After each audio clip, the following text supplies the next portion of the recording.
All right, and we should be good. Mic check, mic check. 1 2 1 2. Too Legit City on the mic. Yo, what's going on, everybody? How y'all doing today? It's the boy, me, Too Legit City, and we're live. And today we are back into the oxygen, back into the colonies. Y'all know what it is.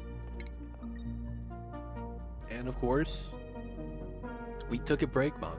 There was a run we were doing last time, but we're not going to be continuing the run. We're going to be doing a new series today. And this is going to be the new playthrough that's going to be for the foreseeable future, because we're going to be doing a conquering series. So we're going to be playing all DLCs enabled, Frosty Planet Pack and Spaced Out. We're going to be on survival, Spaced Out start, and we're going to beat every planet start on max difficulty. That's going to be the goal. Nothing too extravagant, nothing too, I guess, like no challenge run. We're just going to beat the game and do the printing pot objectives. Now, that might seem a little bit boring, but I feel like I need this. That because of the new Frosty Planet Pack DLC mechanics, it's effectively changed up the playthrough of just how you play the game in general. So I feel like this is going to be like a relearning playthrough for us. We'll talk about why we're doing what we're doing. And yeah, it's going to be more informative, max difficulty, no challenge or anything like that. We just want to beat the game. We will be playing with no deaths allowed though, because I don't want anyone to die. But that's going to be the only rule set, and we're going to be trying to do every planetary start on Spaced Out start. We won't be looking to do like classic mode or anything like that though. But yeah, that's going to be the plan. I got to blow my nose. Give me 1 second.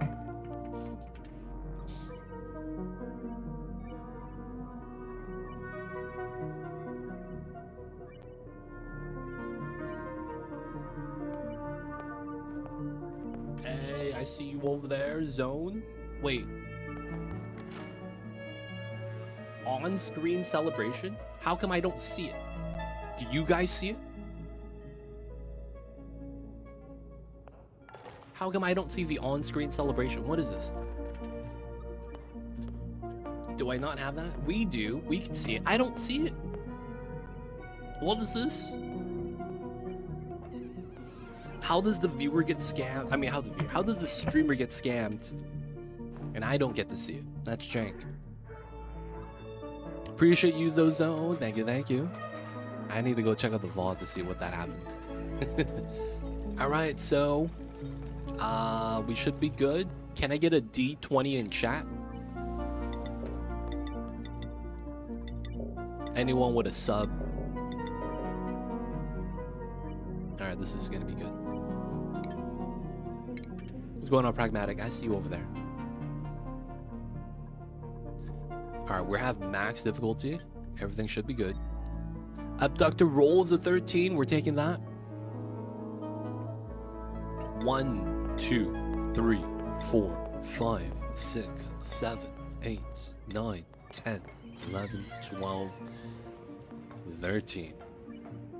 Medium boulders, metal pour on the second planet. That's not bad. Alright, so this is going to be our seed, and this is going to be the run. That's a nice cat you got there. That's Mamba. He is the mascot of my emote, and he's the best kitty cat of all time. Mamba is napping right now, because he's just trying to nap on the comfy beds. But yes, welcome in, C-Roy. I see you over there.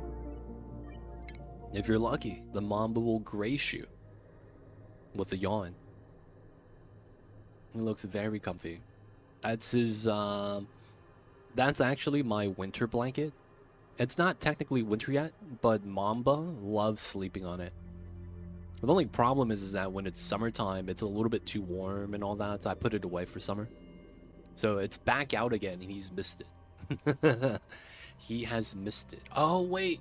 I need a... Oh, man. It's been a long time, huh? I need to turn on the dupe redemptions on Twitch. Give me a sec, y'all. I gotta turn this on again.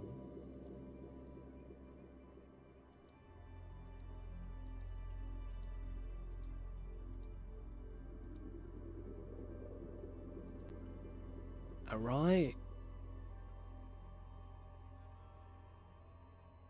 Join the Dupe colony is back. I'm in, boys. All right, all right. Oh, we gotta pay? Always lucky.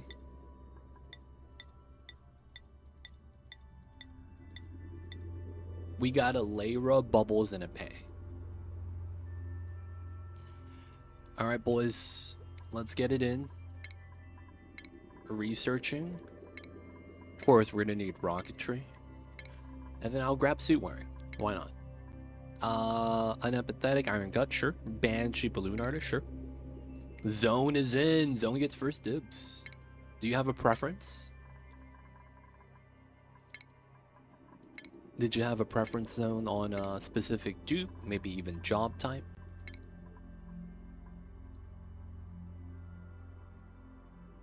Ooh, Kitchen Menace. You're gonna be Layra, okay. Pragmatic, who would you like to claim? Coming in seconds. Dig, tidy, and then the last thing is going to be, realistically, it's going to be Sue wearing. Oh, you get dig skill? I don't want to give that to you. I'm sorry. It's a little too strong. Let's give you something like, buffness. And then we'll give you, gastrophobia. I don't want 2 binge eaters, so you will be Ugly Cry. Okay. Balloon, sticker, sparkle. We could take that. We don't have a rancher yet. We don't have a rancher yet. Brazen Pumpkin, welcome in. Hope you're having a good one. Commoner Scuttle, I see you over there, man. And of course, thank you guys for tuning in. I hope you guys are having a good start to the week, the Mondays. I'll wait till then. All right, that means next is Abductor. Pay or Bubbles. This is going to be max diff.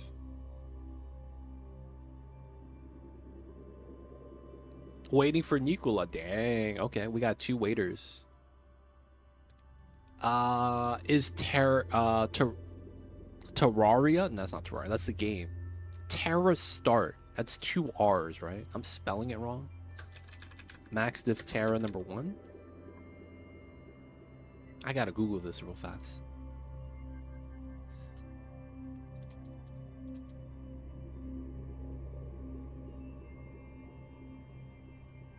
Yeah, it's Terra 2 R's, right?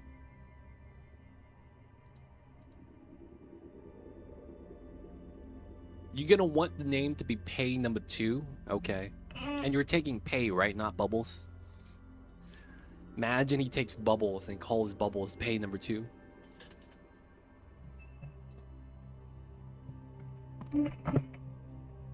Alright, should be good. Max of Terra number 1. Let's begin. So guys, this is going to be a relearning series for me. Otherwise, for the people watching, this is going to be informative max difficulty playthrough. So we're going to be doing a lot of things on max difficulty, if not everything. And well, no, everything is on max difficulty. And we're going to talk about the steps I take to beat it. We're going to be doing the printing pod objectives. That is going to be Home Sweet Home, Great Escape, and Cosmic Archaeology. There is no full steam ahead because that's tied to the Ceres planet specifically. So, because of that, we only have to do the 3 printing pod objectives. So, we're going to be doing that pretty straightforward. We're going to try to do that as our main goal, spearhead that, and see if we could do that. Along the way, we'll try to stabilize the colony and make sure we do all the things the 2 legit way. So, of course, the first thing we do is we got to name our dupes. Nazar, you got to pick, man. You got to pick. So this is gonna be Zone. He gets Layra. Zone, did you have a preference for the clothing that you're gonna be wearing? Let me know. Yes. It's not gonna be on the Ceres shard because it has to be a main planet. The miniaturization of the Ceres planet makes it so that you don't get the full steam ahead. Okay. I got you, Zone. I will give you...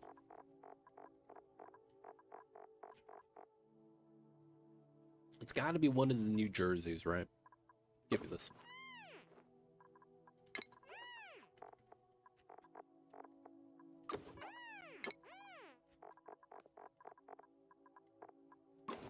Nice. Welcome in, Zone. Is that right? Which one you want? Let me know, let me know. All right, first thing we're going to do is we're going to remove all sleep and make it work all day. Dang, what's that?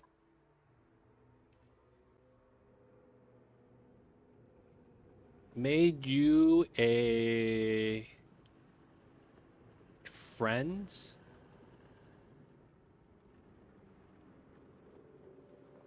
What is that? Is that a mod?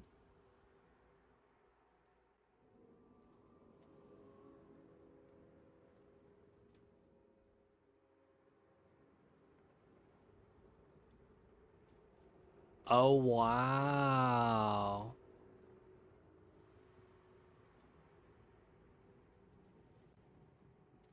That's impressive. They did pixel art, man. Shout out to you, Zone. How long did it take you to make that?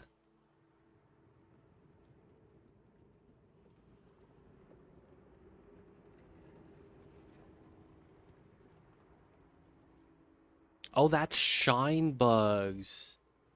Jesus Christ.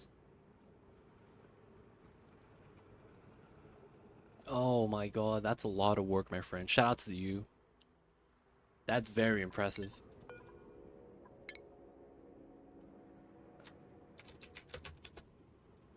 Very impressive, very impressive. It's either... I hope it's ethanol, because the other thing that's like that is super coolant. Which, dude, it takes you a lot of work to boil super coolant. No mod. Dude, I imagine that's Dupe labor. Very impressive, though, Zone. Very impressive. No, he did it in Sandbox. Oh, okay. Still impressive, though, man. Doing the pixel art. Let's see over there. Alright, guys. We got to get it started. So, first things first. We're going to be setting up the work schedule like this. Oh, yeah. Pay 2. Zarek, did you have a outfit attire before we get started? We're going to do a little bit of preemptive scouting. We want to get a little bit familiar with the biomes around us, and we want to see if we're shifted to the left or right. That's usually going to be told to you by the biomes. You can see that there's heat already on the right side, but not on the left. So we're going to dig to the left for the most of the time. Although we want to get to the water, so we're still going to the right. Just fancy balloons, okay. Welcome in, Cyberdyne. I see you over there. You get the fish. All right, looking good. So let's get it beginning. So we have a work schedule completely on work because dupes only sleep. I mean, the dupes only lose 70% of their stamina over the course of a cycle, so they're going to have extra stamina as long as they don't get a debuff. Wow, I didn't realize the plant spawned at 15. I didn't realize that. That's impressive. And next thing we're going to set up is the priorities. I like setting up general priorities. This is going to be a plus, plus, double minus, disable. We're going to be disabling some of the jobs that are going to be very time consuming or require skill so that we only have the skilled dupes doing it. And then we're going to allow the dupes to do what they want to do. So pay is going to be researching. Afterward, they're going to be supplying. Bubbles is going to be build supply. And then the zone's going to be digging. You could do store. And then wheel running here. So 1, 2, 3, 1, 2, 1. That usually means store supply here then. And then we'll run instead of operating. That makes sense though. We're going to do farming for a zone. Okay, balance out. Cyberdyne, who would you like to claim? We have Bubbles. or you could wait for a specific dupe. We have 2 people on the wait list waiting for a new dupe, so they might be claimed already, depending on who we run into. But yeah, we do have bubbles free if you're okay to claim bubbles. Let me know, let me know. Bubbles is in. Okay. Is there an outfit preference?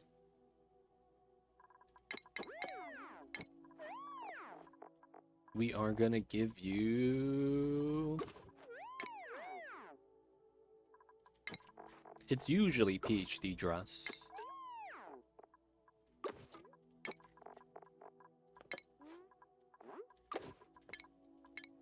Alright, they're in.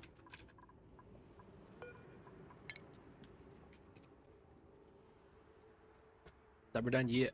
Alright, we're good, boys. Let's get started. So, we went through the priorities. You're going to want to bring up the heat map a lot of the times. Look at the biome, because the heat's going to be indicator of a different biome area. You see this green right here? This is actually the Terra biome, but the granite spawned on top of the Terra biome, so we have a split biome right here. Outside of that, the very first thing we want to do is find water, which we have right here. And that's going to be useful for us to wash our hands and eventually use for research. Now, since we start right here in the circle, a lot of the times you're just going to go left or right.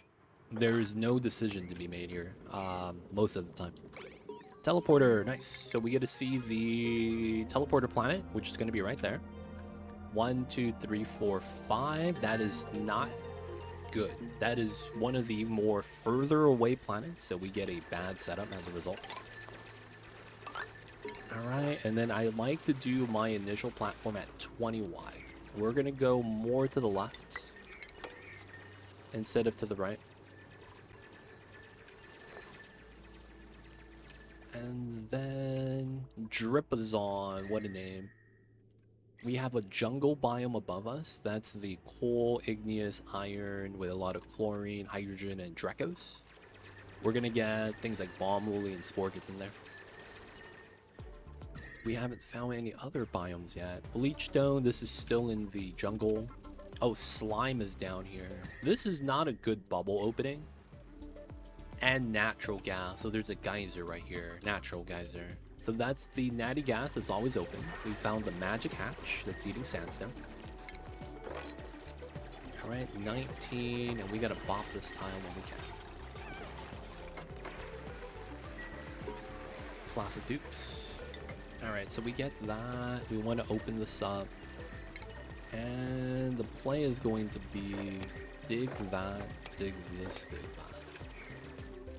From there, we are going to want to set up floors. So we're going to go both up and down because we're going to want to explore the map. And another pocket of water. Nice. So since we're going to be using this pocket of water, and we see that there's CO2 inside, one of the things we want to do is dig low, so that the CO2 has a place to settle at. CO2 is a heavy gas in this game. And while there is some algorithm to where it wants to move, a lot of the times you're just good to know that it's just going to be going down. It's the heaviest gas in the game. Oh man. Give me a sec, the bots are here. We gotta bop the bots.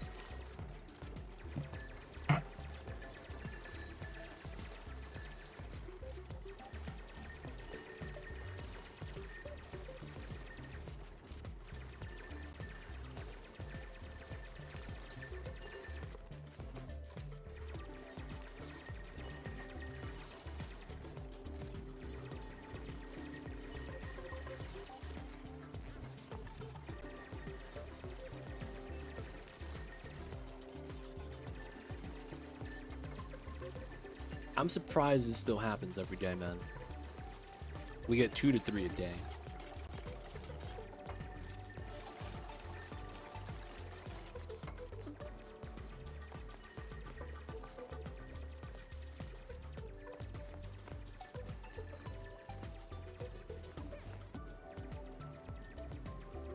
All right, got him, boys. Oh, you almost got wrecked. Okay, I didn't pause. No, they were idle. Feels bad. My dupes are idle. Alright, so we want to dig that, and we want to start working on the second floor. That's going to be above us. We want to go further up, right? And I want to make sure the dupes are not idle. So a lot of the times, if they're walking around not doing anything, that means you didn't give them enough tasks to do. So you want to make sure the dupes are almost never idle. So we're going to be making a 2-tile gap. Be careful with this. The dupes like getting stuck.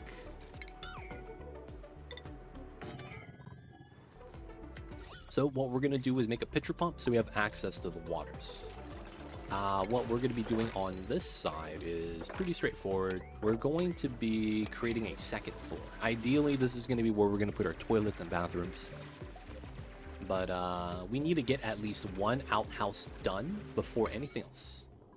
So a lot of the times I'm going to want to do this. We're going to have a door on this tile, one tile lit, which means these 2 tiles will be very important.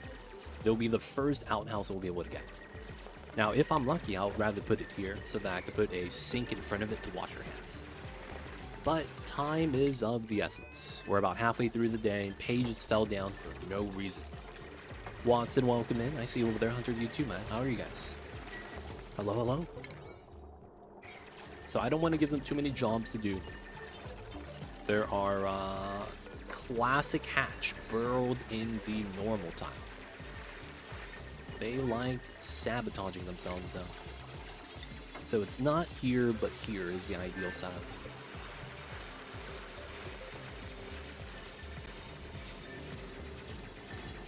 They got it though.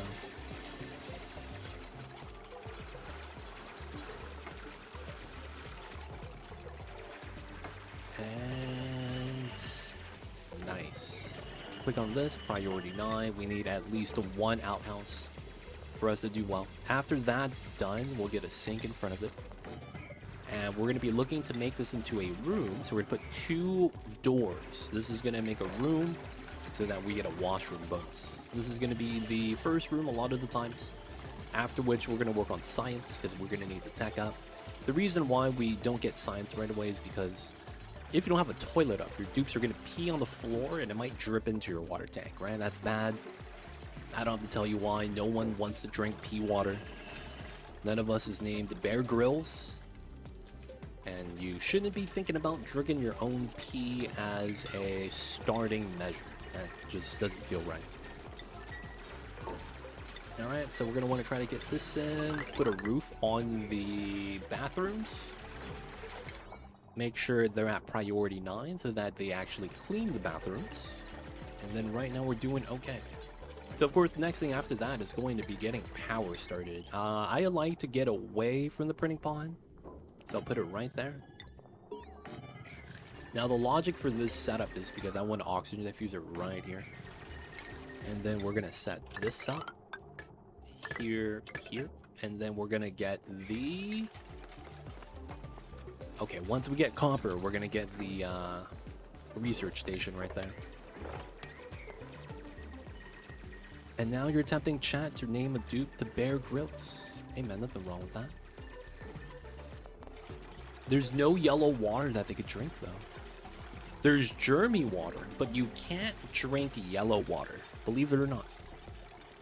I am going to want to readjust my chat really fast. There we go. Put that in a slightly better spot. Alright, still waiting for the copper. We're going to speed this up to 2x.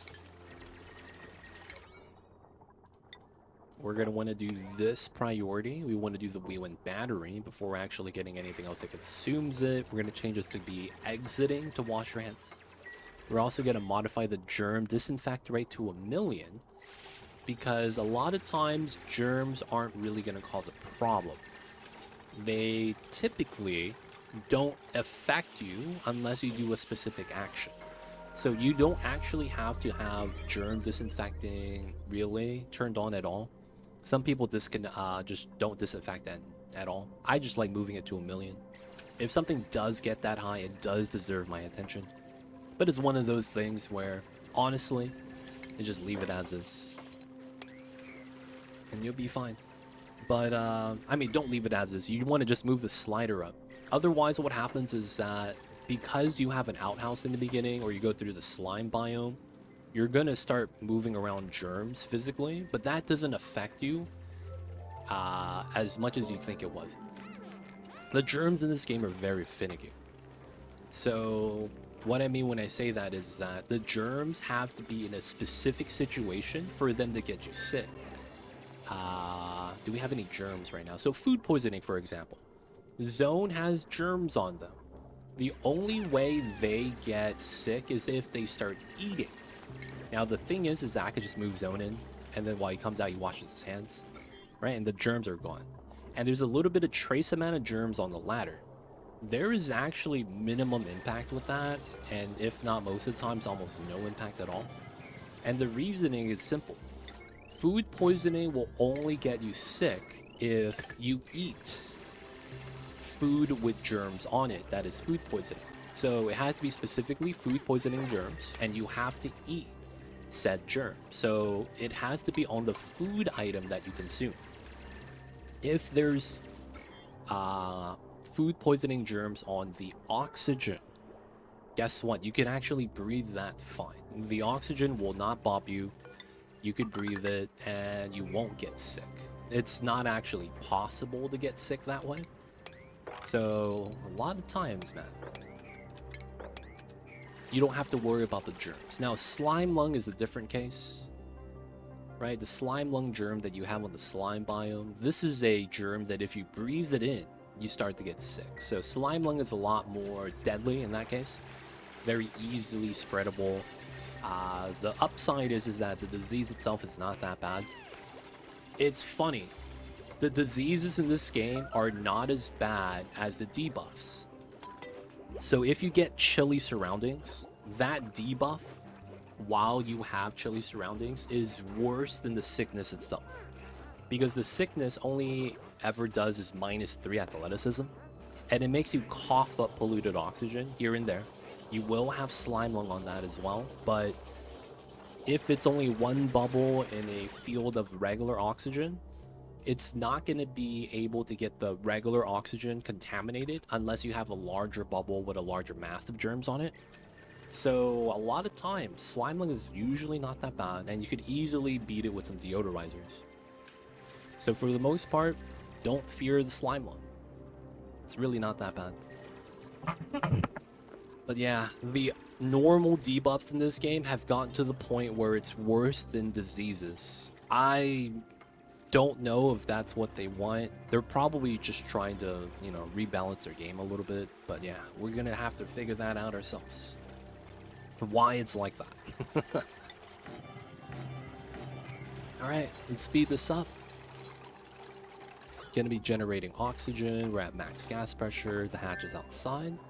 And we got research. It's always recommended to get meal prep. You're going to want farm tiles so that you could start setting up food. Oh, and I forgot to give them a sleep schedule. They're now exhausted. Feels bad. So initially, the plan was after the first night, we would give them downtime right here.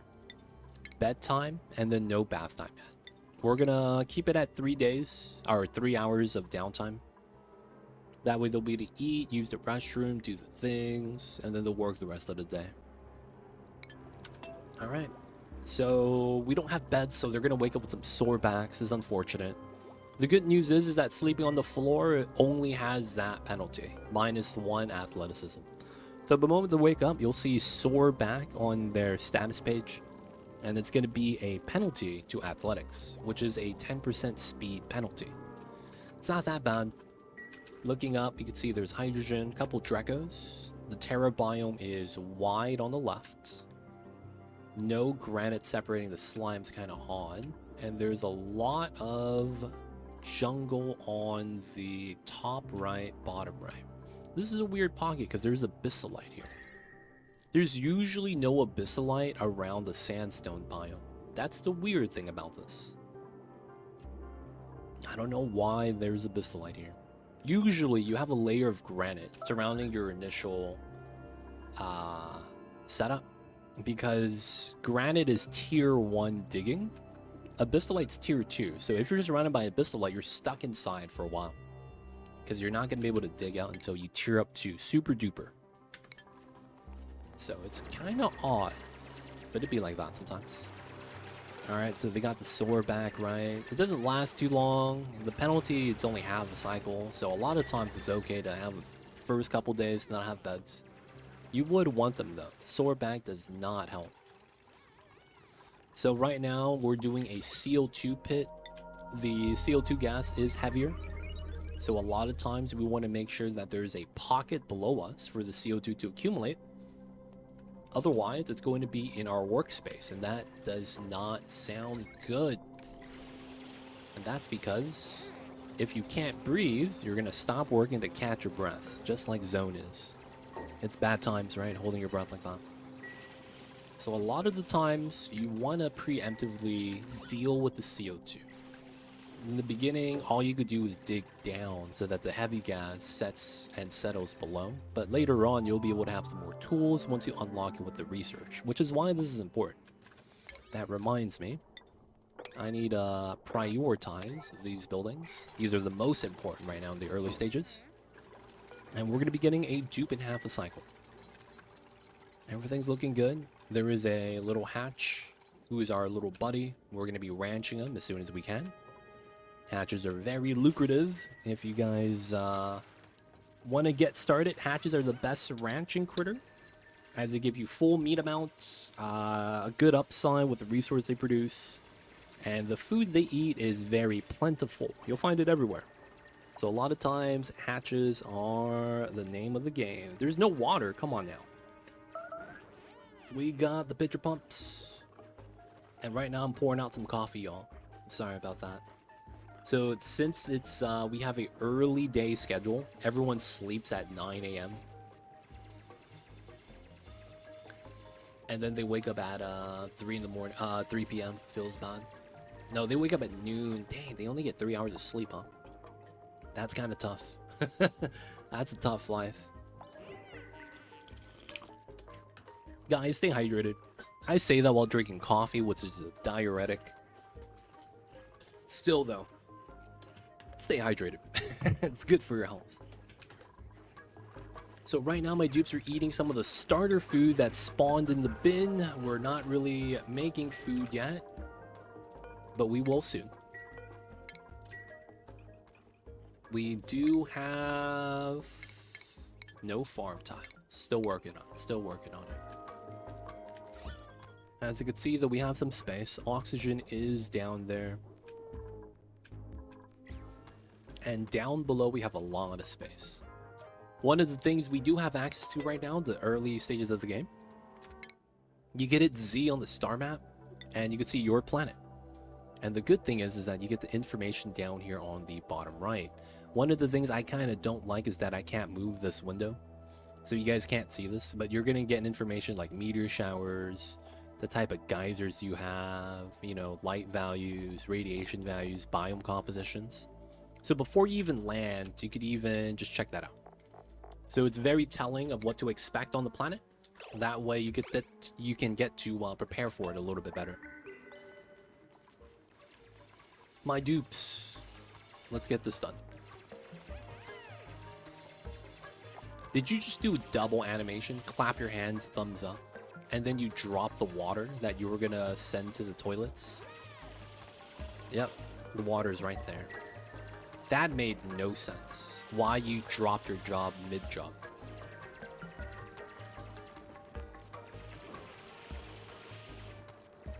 That honestly made no sense. Like, what are the dupes doing? So a lot of the times, one of the things you don't want is to overwork your dupes. That might sound a little weird, but yeah, you can't be doing that. Lindsay actually looks pretty good. Realistically, Lindsay's really good, but I think we take Hassan because we need a farmer right now.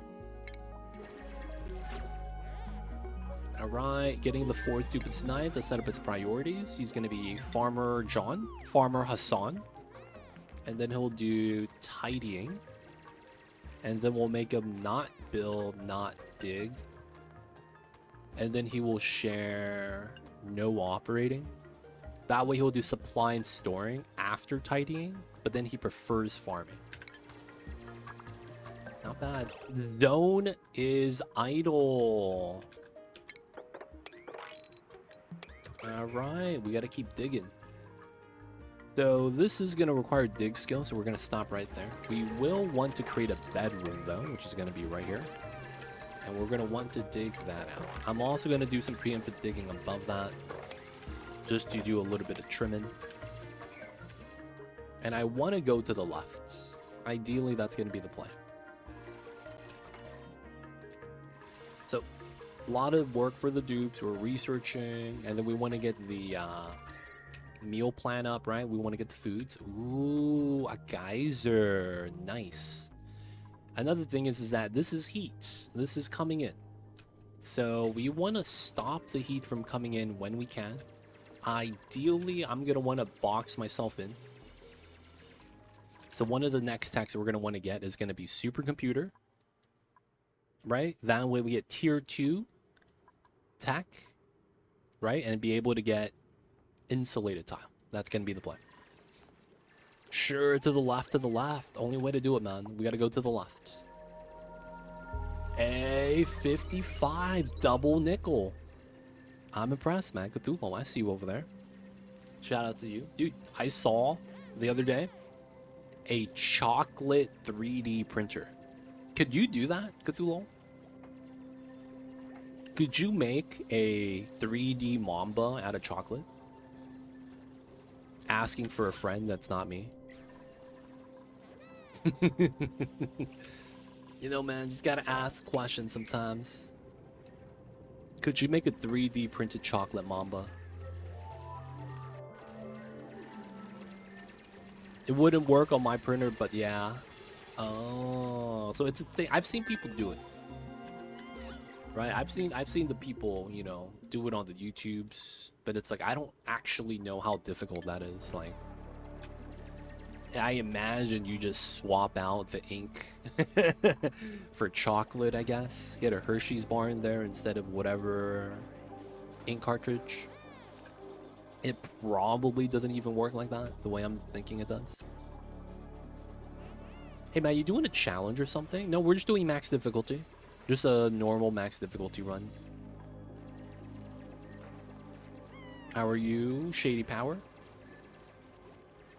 Chocolates are really brittle, so you might need a special setup. Oh. I imagine it's hot. And they make it so that it kind of just melts and sets.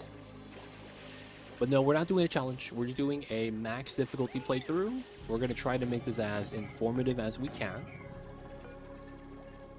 Alright, and one of the things we're going to do is we're going to open the doors. You see Hassan? He's going to open the doors. When you don't open the doors, you have to wait for it to open. It's like half a second. But by opening it, we don't have to wait for that anymore, which is fine. Used to play this game. It's a big time sink. It is. It's fun, though. It's a great time. Oni is a great time. I'm a fan of it.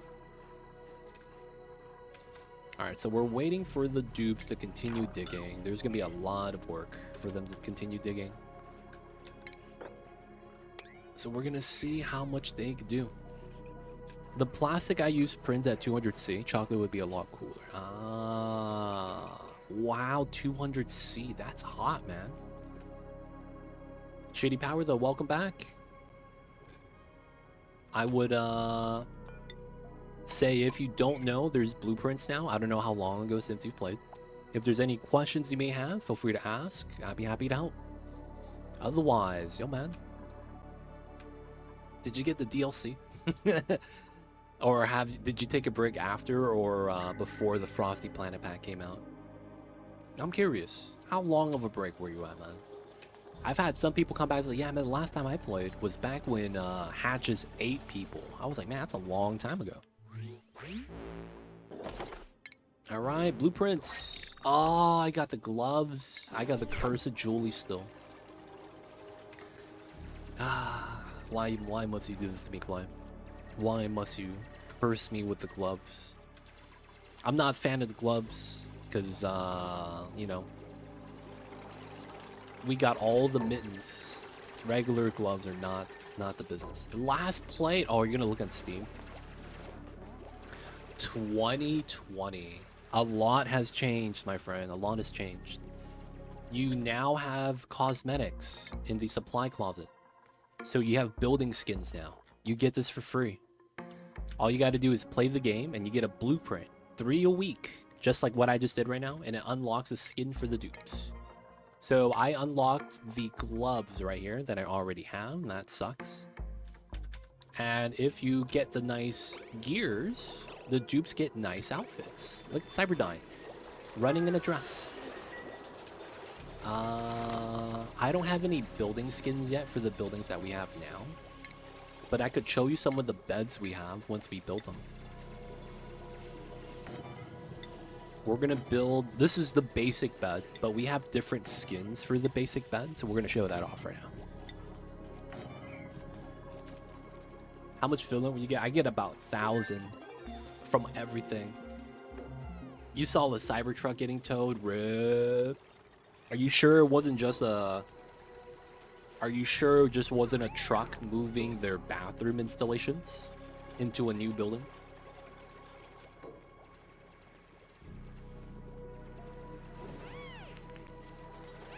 I swear, man. I've seen so many of the Cybertruck lookalikes, and like half the time it's a toilet. Half the time it's a toilet, man. It could have been a dumpster, man. Not even shit.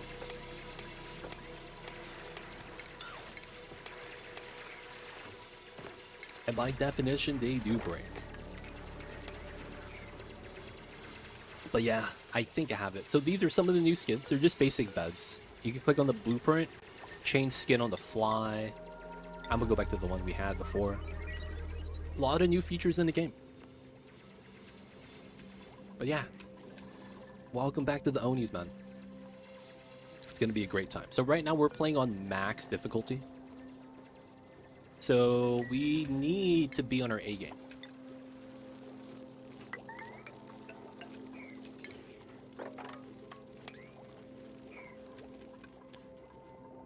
So blueprints, you can just copy and save setup of something, reuse it in other saves. No, blueprints in this game are skins, cosmetic skins. So blueprints right here is a cosmetic skin. So blueprints don't have the same meaning as they do in normal English.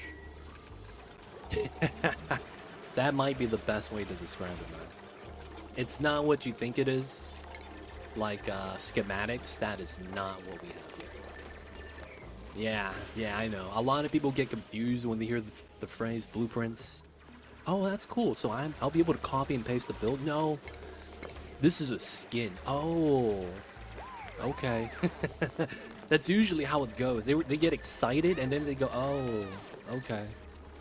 That kind of sucks. Don't worry, man. If that was your reaction, you're not the first one. Yeah, it's loot boxes, for lack of better words.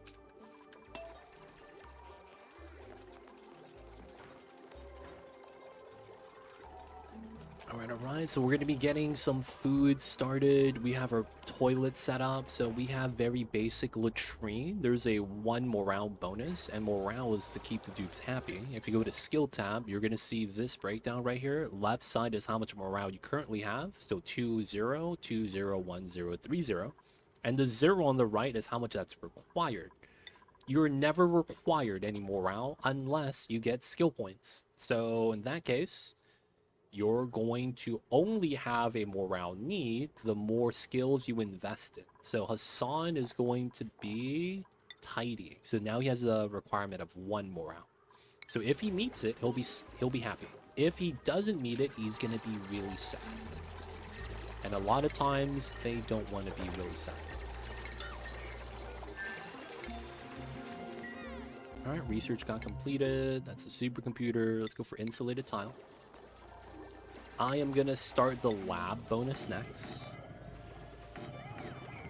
That's gonna be the next bonus. And we're gonna move food storage to here.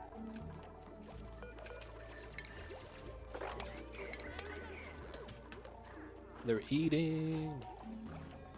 Well, I guess other games have blueprints. You get to save up materials and search something. Sometimes you pay for some with money. Oh yeah, that's the Don't Starve. Kind of. You don't really pay for anything in Don't Starve though. But yes, some games do have a very similar. It's just, yeah, Clay's kind of method of currency tracking, for lack of better words. So we're gonna put a second ladder setup so that we can do our floors in between. You might be wondering if there's a reason why I do the triple ladder. Eventually, we're gonna want other methods of travel. So we're gonna get something called the fire pole later on. Fire pole is nice. It's effectively a fire pole that slides down. So you just slide all the way down and use gravity. So we're gonna have a ladder pole in one of the areas, a regular ladder in the other, and then the third one is potentially going to be the transit tube. So this is a tube, plastic tube, that you get to travel around. So I use that typically. There's another reasoning for this as well. Gas flow in this game is very slow. Gas movement is just generally one of the slowest things in the game. So to give the gases better movement ability, you want to not impede the movement. So the wider the gaps, the better. One of the things you are actually want to avoid in this game is gaps like that. Like if you have a ladder like that and you have a gap like this, it's going to be very tough for the gases to move through. And that's because gases will always occupy one individual tile at a time. You see this square? That's one tile, right? So if you only have one tile to pass, the bottom gas can't move up and the top gas can't move down. So a lot of times you have to account for that, so to speak. Hey, Turtle Hermit, coming in with the raid. Thank you so much for the raid. I see you over there. Appreciate you. And let me give you a shout out, my friends.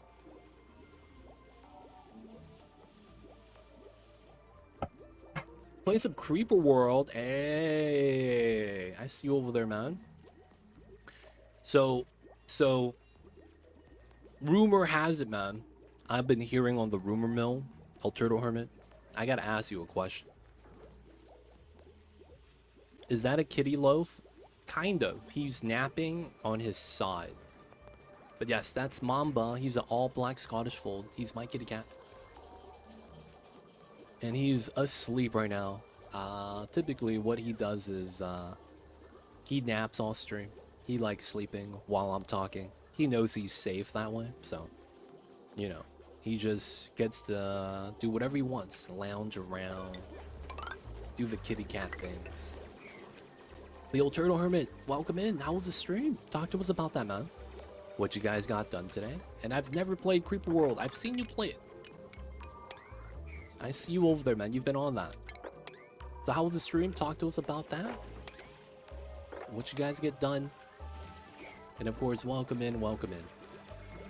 Jar Slickfa, welcome in. We have comment over the emotes. I see you. Magnolia's cats. Yes, that's Mamba. Go ahead and throw more schematics to Satisfactory for sure. Take care of that. Darker Rack, I'll check it out after streams. If only we get our kittens to nap all the stream. Oh, wait, are they kittens? If they're kittens, that's a good reason why. Mamba's old, man. Mamba's 8 years old. 8 human years, so he's been alive for a while. Kittens, on the other hand, you know, they're still so curious about the world. They're just gonna be, wait, 9 and 14. Oh, they're kittens at heart. I see. Yeah. Another thing though is it might just be also, what do you call that? What do you call your internal clock? It's like how some people are night owls and some people are morning people, right? And it's because they're just, you know, not programmed that way, but that's just who they are. I feel like I got lucky where my stream time slot and my kitty cat's nap time preferences kind of lines up. Sometimes you just get lucky. Circadian cycle. Yeah.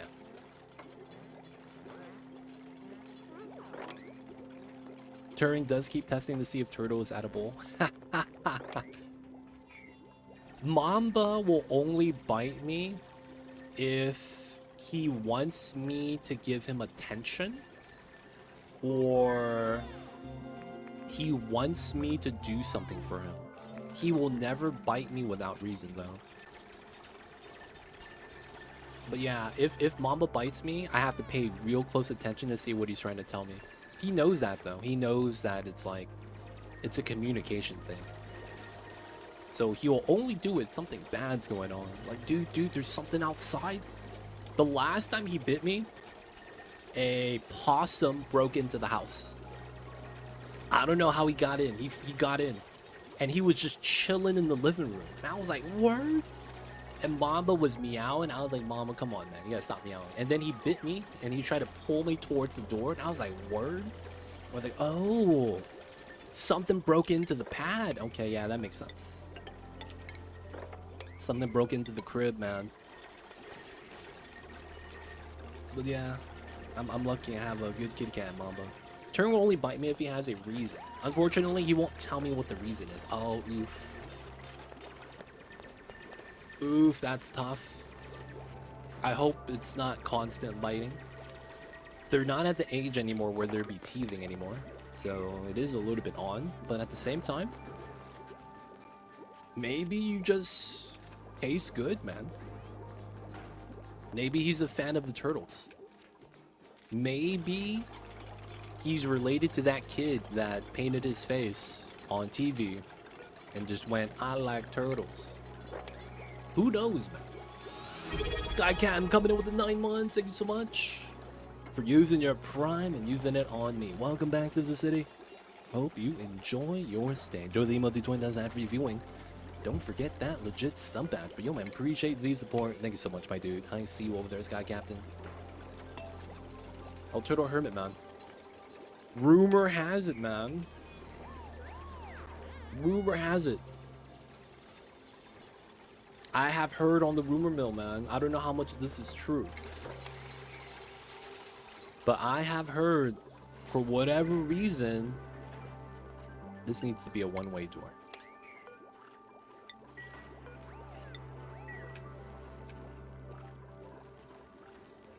Yeah, we good. Nice. I have heard some rumors, my friends. I don't know if this is true. I have heard that there may be a lack of, I have heard that it's, how do I say this without having this sound bad? I feel like this is always gonna sound bad, though. And there's no way to say this nicely. Yo, man, rumor has it you bald, man. Is that true? I gotta hear it from the source.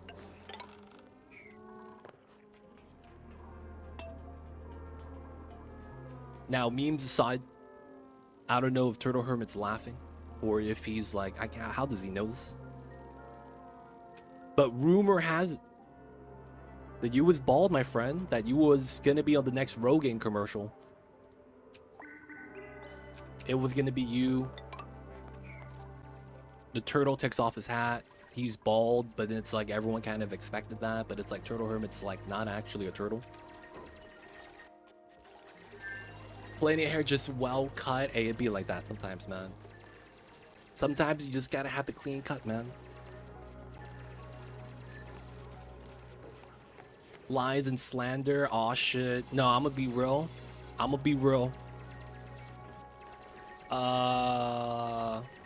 For whatever reason, your clip got suggested to my Twitch page. Someone clipped that. That was funny. I was like, word? What is this? And I was like, oh shit. Oshcon is in, boys. That's gonna be pragmatic. That's 13, pragmatic gaming. I might be wrong. But he's gonna be ranching us. Alright, let me do this. He's gonna be Star-Lord with a jacket. Leader of the Nova Force. There we go. Blue shoes.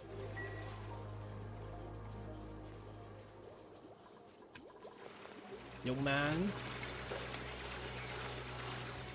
I see you over there, pragmatic. Spaghetti. I was gonna make spaghetti yesterday. It feels bad. And I didn't make spaghetti yesterday. Alright. We're just gonna do this. Set this up. And we're gonna get our bedroom in. So we gotta get the food as fast as we can because we are gonna be on max difficulty.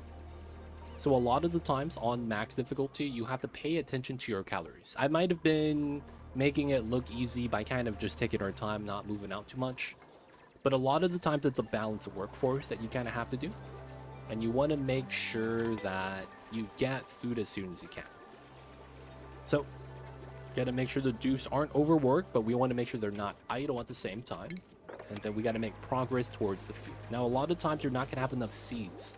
So you're either gonna have to be on the lookout for already planted mealwood, or you're going to want to dig up the buried objects. These potentially could be a seed or even a muck root, so it's potentially food as well. Now, these buried objects are determined by your biome, so be wary of that. Oh, gotta go. Got a doctor's appointment. So have you have a good stream. Mama scratch behind the ears for me, of course, when he wakes up. The little baby's is still napping. But yo, man, take care of business. Hopefully it's just a checkup, nothing bad. But appreciate the raid. Have a good one, Turtle Hermit. And we will see you next time. Be good, stay safe out there, man. Have a safe trip. Looking for the good news. Hey, have a good one. Jar Slick. We will see you next time, my friend. Have to get about 5 hours of sleep before work. Yo, man, rest well, rest easy. Hopefully, we help you get to sleep a little bit faster. That's what I'm hoping, but you know. Who knows if that's going to be helping you out or not. But yo, man, appreciate the lurks. Thank you, thank you. All right. And of course, people of chat, if you guys are just tuning in, we're playing some Oxygen Not Included. If you guys have questions, let me know. I'll be happy to answer. Otherwise, we're just going to be doing an informative max difficulty playthrough.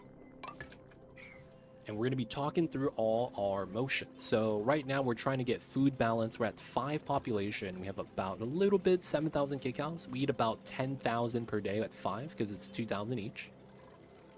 So we need to get as much mealwood farms as we can. So 5 is going to be 10 mealwood per dupe.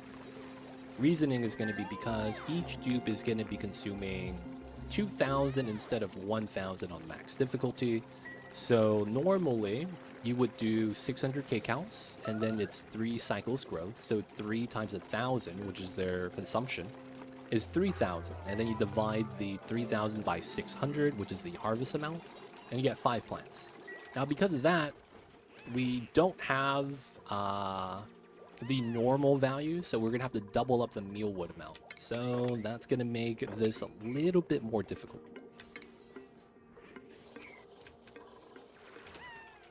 There may be also a situation where we might need to also not take dupes anymore and stabilize before we actually take any more. At the worst case, we find ourselves without food, we could make a mush bar setup. Effectively converting dirt right here into mud pies. Not good. Are hatches nocturnal? That's a good question. I actually don't know. They like to... So the thing with hatches is that I don't know if they have eyes. Right? I don't even know if hatches have eyes. I don't know if they're nocturnal. I don't know if they have any special properties. I'm gonna be real, man. We gotta watch the National Geographic for this. Maybe it's in the flavor text. Yeah, hatches have no eyes. It is completely blind. Although a photosensitive patch top of its head is capable of detecting even minor changes in overhead light, making it prefer dark caves and tunnels. When attempting to pet a hatch, inexperienced handlers will make the mistake of reaching out too quickly for the creature's head. This triggers a fear response in hatch, as its photosensitive patch of skin, called the parental eye, interprets the sudden light change as incoming aerial predator. It is difficult to classify the hatch's diet, as the term omnivore does not extend to non-organic materials it is capable of ingesting. So it looks like it's not nocturnal, it just likes being in the dark because it's safe that way. Do they need eyes? I was more so thinking that if you have eyes, you could see light, and if you can't see light, why would you need to be nocturnal?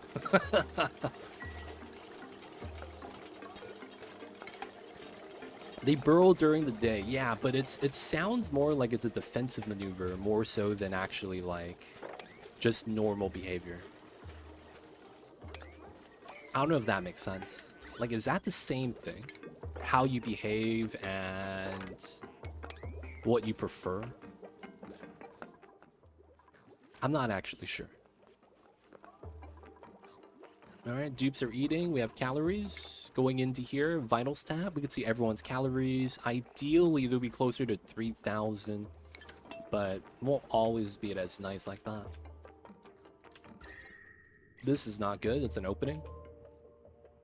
Oh, and we now get a geyser. What is this?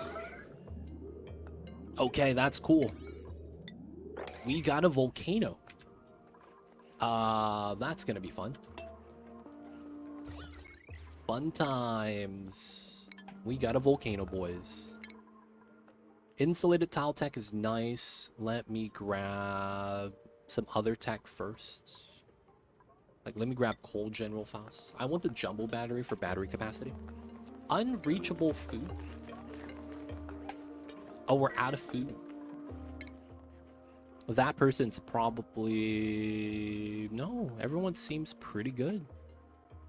Maybe zone's kind of low. Alright, so we're going to click on the farming overlay. I am going to want to uproot the meal lice.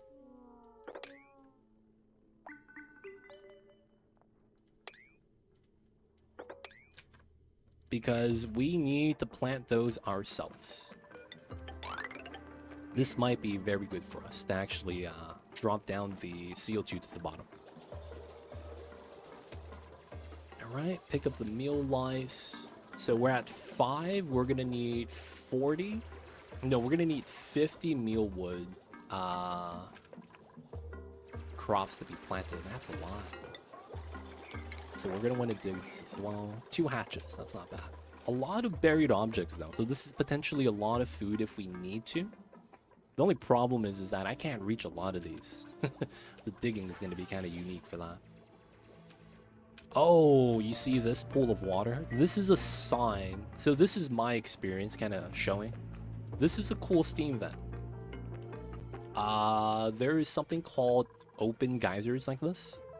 On the Terra start, it's very common to get an open natural gas, open cool steam vent. But the cool steam vent could either be in the jungle biome or the slime biome. It's kind of RNG which one you get. And then there's potentially, if you don't get the cool steam vent, you might get a chlorine vent instead. Now, it's not going to be hot until we actually uncover it, in which case it will start erupting. So it's actually better that we don't discover it. So we'll try to avoid going to the right side. We'll try to make our food storage bin right here, and then we'll try to just work on the left. Let's get the last mealwood in. Did we get it? Did we get it? That way the water stays cold. Alright, we still got to dig this out. And then we may directly pump in the CO2. Let me stop that so that we can work on the other stuff. Still digging, and we get jumbo. Let's move the jumbo to the sun. And the reasoning for that is because I want to get all my heat producers. I mean, this is kind of warm. Away from the mealwood. We're going to remove the small battery so the battery gets put here. That way it works a little bit better. Right now, though, you want to explore the map, but there is a kind of like a double-edged sword. The more tiles you dig, the more air you have to fill, because each tile you dig is going to be a void behind it, which means gas will want to occupy it. Now, you could argue that, you know, the presence of another gas will, you know, push the gases together. And while that's the case, a lot of times you don't want to have too many random gases floating around. It actually stops the individual gases from settling as easily. Now looking at this, I will want to fix the last ones right here so that we get the max priority on the toilet cleaning. We have a one-way access. You guys might be wondering, if the door is open, can the dupes walk backwards here? And they can't. If we go show nav, we could run through, but you can't go the other way back because of the one-way permission. So that makes it so that it's not that bad. Alright, these guys are idle. Alright, and then now we need them to go over to here. That's going to be the 5th one. Let's do that one. We got a blueprint. Not going to really do anything like that. Why does it have to be one way? So the reasoning why is because of the direction of my sinks. We're going right to left, which means that after they use the toilet, they're going to walk into the wash basin and wash their hands. This guarantees that no one uses the toilet and leaves without washing. That way, we could kind of keep everyone germ-free, right? Now, of course, you know, there's going to be a lot of ways germs are going to spread. After the toilet is used, they drop the polluted dirt on the floor, right, with all the germs on it. So germs could spread that way, even though they're washing their hands. If they try to move the pee dirt, germs are going to go away. So why 4 washing stations, not just one at the end? When you get into downtime, your dupes use the restroom at the same time. And what ends up happening is that if you only have one wash station, they don't wait to wash their hands. They just leave. They're like, there's a line to wash hands. Peace. I'm out this. And they just leave the bathroom. Which means they leave the bathroom with germs, and you don't want that. So there's no queue system. They don't share the wash basin, and you have to actually cover it yourself. If you don't, the best way to actually look at it is dupes are little kids. If you give them any amount of leeway, they are going to abuse it. Oh, you didn't put a wash basin after the toilet? Yo, man, I am going to spread all the germs.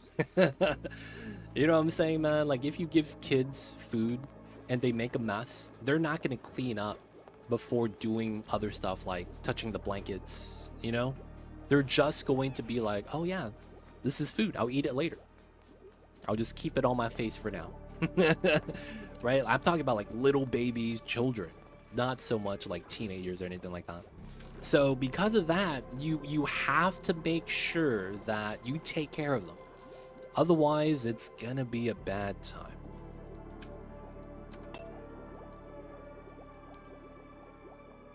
So you're basically the grandpa printing pod. I don't even know if you are the printing pod, but that would be a way to describe it. All right, we gotta make all of our farms now. We know we gotta do this. I'll open that later. Let's put this here so we can get the mealwood. I still want to dig this out. And oh, I could do this. I need this done, actually. Thanks, dude. Welcome in. How are you? I see you over there, man. What's good? All right, we want to dig this out so we get the farm, and then we want the mealwood there. Research is done. Okay. I will continue on the insulated tile then. So we're going to be making a food pit right here. The idea for the food pit's kind of simple.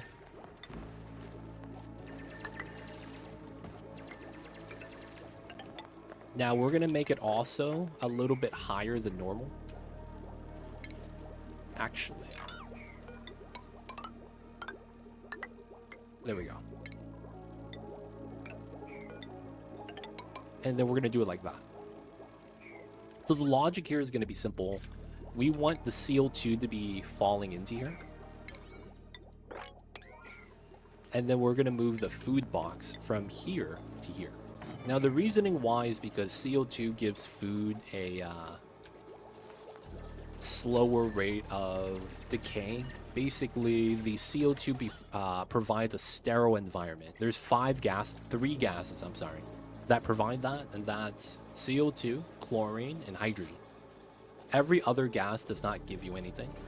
Polluted oxygen will rot your food faster, but CO2, chlorine, and hydrogen gas will give you something called sterile environment.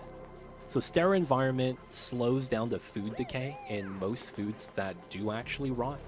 So you would go into here, index, and into food, and barbecue will have a spoil time of 4 cycles. There are some foods that have no spoil time, which are unaffected.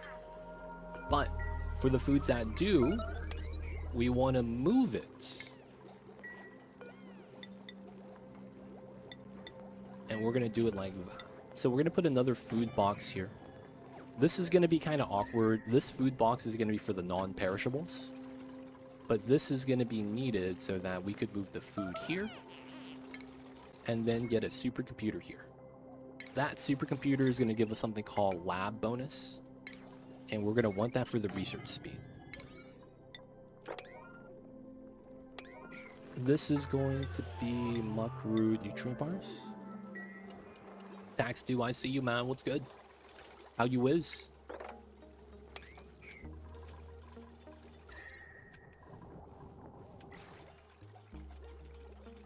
Alright, so it's very tough to get CO2 here. So there's an easy way of just pumping and dumping it there. I might actually do that. Just because it's going to be easiest this way to do it like that.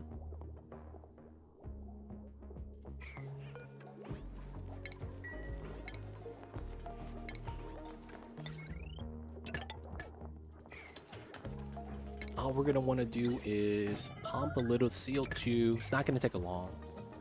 Not going to take long. Literally pump it a few seconds. We need, what, 10 seconds of pumping at most. Oh, are we starving? Oh, no. Okay, so the starvation pools are starting to happen. So in this situation, where we're still catching them on the food, the buried objects and the muck root is going to be very key. So we are going to want to do this, and we're going to want to grab the muck root as soon as we can. Still got to get the food. It was a Monday. Mondays are the worst, my friend. I feel you with that.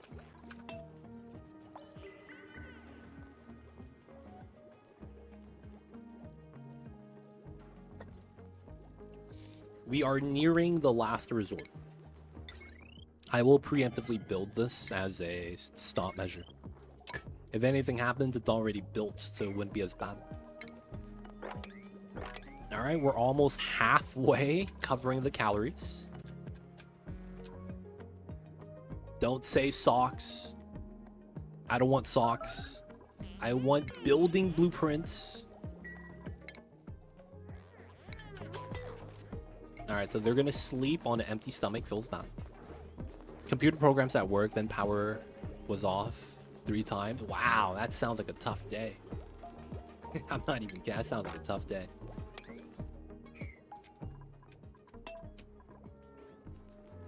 So we don't want any of the dupes to die. We will be getting food for him.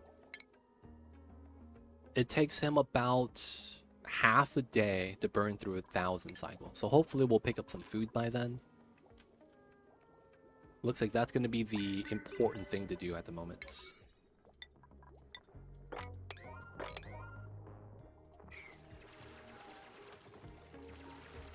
At least they have pretty beds.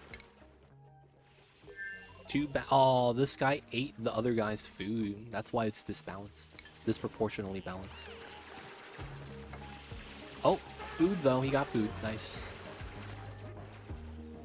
No researcher assigned, so we have it. We just don't want that guy to work on it yet. All the muck right there would be very sweet for us. If we get all these farm tiles up and planet, it'd be amazing. We didn't get food. That's oxyfern time.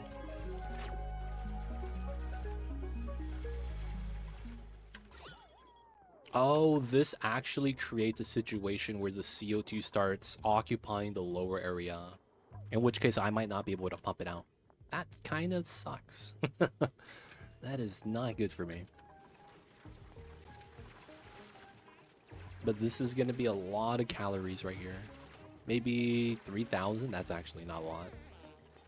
It's about 800 each. 4,000 maybe. There's another one here. Another one there. And then there's a lot down there. There's mealwood, plants. What's going on, Golden Creation? Welcome in. Today's emote. Only way to do attacks do. For the Mondays, especially. How's it going? Are we doing alright, man? Just playing some Oni again. It's been a while. And we're trying to make sure the dupes do well on max difficulty. Just doing a normal max diff playthrough. Just the normal stuffs. How are you, though? How's the Mondays? Hope you're doing well. Hope you're doing great. Appreciate you for tuning in.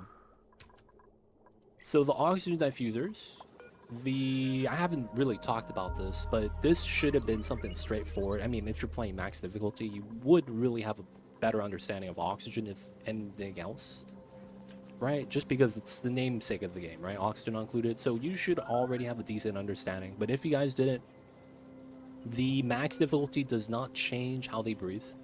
So the normal proportions are fine. 1 diffuser for every 5 dupes, and as long as you have algae, you'll keep it running, right? Not something you could sustain. Typically, it's just going to be something to get you started until you could get into something else. Starvation, there's food down there. Y'all got the foods, Alright, once we get down there, get the extra meal lice, get the plants growing.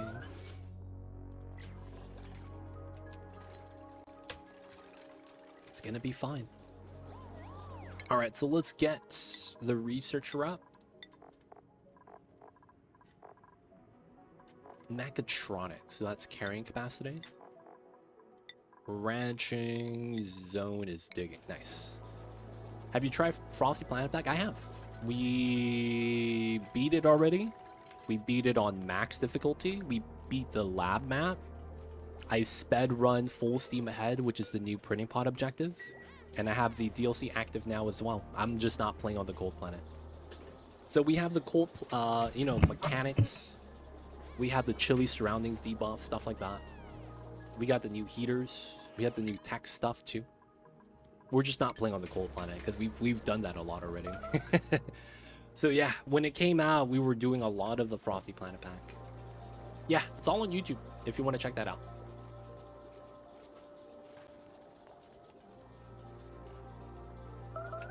Dude, you got the jank laptop, Pragmatic. Usually, there's no such thing as no reason. That usually means there's like an underlying problem, like a heat issue. That's typically what it is.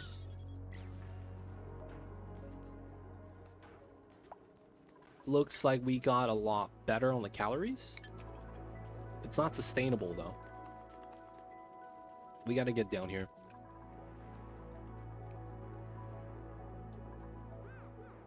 Once we get 50 mealwood, it's gonna be a lot better. I'm going to start tracking some resources, algae, and dirt. So that is how I'm staying alive at the moment. That's because this is oxygen and this is food. Eventually we will get hatches though, and that's going to become a secondary source. And then once we have enough hatches, we could have it become a primary source. Right now though, this is not really that important. We might just naturally get CO2 in here just because of how it accumulates when they go grab food.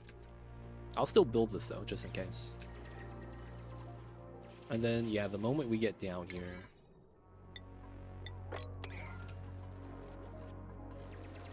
we're gonna get so much more food this way. Rambo, joining the Duke colony. Who would you like to claim? I see you over there, Rambo. What's good, man? What's up, dude? It's Monday. Your choice. All right, you're gonna be getting Hassan.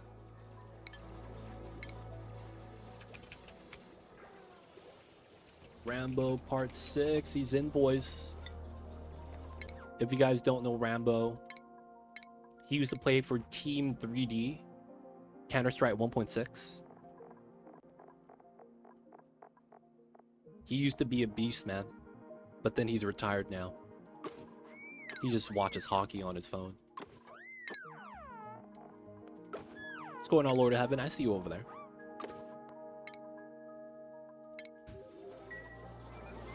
Where are you at, man? There we go. Like a ramble, dude. I see you over there, Rambo. What's going on, Bavid? Hello, how are you? I don't know if I'm saying your name right, Bavid. How are you? How are you? Oh, that's the wrong command. Welcome in, man. Happy Mondays. If, you know, you enjoy Mondays. Not a lot of people do. Alright, I'm gonna grab that. It's buried object. I want to grab this. So it looks like I want to do like a reverse dig. There's a lot of buried objects in here, right? So naturally I do that. So that I could still climb up. Then I want to do this. But then I can't climb up that way. That's bad. So I think we need to go for clearance, right? So I want to do that, which means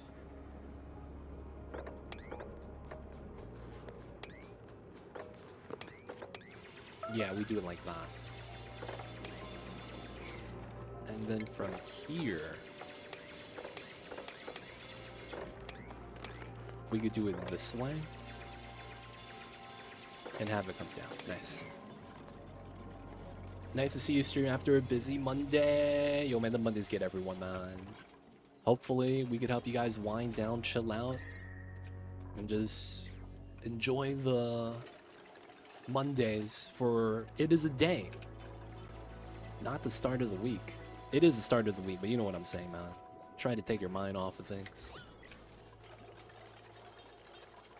But yo, welcome in, welcome in. Of course, if you guys have any questions, feel free to ask. I'm happy to help. Right now, we're doing a max difficulty run. We are trying to explain the entire process as we're doing the things.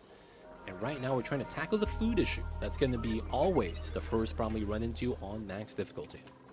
No matter what you do, it's always going to be food in the beginning.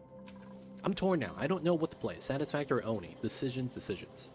When in doubt, you could ask 8-Ball in chat.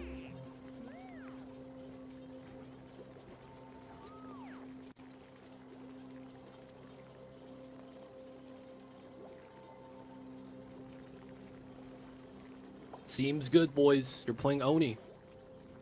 Nightbot has spoken.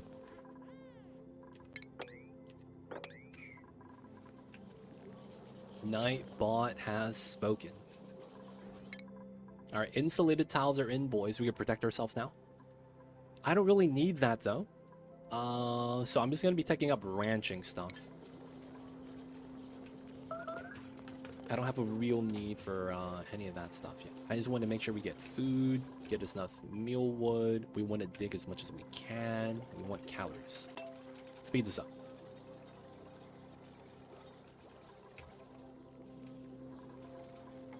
So you can't stop this, right? The lack of seeds in the beginning. This is something that you can't have to get lucky. Every time a duplicant harvests the mealwood, there is a chance for a seed that's determined by their farmer's skill. Right here. Seed chance at the bottom.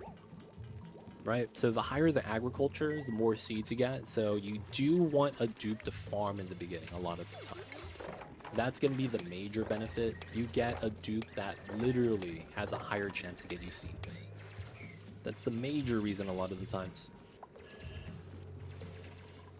And getting a farmer late makes no sense, because at that point, you shouldn't even be growing food as much, or it shouldn't be as important, so.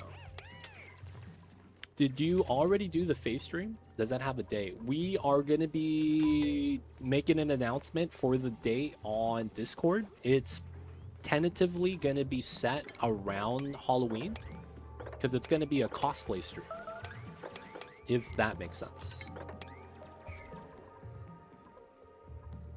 Honestly, you could do everything so Satisfactory can grind and Oni can pause. Lol. Good idea. That can't happen, man. Oh, it's nice. They changed the amount of time you claim channel points from 10 to 5. Oh, that's a thing. Oh, that's cool. That works. Wait, what works? Is that right? What's the question? Surprise on the cosplay? Yeah, I'm not going to tell you guys what we're going to be doing for that yet. But yeah, it's going to be surprise.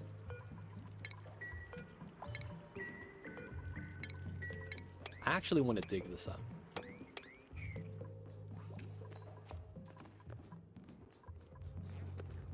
I hope you guys enjoy the cosplay. I'm not even saying the word correctly. But yeah, face cam stream, cosplay stream.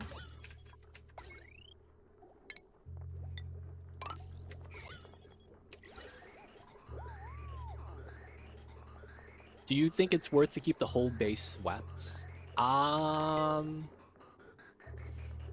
I think it's worth it, but that's me being a little bit OCD, I feel like, and that you really don't need it to be done, Mr. Mycelium, if that makes sense. So the question is that there's items on the floor, and is it worth sweeping? There is direct impact and merit. The only problem is that the impact is pretty minimal. So every item on the ground adds up negative decor, and no matter what it is. Every item on the floor like this will always have a negative decor value down here that you guys could see. It's negative 10. It might be blocked by Mamba, but you can see the base value, right? So the thing with that is each item is negative 10. So if you bring up the decor overlay, it's red with a negative value. If you sweep all that and put it in a storage so that it doesn't impact the dupes, what you actually impact is if you hover over the morale right here, you have a buff in that total morale, the very last item. It's called last cycle's decor. You have internal decor thresholds that's basically based off of their average down here. So while they're moving, you get an active value of how much their immediate decor value around them is, but it's going to fluctuate depending on where they walk to. So because of that, you could either sweep all the items so that the impact is minimalized, or you could either counteract the decor on the bottom with statues. You just spam statues everywhere so that the positive outweighs the negative. So at that point, it's kind of just two schools of thought how you want to do and execute that. But that merit of picking up decor, you could get, I think it's at most, if you hit the maximum value, I think it's 12 morale you can get. And it's really ridiculous though. Like last cycle's decor was like exquisite or something, plus 12 morale. But honestly, that's still only just morale. And if you know how morale works, there's a limit, and that limit gets, like, you hit that limit pretty early on. So is it worth it? It really depends. I don't think it's worth it most of the time, though, to be real. The worst is 0, not negative. No, the worst is minus... Oh, no, the worst is -1. The worst is -1. So -1 is not that bad. Because that's literally just, you know, your barracks. Which is why you want to get barracks and or bathroom in the beginning. That counteracts the ugly decor. And of course, the food. That's the second thing you need to counteract. The food quality in the beginning is also -1. So +1, +1, -1 from eating bad food, -1 for the ugly decor, and that's a net 0. Yeah, getting a great haul is usually the solve problem for all the morale problems because of that +6 value. A park could also suffice, but Great Hall guarantees they get it because they have to eat, right? Purple room bonus, this is new. This is the lab bonus. So right here, there's a laboratory. There is a research speed buff. So while my researcher is researching, they're going to get a buff called Lab Workspace, 10% speed. Now, that also stacks with Lit Workspace, 15% speed. So that's because of the light from the printing pod. If you guys didn't know, the printing pod always has a light. This light is permanent, doesn't generate heat, and it's always going to be on. Can't turn it off unless you remove the pod. Disable it. You don't want to disable it. It turns off your care packages as well.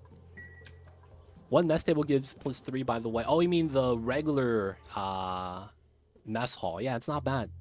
Regular mess hall +3 is pretty good as well.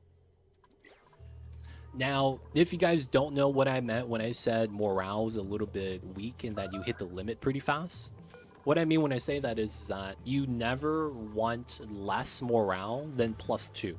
So if you go to skills, and let's look at Cyberdyne, for example. Cyberdyne is 5-1, right? So he gets 5 green, that's good, and 1 red, that's a required. You want to always be +2. So the minimum I want Cyberdyne at is 3, right? So you want that be +2 because it triggers something called high morale. High morale is right here. Minus stress directly impacts that. High morale minus 20%. On max difficulty, you need to counteract the frankly depressing. That is a 20% flat stress modifier. So the easiest way to do that is to make sure everyone has enough morale in the beginning so it washes. What this means though is that if you have more morale than that, there's no impact. So as long as we're +2 over the required, you don't need more than that. Anything over does nothing. So that's actually why I think it doesn't matter for Mr. Mycelium's question. I know that's a long freaking rant before I actually answer it. But it doesn't matter in that sense because it makes sense, right? Because once you hit the required amount, any extra does nothing for you. So unless they revamp that or they make it so that it directly impacts stress, it's a little bit better. That is true, but the overjoyed reactions is very finicky. If you guys don't know how overjoyed reactions work, it's basically if you go to bio, they're going to have a stress reaction and a overjoyed reaction. Now, overjoyed has a cap of, I think it's at most, you're never going to get above 20% chance to trigger. Like, I think that's the max. It's a little bit less than 20%, but you could never get a higher than 20% chance to trigger. There also seems like there is a downtime where after you trigger overjoyed, you can't trigger it again for, I think, like 3 cycles. Now, you don't see like a debuff on them. It's kind of like an internal code thing. But how it works is every time your dupe wakes up, it doesn't matter what time of the day it is. It's when they wake up. They do a overjoyed reaction check. They basically roll a d20. If they roll a 20, they get overjoyed, and it lasts for a cycle. If they don't roll a 20, nothing happens. So there's no loss there. But that's how it works, literally. Now, the minimum you need is... So you have to be positive on the morale right here in order to trigger overjoyed, meaning that you have more green than red. Otherwise, you just can't trigger. And then once you have it, the most morale you can have is +22. +22 meaning that if you have 1 required and you have 23 morale on your dupe, they're rolling the highest chance every time they wake up from their beds to get the overjoyed reaction. So you don't need more than that in that case. Even then, there's still kind of a limit. But that is true. Overjoyed reaction. That's a good point, Lady Swallow. I see you over there. Is carry cap not worth it early game? No, carry cap is amazing. I have it on my dupe that has carry skill. Right, he has the interest. Now, if you're wondering, should you get that as the first skill? Never. Your first 3 skill points are almost always predetermined. Your researcher is always going to grab advanced research first and field research because you need to scan geysers. After that, you usually do applied sciences because that's a Radbolt tech. For your builder, you typically want to get carrying capacity 100% of the time. They're going to be doing supplying anyways. For your rancher, you got a beeline for that. For your tidier, if you want plumbing skill, you're going to want to do that as well. And then you have your digging dupe that need to focus on digging. So it's not until later on where you start investing skill points into carrying capacity, because it's not actually worth it until later on, because you're not going to have enough skill. No, you're stuck. Oh, I made him stuck. Zone, I'm sorry, buddy. No, we have blueprints. I opened one. I got a glove today, man. It feels bad.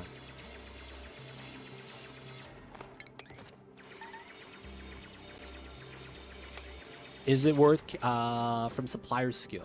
All right, so we're talking about carrying capacity, right?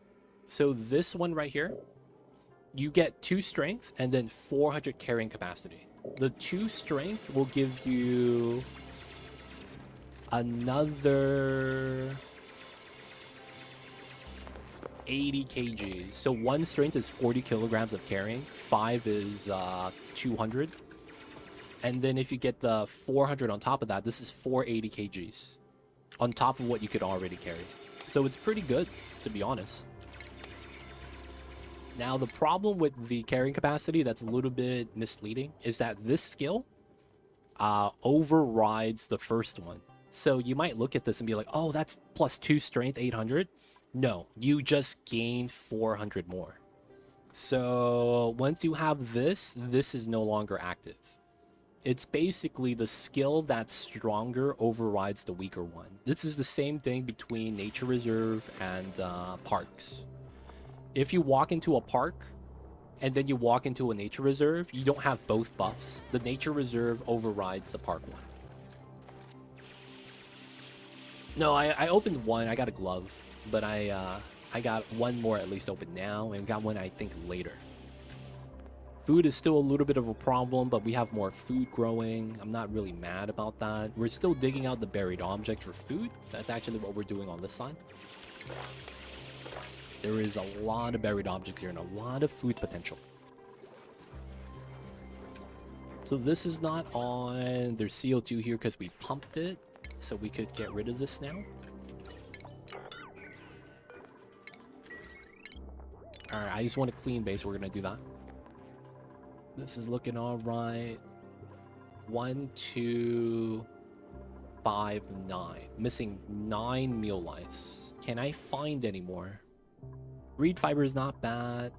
Bristle blossoms are not what I'm looking for. So I'm hoping for some meal lice right now. Oh, no, we do have some seeds right there. Unreachable food. No one's stuck, though. Alright, alright. We don't have the 6th dupe yet because I don't have the calories. But it looks like I would have it here.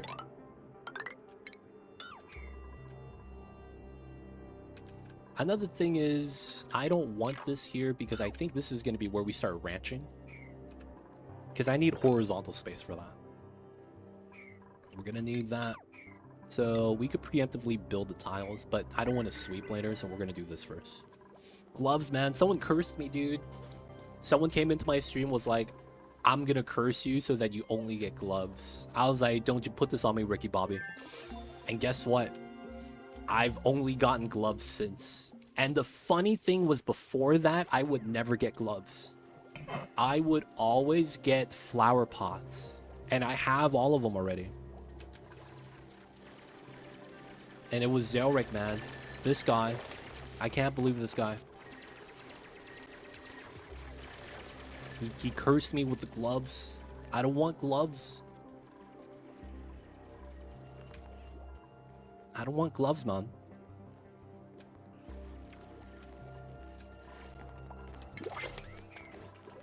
Food. Rust. Yeah, we're gonna have to take the rust. Thought it was Julie. It was Julie, but I forgot about the curse until you brought it up again. It was literally you saying gloves question mark while I hit it, and I got gloves, and I was like, god damn it, Zelric. This guy cursed us mid-roll. Julie was the original person, though. She didn't come in during the roll, though. It felt like you reminded the bots, Zelric. You told them, like, did you guys forget? You gotta give them gloves. That's what it felt like, man. Why'd you do it to us? When was the last time you received duplicate blueprints? Today. I got a second pair of gloves. And I already have them. God damn it, man. Today was that day. We got the second pair of gloves, man. Why is wallpaper best drop? Not wallpaper, drywall. And that's because once you unlock drywall, you get to do pixel art with it, if that makes sense.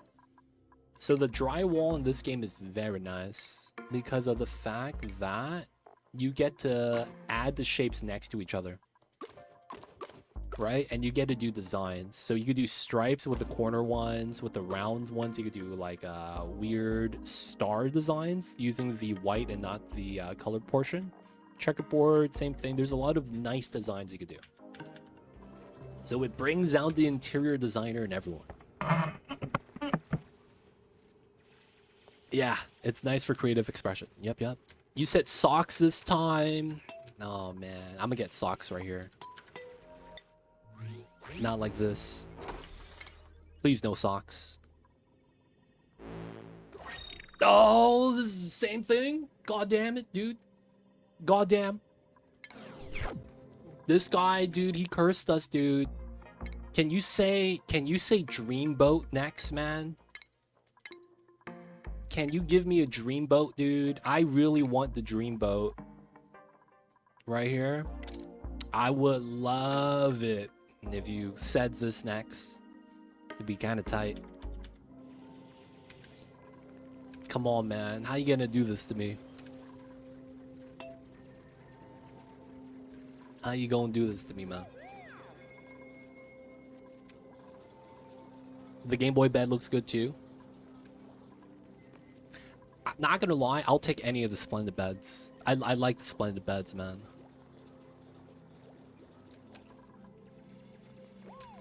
They don't think it be like it is, but it do. It really do be like that sometimes. You just hate to see it.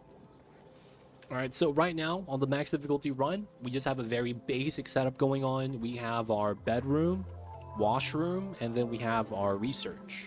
You can see the room bonuses. You want the barracks for the +1, latrine for the +1, and the lab for the research speed. One of the things you could always adjust if you're short on morale, if you guys are running into this problem and you don't have enough morale, you could put schedules. Each additional downtime will increase downtime morale. And what you could do is make a longer downtime and give it to a specific dupe if they happen to be stressed. Now, that's only going to be helpful if they don't have enough morale. Otherwise, if they're stressed and they have high morale buff, that's not going to help them. But that's the easiest way to get past not having a Great Hall in the early stages of the game. Because the Great Hall will give you 6 morale anyways if you were to spend a lot of points. So if you don't have that, that's the second best option. Do you have enough duplicate textures to recycle them to make a bed texture? See, the thing about the bed texture is that since it's Splendid, it costs 7,200. There is one thing though. I have a Splendid duplicate right here. So if I sell this, I would get 1,800 and I'd be at 45 and I need 72. I don't think I have enough of anything that's quality because all my other duplicates are common. I think I'd be short still. I haven't checked though, but I think I'd still be short. The best option is to get the mess hall though. It is. The mess hall is really nice. The mess hall is very nice. Not the Great Hall. There are, I feel like it depends. I would try to go for a Great Hall anytime I can. The mess hall is still good though. 3 morale is actually really nice. Inside of a rocket, I could see how a mess hall is always going to be better than a Great Hall as well.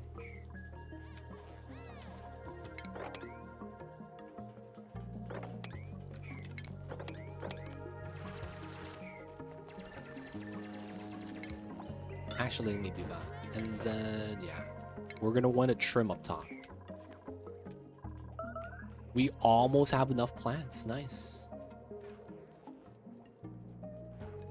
Could make it into it at any time. Yep. It's not bad. It's not bad. I'm happy there's no hatches here. Well, no, he's right here. He's chilling. Oh, there's 2 of them. Dang, they really is chilling. We almost have the tech required for ranching. We gotta get that started. I haven't considered, but we could still try to do carnivore. We can't do locavore anymore because we already planted the plants. We could try to do carnivore right now. I don't know if we should try, but we could. Ooh. This is not a room, actually. I thought that was a story trait. It's actually not. Alright, so we have enough mealwood now. So in 3 cycles, we should be stabilized on the calories. I might want to grow more mealwood. I'm happy we didn't actually make a single mush bar. I feel like a lot of the times, whether or not you need the mush bar is kind of determined by if you're lucky with the buried objects. If you get enough buried muckroot here, you know, you don't need that. But if you don't, yeah, sometimes, man, it's the luck of the cards. I like the time saving by them eating where they find food in the early game. That's nice too, not gonna lie. I hate, though, if they pick up food in the CO2 pit and they try to bring it out and then they drop it back down. I hate that. I absolutely hate that, man. That stuff is a nightmare.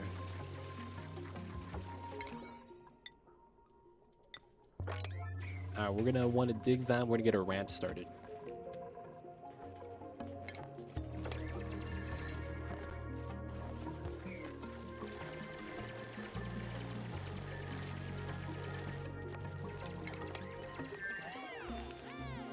Nice. And then I could do boats standing here.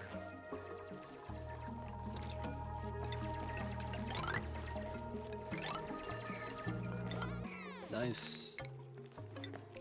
Alright, we're gonna do a very generic ranching design. This is not something that really needs to be thought about. Very straightforward. So you're just gonna do a horizontal room like this. You're going to want this setup for the ranching, and then behind the first door setup, you want 100 tiles. So it's going to be here. I'm going to use that as a marker, use that as a door, and then cancel the rest. So we're going to recount 100 tiles. And that's because by putting the door here, that's -4, and then that's 96, which is the ranch size. So we're going to want to build that and get this started.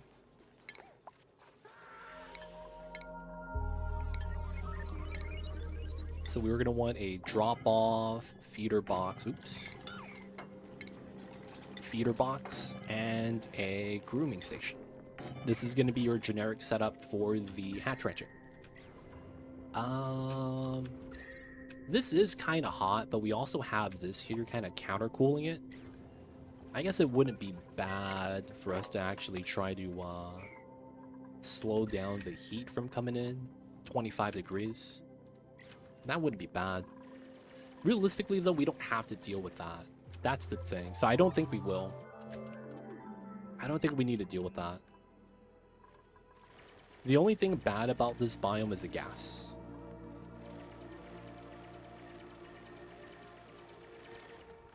There is a little bit of a heat problem, but I think we could counteract that. Especially if I find an ice biome. No, that's just a geode. That's not actually ice. Right, and then all we gotta do is get this set up. I like how they're building this from below. That's a lot faster, and then they could build the rest of the stuff pretty easy.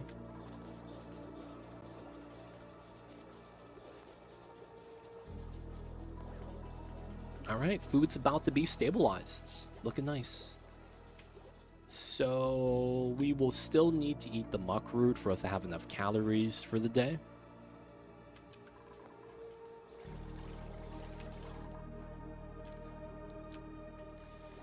And we're gonna get started with some hatch ranching. Cycle 14 is not bad. So if we do hatch ranching and we want to do carnivore, we actually want to try to get a cook.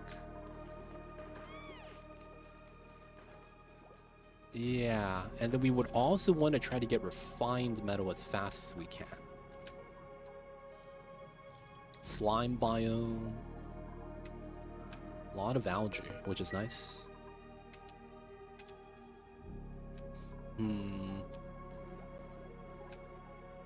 So right now, we'll be going for carnivore. We'll be getting some meat.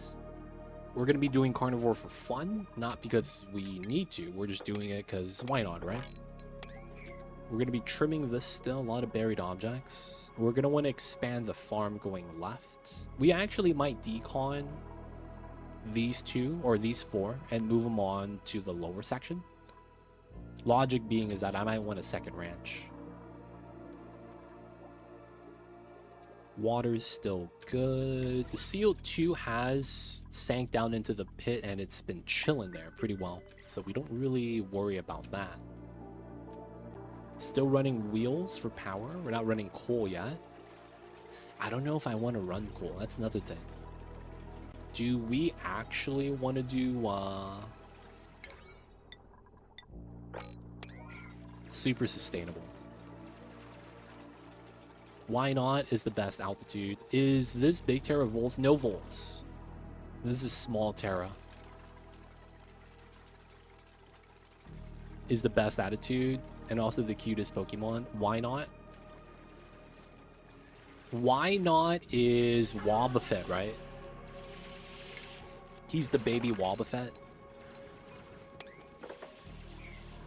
I think that's the Pokemon I'm thinking. I might be wrong, though. Alright, so this is going to be brought down to 8. This is going to be hatches. We are going to want this to be... raw mineral. 160 tons of sandstone. We'll eat that then. Over 100 tons of sandstone can't be bad.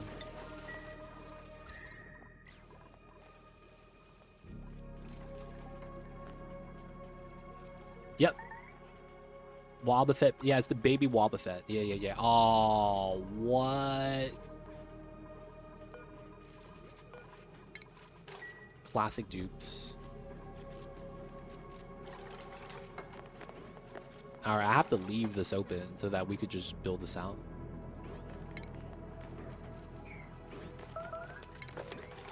We don't have dig skill. Zone will. We'll give it to Zone. Give him the ability to mine the Abyssalite.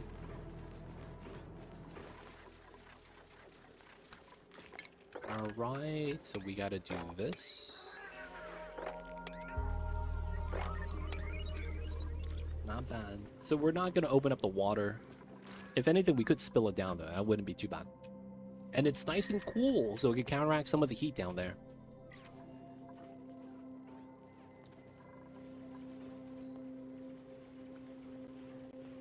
Now, you guys might be wondering, if I have my doors open, why are my doors closed for the bedroom? And that's because of the shine bugs. These guys emanate light, and that's going to be bad for the dupes. Unless they're, you know, they need light at the night to sleep.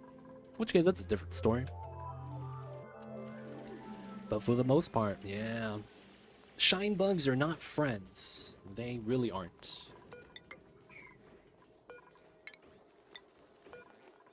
Alright, looks like this is looking good. They could actually come out now and not get wrecked.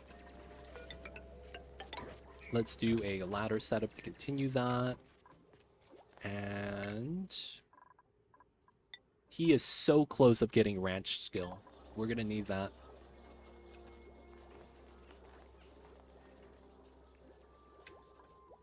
So far, so good, though. A lot of hatch eggs, a lot of hatches.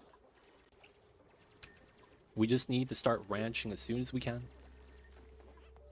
Another thing that I guess a bonus is the buried objects here could also be a hatch. Maybe it's furniture this time. He doesn't say dreamboat, man. God damn it, I still got the socks. God damn it, dude. Those are Atmos boot shoes. Worthless. Is it better to move eggs or just ranch them? Moving eggs is an easy way to move a critter before they hatch. Outside of that, ranching them is always going to be better.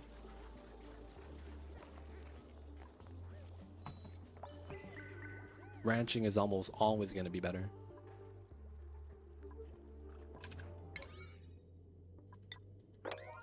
Socks are such a safe bet, though. No, man. No socks. No more socks. We're done with the socks, my friends. I'm out. Catch you later. Have a good one, Shady Power. We'll see you next time. Be good, stay safe out there, man. Okay. Calories are good. Bets are alright. We're gonna get to ranching and doing carnivore. So the next thing we're gonna want to do is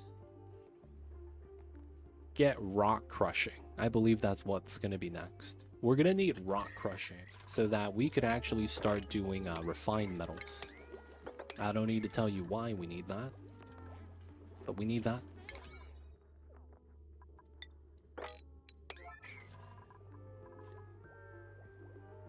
Since we have 5 dupe, the oxygen is actually very nice. Nothing to really worry about. Everything's going great.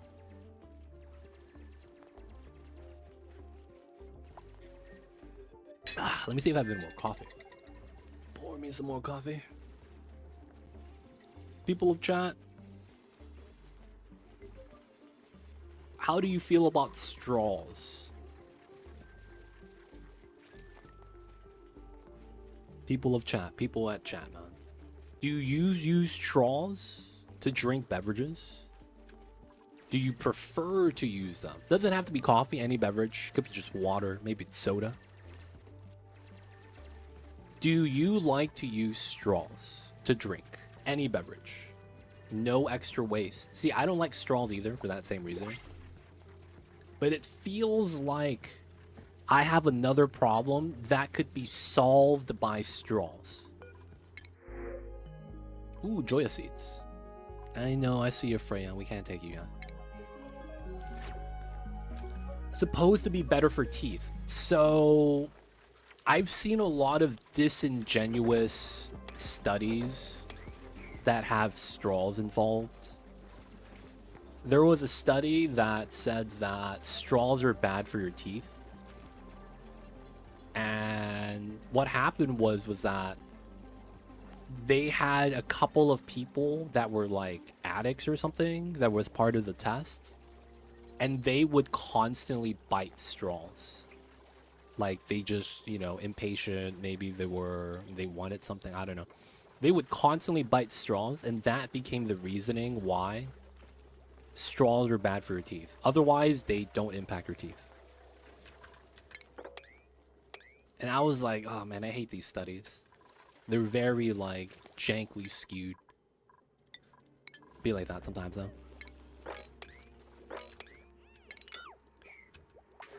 Maybe like iced tea, yeah.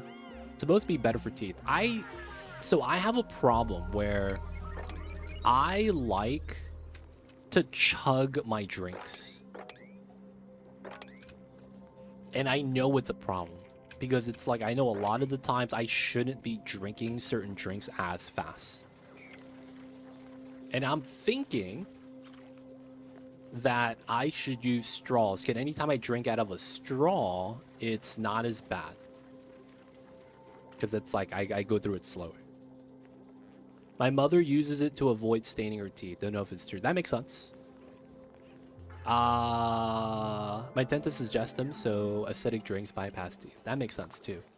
So I have heard that while straws can be beneficial, there is some dentists that believe that while you drink through a straw, you could have the straw in a bad angle, and it diverts the drink or beverage otherwise to a location of your teeth where it shouldn't be reaching before, and that potential is reasoning why it's bad.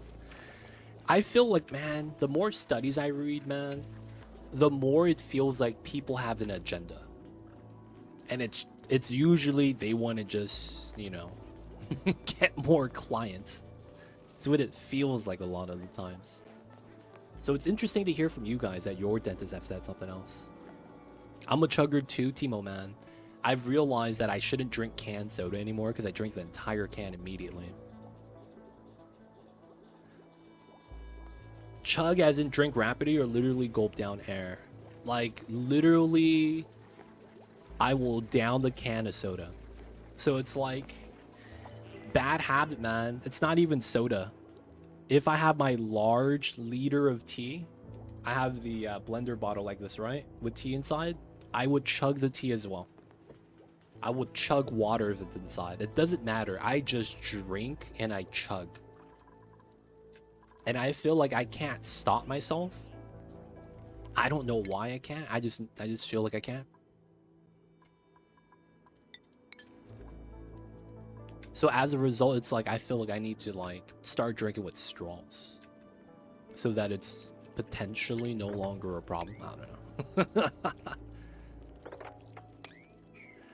Feels that way though.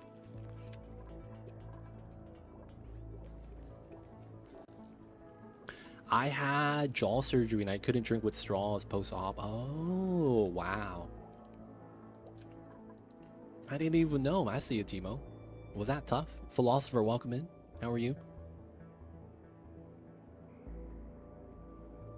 Reusable straws are the best. I was actually curious about that. I was going to ask if anyone here had a reusable straw. Because it's like, thinking about it, how do you clean that? How do you clean the inside of a straw?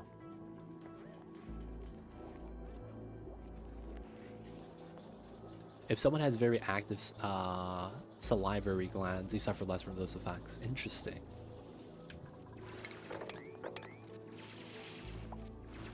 With a straw cleaner from Amazon? Yo, man, this guy is sponsored by Jeff Bezos. He's pushing the sales, man. God damn, I see you over there. What's going on, Leo? I see you. Metal straws are awesome. There's a special brush cleaner from... Oh. Oh, Fork, yeah, it's crazy like that, man. There's something like that for sugar as well. Don't blame sugar, blame the fats. That was the logic behind that. Of course, metal straws are good. Just run it in a dishwasher and send it. Ooh, so you don't scrub the insides? Oh, that's gross.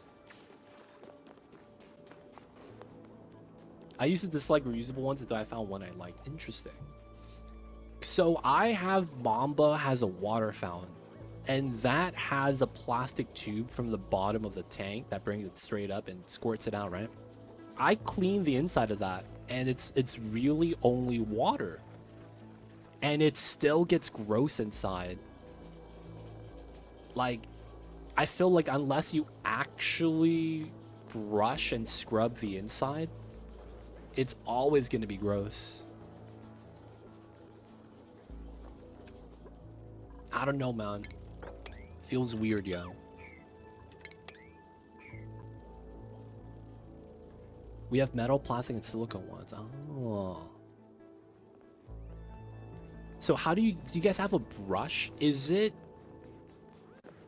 How does the brush work, man? Keeping bottles clean is very difficult. Spores are hard to kill. Yep. Cleaning bottles and stuff. Oh, I see a warm gravy. Tough times. I mean, they make those mini chimney sweeper brushes. Yeah, but does that mean you use one and throw it away? Bacteria tends to form biofilms in pure water. Yep. It kind of reminds me of slime. It's the best way for me to kind of describe it.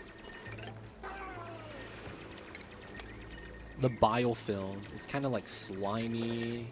I don't know how else to really describe it. But yeah, slimy film. Hey, Neo Ziole, coming up with the prime. Appreciate you. Thank you so much. Welcome to the city. Hope you enjoy your stay. Enjoy the Mamba emotes, the 20 days ad for your viewing, and don't forget that legit sub badge. Mamba would thank you, but the little kitty cat's being lazy. And he's just sleeping on the blankets. But thank you, Neo. Appreciate you. Yeah, I feel like if bacteria can live on my toothbrush, they can live anywhere. Yep. It's like a pipe cleaner, except instead of arts and crafts, you actually insert it to a pipe. Yeah. My cat's water bowl is nastier than my dog's. I swear, he's putting more saliva in it than he drinks. You know why? When a dog drinks from a water bowl, half of the water is on the floor. That's the craziest thing. I don't even think it's your cat's fault. It's just that dogs are messy. I have never seen a dog not make a mess while drinking water. Like, I'm serious, man. I have never seen a dog not make a mess when they're drinking water or eating foods. Dog saliva is antibacterial. Cats aren't, though, right? Well, no, it depends. Don't cats also lick their wounds? That's a thing, right?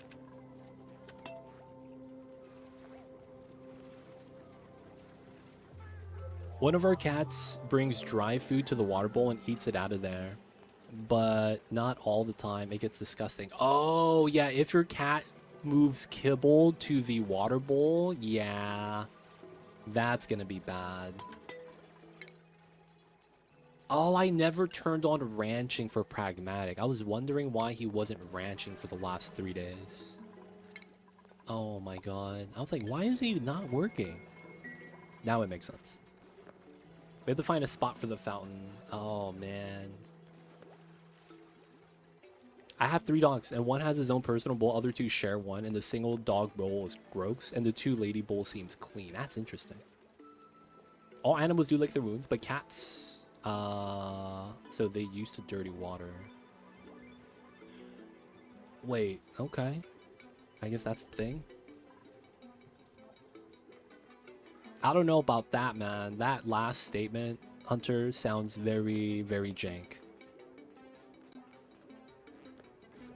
My dog doesn't make a mess drinking water until she turns the bowl over and it's almost empty. I'm so happy, man, that Mama doesn't do any annoying thing. Like, there's people with the metal bowls, and the cats will literally just keep slapping the metal bowl and making a loud sound until, like, you feed them. I'm happy Mama doesn't do that, man. I heard cats sometimes groom their close social friends as a show of dominance. Hey, man, you gotta take care of the kids. Cats are very picky about water. They are. My cat's kibble just ends up in crumbs all over the floor. Oh, I see you. Yeah, cats have a problem where they kind of chew with their mouth open at times. When they have to, like, bite down and crunch something.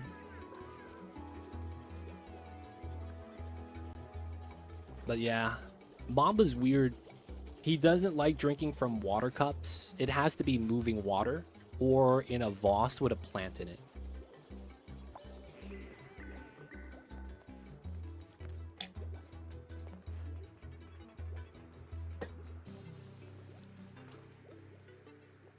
She licks the bowl over when it's not having enough of water. Oh, too strong. I see you. Too strong. Sometimes you're too strong, man. I guess it really do be like that sometimes. Is it wrong to be strong? Sometimes it's too strong. Alright, I'm gonna put this here instead of waiting to dig this out. And then we'll get the second ranch in. I like how we have a lot of metal right here. And then Rock Crusher is in.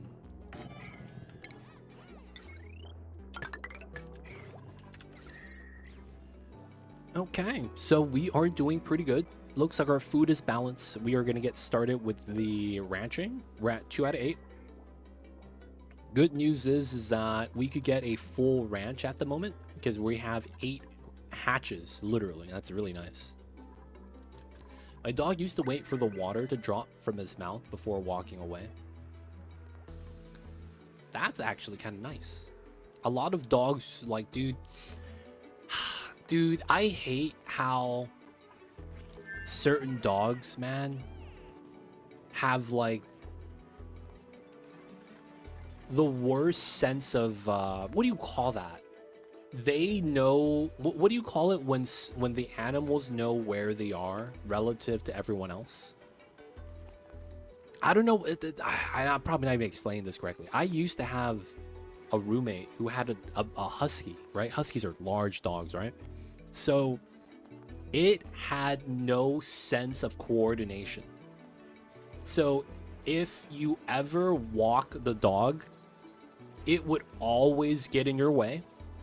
It doesn't know how to walk with other people around. He's always going in between everyone's legs and he's like stopping the movement.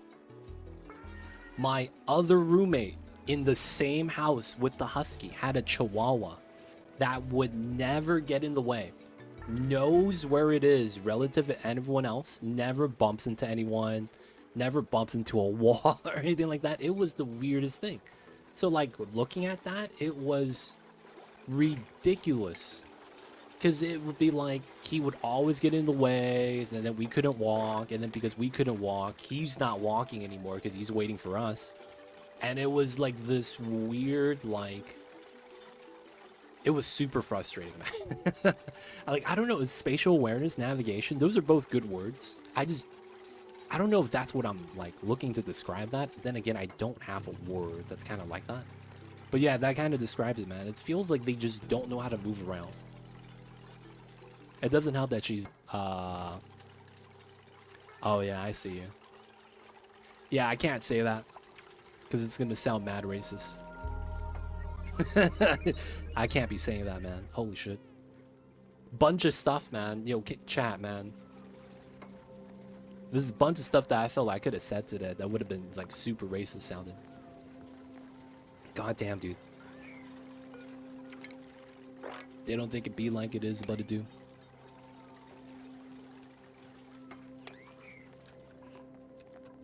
Guys, we're just playing some Oni. Just doing some things. Just trying to do some max difficulty stuff. Did we get the guy over here? Yeah, we did. 7 out of 8. So he is the last one. Okay, that's not bad. Alright, let's plant the seeds. Let's do our thing.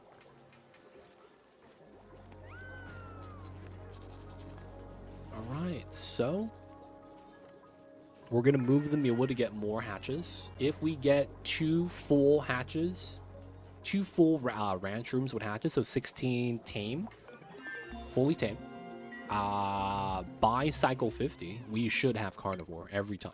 It's not even going to be close. So hopefully we get there. So while we assume we're going to get that, we're going to build some ranching stuff that we think we're going to need. And let's clean this up a little bit. We gotta get ranching done, man. Pragmatic, that's you, buddy. Oh, it's 14. I guessed the number at the end of your name. I put 13. I got it wrong. Feels bad.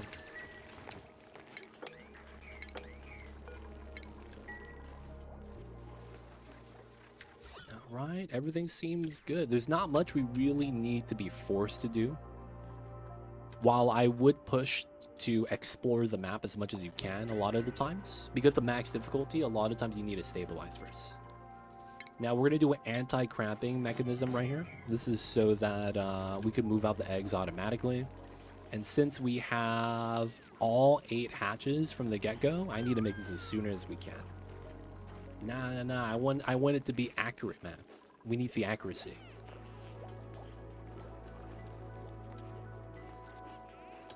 Should be good, should be good. Alright, so we need to start making some copper. 10, so that's what, 500? Let's go with 1,000. We're gonna need at least a smart battery, automation wire, and then handful of sensors and stuff, because we will need to generate some sort of oxygen somehow. So I think I'm gonna make a foolproof submerged setup that we would typically do. I just need to think about how many dupes I'm gonna want to take. I think we're not gonna take more than 32. So I'm gonna get 4 electrolyzers in our setup once we actually are ready to build that. Huh. Lot of abyssalite, man. They're giving me a lot of abyssalite. That's interesting. And these guys are cramped, right? Yep. They want me to save them, but I can't. Alright, let's go over here. Let's do 4. So we'll do it like that.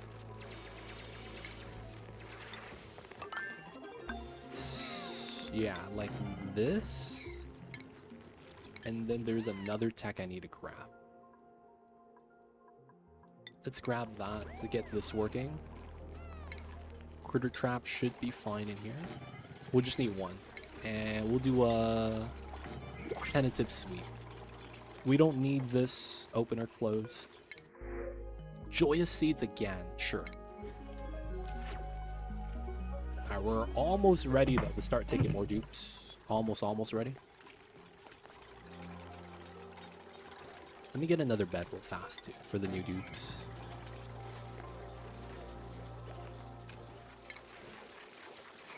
Okay, 60, 95.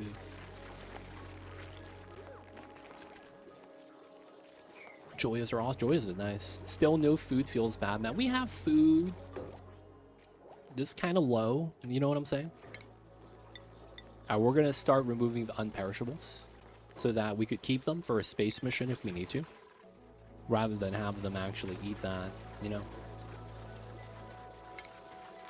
Alright, we're going to get a harvest here. Nice.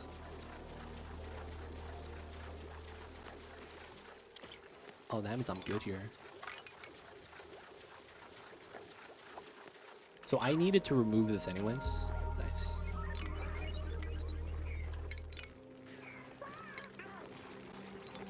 And then we got to remove that.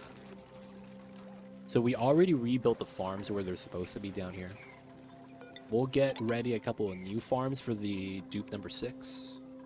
This is going to be sweep only 7 standard. And we're going to start sweeping the items inside this room.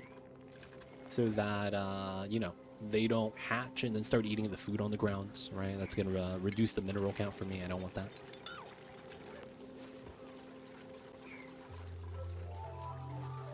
Okay, we could also remove these 2 because they already grew and they're at 1%.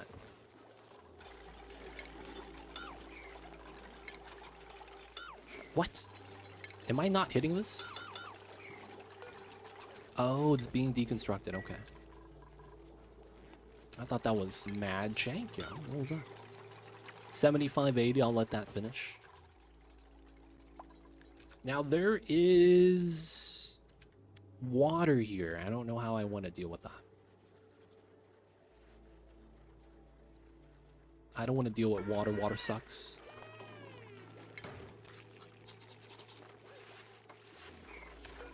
We could build this then. While we're waiting for that to finish growing.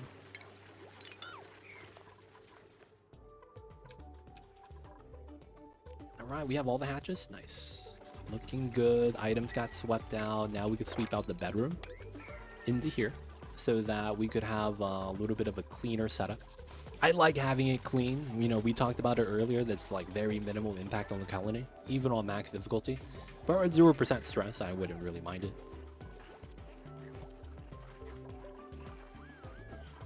Chillin'. Waiting for the dispenser tech so that we could move eggs out automatically. We don't upgrade to toilets yet because I don't really have steady power. Whatever power we're using, it's for research, oxygen, not really anything else. And then once we're ready, we're going to transition to that. We're probably not going to do super sustainable though. Backup food right here if we really need it.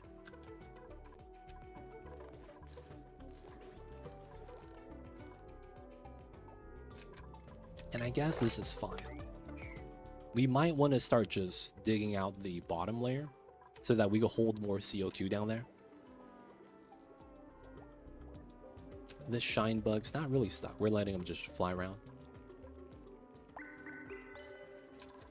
Now the bad news is that once I build the tiles here, the items are going to get pushed up. So I'm not going to want that. If anything, I'd probably want to dig this down. Hopefully my dupes don't get stuck here.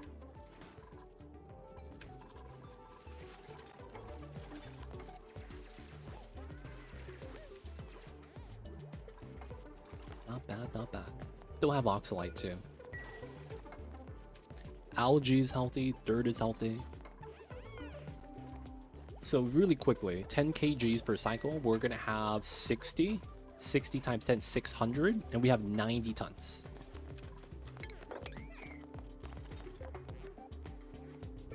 That means we have at least 100 cycles of food. So the beginning is not bad. We caught up, we stabilized, we seem to be doing okay. I can't reach that tile, feels bad. I guess we don't need it. All right, harvest ready. That's what I want to see.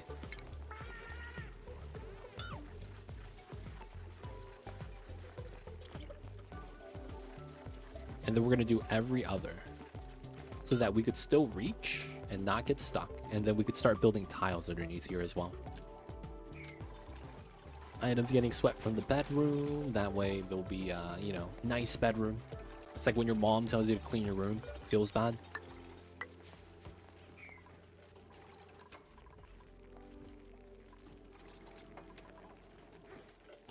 Nobody likes it when their mom tells them to clean the room. But they know she's right. This is 1%, 4%. Alright, decon it, have that drop down, and then we get the new tile. This one too. Theoretically, we get that. And we won't put the doors in yet.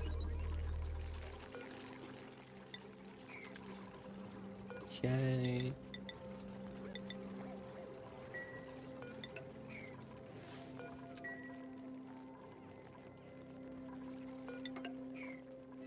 $97.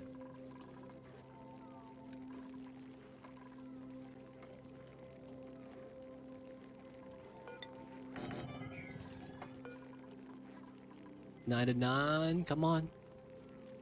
Let's get the last one ready. Oh, we could do this though. That this research is still being done. We just decon this. We don't need to harvest. Oh, they're doing both either way. All right, so that's going to be how we get that. Get that clean.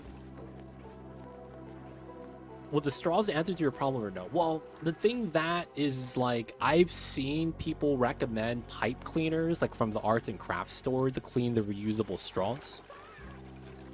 The thing with that is like, I don't know if I should do the reusable straws. I am thinking about it. I feel like it's going to better my health so that I don't just get a spike in sugar anytime I drink soda.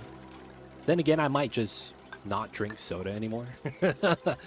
That might be just a better option. But for the most part, I think I have to try it. I think I'm going to have to try it. Like, I'm going to get the reusable straws, and then I'm going to use a Q-tip on the inside to see how gross it gets. And then I'm going to use the pipe cleaner and see how much it cleans off. You know what I'm saying? You gotta do what we can first. Gotta try it out. They're not that expensive, right? The reusable straws. I don't know which one I should use, though. Is there one that you guys prefer, like material type? I feel I drink beverages with a straw than I without. I guess it depends on the person. I feel like it would slow me down by a lot. Because I'm thinking about it.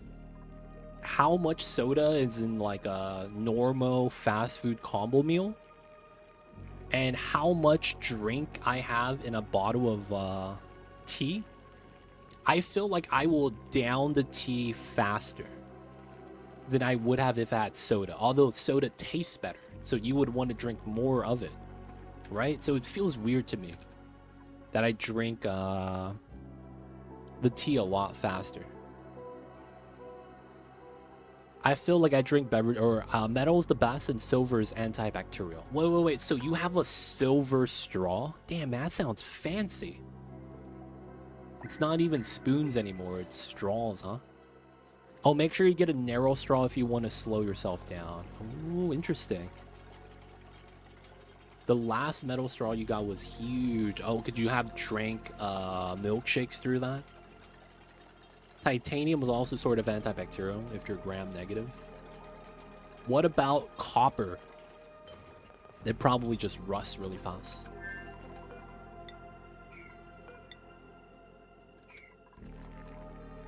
Are we not able to walk up?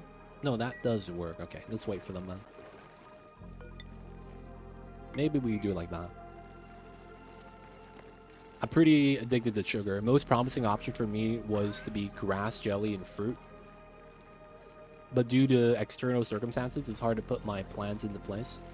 Grass jelly can be really delicious. But it has to be done right. Silver straws tarnish fast, though they're usually just alloys. Oh, feels bad. So it sounds like it's kind of advised to not use the metal straws. That's what it kind of feels like. I'm not actually sure, though, if that's the case. It seems like you want to avoid the plastic because of microplastics. And, well, that makes sense.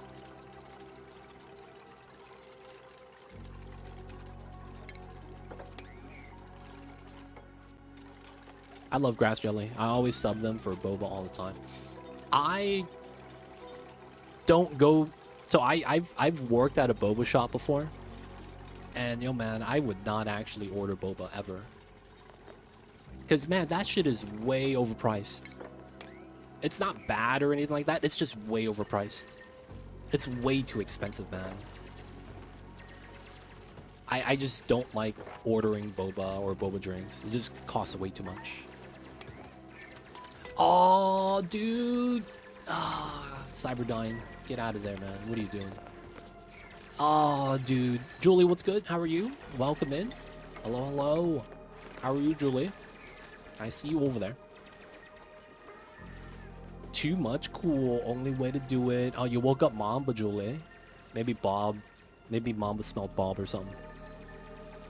What the hell is grass jelly? Grass jelly is nice. Grass jelly is a herbal jelly mix that they add honey or sugar to. So it's kind of like... Imagine green tea, but more herbal tasting into gelatin form.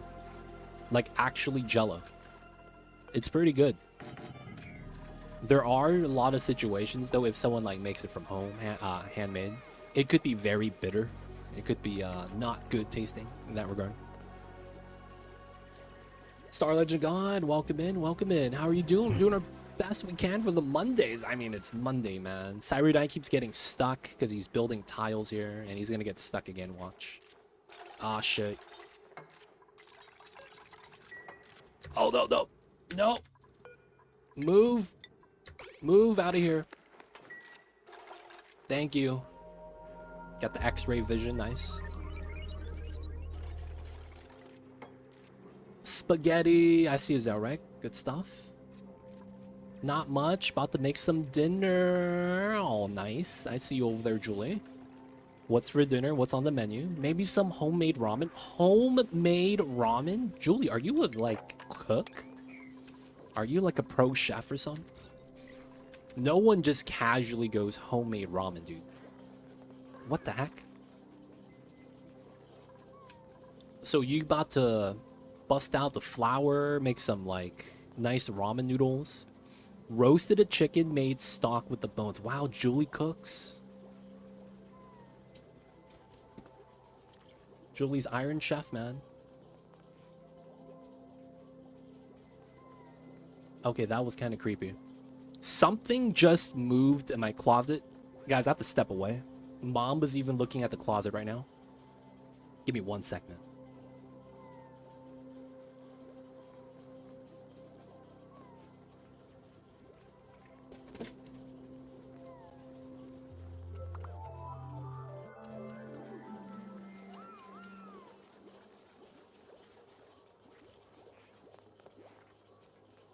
Guys, it's all good. It's all good. Nothing bad to see here. It's all good.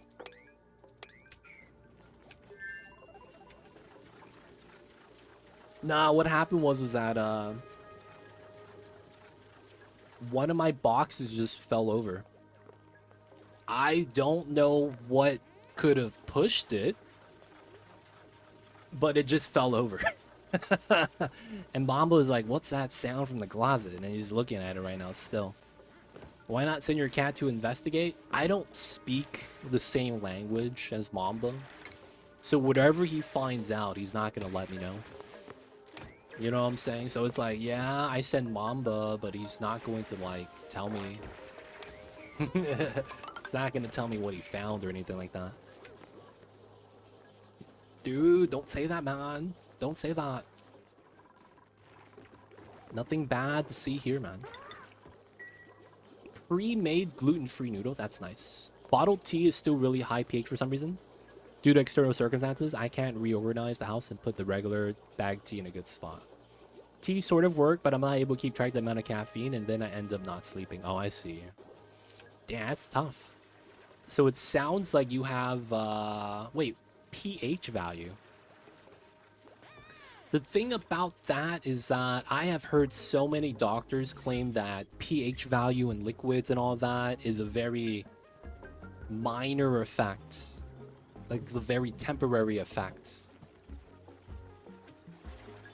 Because it's like, I mean, I understand the logic though, that we, the people, are kind of wondering, because it's like, well, if we eat too many acidic foods and we get acid reflux, because I have that, we want to get food with more, you know, pH balance. That way it kind of balances, right? And apparently the doctor's like, no, that's not how it works. But then it's like, well, we eat food that has high acidity, yet that affects us. And it's like, well, they can't really explain it at that point. It's like, well, yeah, it works, but it don't work kind of a thing. And I'm like, I feel like this doctor's trying to sell me some drugs. That's all it sounds like he wants to do. I don't know, man. I don't know. It'd be like that, though, sometimes. I remember when I saw someone put lemon in alkaline water. Oh, man. All I gotta say is, like, a bunch of the times, man, you need to get pH strips and test the water yourself. That's all I'll say.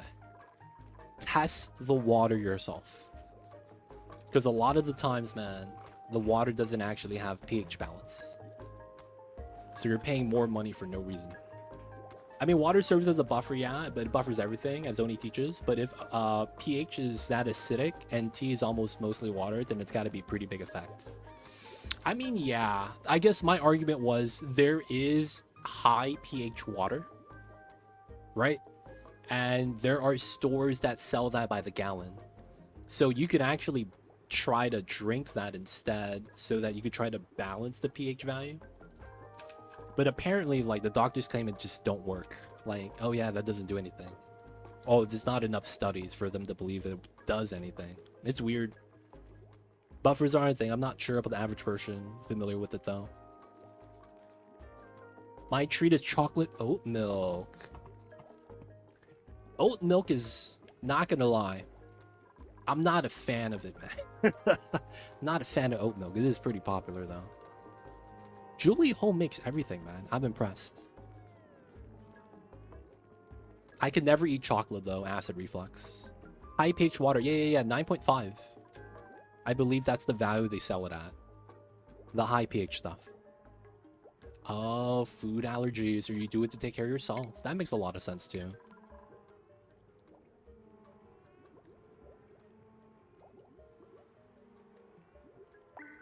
I have no full-time work, so I gotta cook. Okay, I got you. I like oat milk because it tastes like cereal milk. That's actually why I don't like it. I like cereal milk if I make it, but then it's like, if it's pre-made like that, I'm like, I don't know, man. Maybe I'll pass. I'm not a fan of that. Well, I'm not a fan of that in my coffee. I don't like oat milk in my coffee. Can't say I'm a fan of that, sadly. We still didn't get the research. Almost done. Alright, so right now we are really good stabilized. I need to get some metal. I gotta make some incubators. Let's bump this up to a 7. High pH things taste bitter. Interesting. I like to make my lattes with soy milk. I love it. Oh, wow. I've heard of someone making coffee with honey. Some things, man, I just feel like don't taste right. I don't know, man. Soy milk in the lattes, oat milk in the coffee, honey in the coffee. It just feels like it's so different, it's weird. But it might be just me, though. A whole chicken costs less than a packet of chicken thighs. Yeah, it does. So one chicken lasts me all week. Honestly, that's smart. The thing about the chicken, though, you're also paying for the bones. You have to do the butchering yourself. So a lot of the labor is pushed onto you. So that kind of makes sense. I like to drink soy milk straight. I don't like mixed with stuff. Oh, I see. It's not bad. I've always... Man, I have a catalog of things I would do if I ever, like, won the lotto. I would want to learn how to butcher if I won the lotto so that I could actually, like, cook properly. I would love to learn that. Some other skills, too. We're gonna take the briar seeds. Yeah, deboning a chicken is a good skill to have. I've also thought about trying to expand that to, like, whole cows. That's actually what I kind of want to learn. Because I hear about people buying a cow with, like, multiple families, and it's like a couple $1,000s, but then they have meat for years. You know, like, they buy a whole cow to butcher in, and they go halvesies on it. It's, dude, I hear about that. I'm like, dude, man, that sounds nice. Once the chicken is cooked and cool, debone is easy. Butchering is a good skill to have even when poor too. Dude, that's what I'm saying. It's just a good skill in general, I feel like. All right, so let's get the dispenser up. I need to start moving the eggs inside, and then we need to start setting up the next step, which is going to be spawn tech, I think. All right, so let's go deep and try to find a water geyser. Cooking stream on the list. Yeah, when I move out. The problem is that my kitchen is not in a situation right now which I could do a cooking stream in. It's pretty bad. So yeah, no cooking stream anytime soon. Oven has internal meat thermometer. Oh wow. Yo, this guy. I'll see you guys over there. Guys, it's spawn time. I gotta get spawn tech.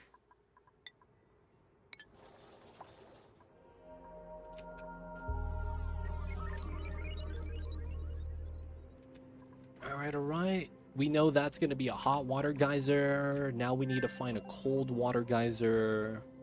I need to find the ice biome. We have an ice biome, right? We do. So we just got to find it. It's usually near the top as well.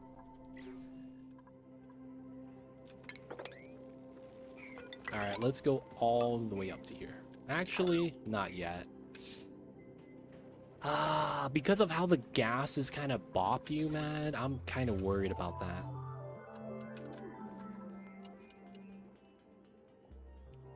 I want a smoker or a barbecue grill as well. That's another thing I would honestly do all the time. You can make a smoker out of a stack of bricks. You can.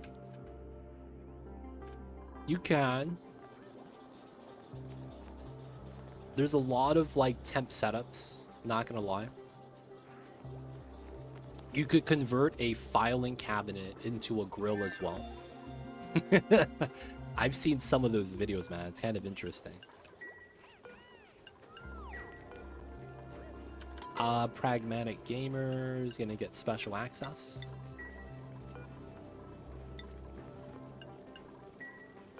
And then this is gonna be eggs. Sweep only? No. Always on. Priority 9. Nice. I want one of those fancy one with the wood chip sides. That does, the fancy ones sound really nice, to be honest. Dude, man, there's a lot of jank stuff nowadays that I feel like shouldn't be known as common knowledge. Like, there's people that make knives with razor blades that don't understand that razor blades and knife quality are very different. And that while it looks amazing, you're setting yourself up for death. Like, there's a lot of things that I feel like shouldn't be allowed, but then, you know, the video goes viral and everyone wants to try it out. Like, there's a video where someone made a razor blade knife. And if you guys don't know anything about razor blades, they're not food quality cuttable because you get chunks of metal because the razor blade chips very easily. So you get micro chunks of metal in your food as a result. And dude, that's gonna tear you up. Like, that metal actually cuts you up inside. So it's like stuff like that, man. It's like, oh man, you got to do things properly, man. There's certain things that you just can't do. There's another thing is like the cabinet, the filing cabinet barbecues that I was talking about. If those are painted, you are completely screwed. Like, that's cancer you're eating. Like, literal cancer. So it's like, there's a lot of things like that that's like, dude, I just rather have the proper equipment just because I wouldn't know what I'd be getting myself into. Yeah, the paint is super toxic, man. There's a lot of bad things. It's just you don't see anything about that, and when people try it out, they get themselves kind of like screwed over, man. And it's like they do it to themselves at that point. I feel like get rid of the 5-minute craps and we could deal with small potatoes. Dude, it's tough, man. The TikTok craze has kind of made it kind of like it's all about seeing something cool and trying it now without actually caring about the consequences. Feels bad, man. So right now we're a little bit stabilized. We're going to be attempting to do carnivore. We're going to want to also do as much as the incubation as we can. It's probably going to happen here. And we're going to need to do a couple things as well. I need to find water that's cold.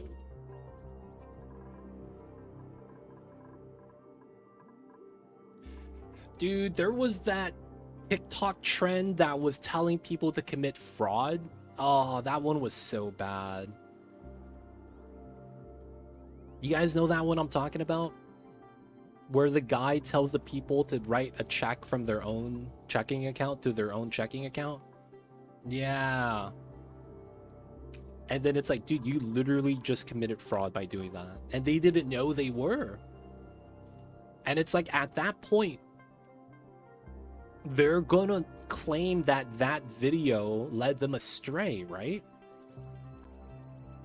Like how does, like, who pays the consequence at that point? You know what I'm saying? And like, it's insane. And people went to jail. Did the guy who made the video go to jail? That's the most important part. It's a good fool detector. No, it's not. You have so many kids now that are in high school that are probably attempting that, and they haven't been able to become financially literate yet, let alone responsible, right? And they're the ones that are going to become the victims. And it's like, I don't think that's fair. Like, these are kids, right? When I was a kid, I thought I knew everything. And now that I'm older, I know that I don't. And it's very, very, how do I say this? It's a setup for disaster, man. It really is. I'm gonna grab... I have airflow, right? I do. We're gonna need the sensors.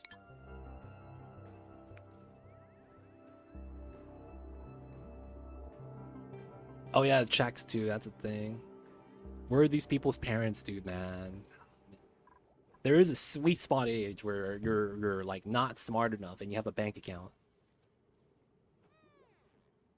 Oh yeah, a lot of internet challenges. Yeah, dude, that stuff is insane. Grown adults are still victims of endless amounts of misinformation. It's a losing battle. The flip side, internet having indefinite information. That's the thing, man. It's man, it's crazy. It really is. Feels bad, man. All right. So I don't want to get back into the sad vibes. I need to find an ice biome. That is the saving grace. I need to find an ice biome. I don't want to go through this, but I think I have to.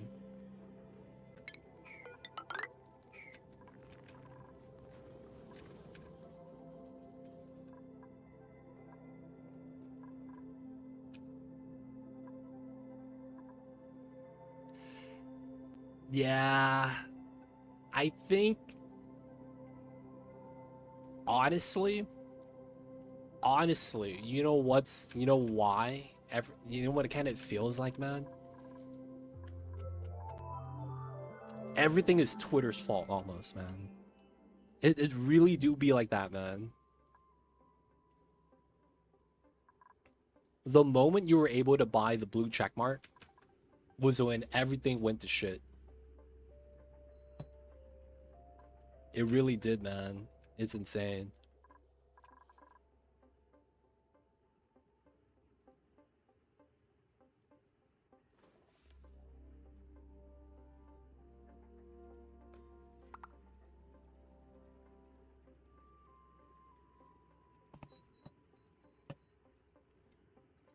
Right.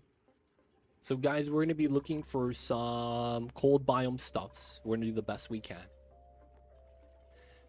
And right now we have a lot of calories. We're doing all right. We need to start cooking. I need to start incubating as well. That's gonna be something I'm gonna want to start to do. And then we're gonna need signal switches.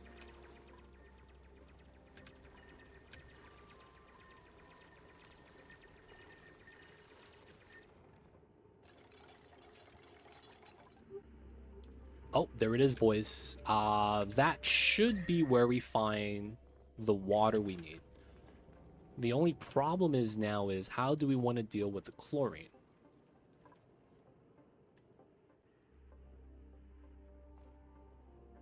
Yeah, man, we're incubating eggs. We got to. How many dupes for this run? I don't have a plan yet. No more than 32. Oh, I could just get gas res. I think I will. After we grab the tack right now. Yeah, we'll grab HVAC. And then we could just move the gases into a gas res.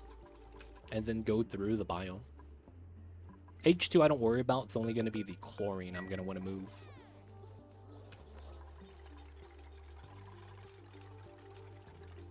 No, 32 is going to be the max.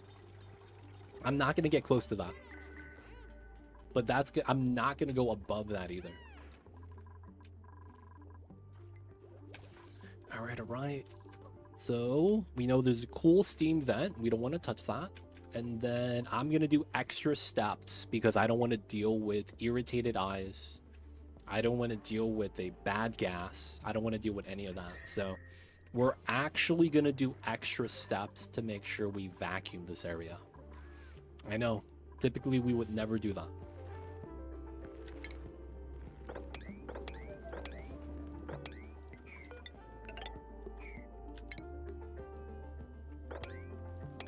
Alright, so we're going to be going down to here, liquid lock, and then we're going to do a gas res. 3x5. I'm also going to do that and then put a tile here. And don't cut that tile. I had a fun time with my main atmosphere with PO2. Dude, man, I feel like it's super jank that sicknesses are less impactful than environmental interactions. That sounds completely messed up. Like, it feels like that shouldn't be the case. But if I have to be real, man, why does slime lung impact me not as bad as chilly surroundings or irritable eyes? You know what I'm saying? Like, I feel like that's a telltale sign that the new mechanics are way too strong. Way too strong. It's lack of, I think the problem with that is a little bit, I mean, I could see you with that. I think it's more so just a lot of people don't know when they're being manipulated for Rika. And I think that's the biggest thing. When people are being manipulated, they don't know they are. Right? And it's I feel like due to a lack of experience of the real world. Like, it's going to be a learning experience for them. Oh yeah, they're going to understand better now because that happened. But it's like at the same time though, you don't have like classes on manipulation, because that's how you get, you know, more like people. What would you want to teach that? It's more so like we need like safety classes that teach people this is bad because this is happening or something like that. Like, I don't know how to really explain it either. But a lot of the times it's just, if you just show people how people are being disingenuous and help, you know, point out these things, they're less likely to fall into those traps. Because it all stems from one thing: the bad person being a bad person. When it kind of comes down to it. That might be a little bit too simple though to kind of like talk about and break down. But it feels like because it's simple, it makes a lot of sense.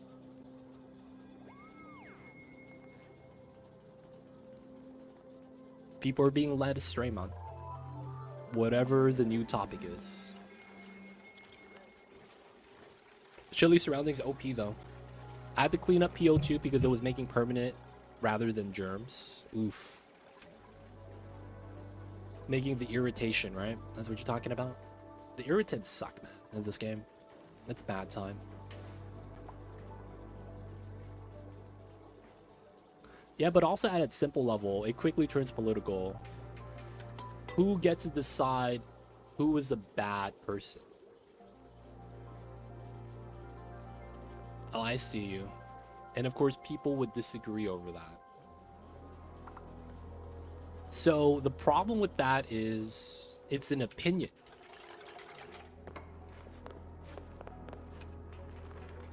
Right? Being good or bad is an opinion. I see what you're coming from, though. People would disagree about that, but the moment you talk about that, though, is when you've already lost. That's the problem. The moment someone brings up, but who gets to decide if they're a good or bad person? The moment that question is asked, and you actually answer it, you've already lost, technically. Because that's very much whataboutism. They just change the topic. How are you making this judgment?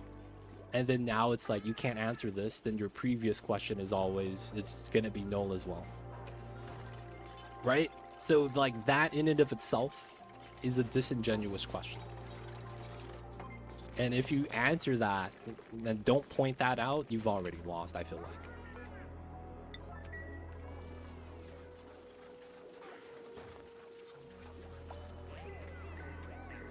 Now, if the question is what makes them a bad person, in which case it's a different discussion, right? But when it becomes a thing of who gets to determine good or bad, that's completely different. All right, we're waiting for a little bit of downtime to wrap up. People asked foods. Plug slug gas. I get to judge whether or not I want to engage with anyone else. That's another thing too. You can't force certain things to happen.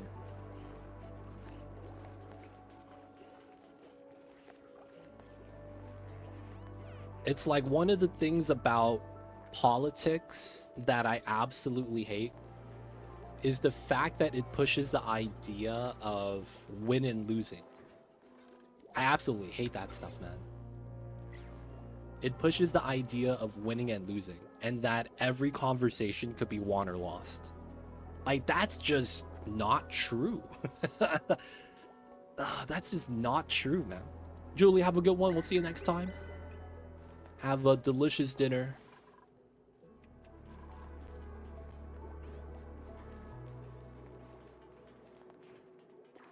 Mamba would wave, but you know, he's asleep. I hate debate, love discussion and conversation. Yeah, that's the thing. It's like,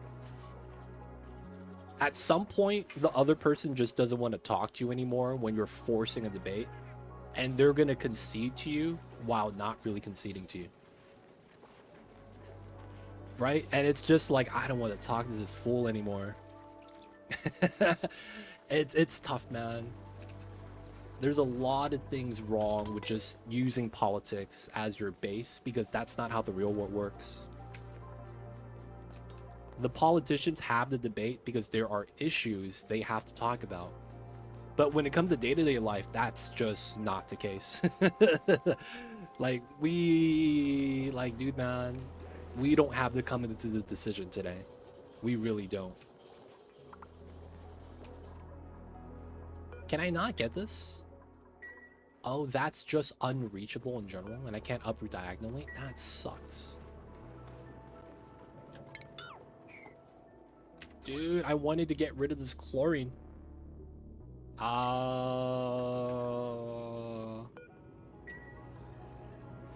it. Alright, we'll do it here. Actually, can I just get a bottle of water? Let's grab the mellow seed. Let's put this here for the memes.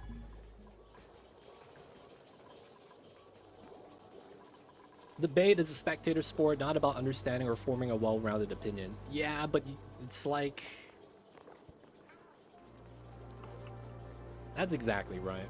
Oh my god, Papa Norse. That's a name I haven't seen in a long time. How have you been, my dude? Hope you've been well.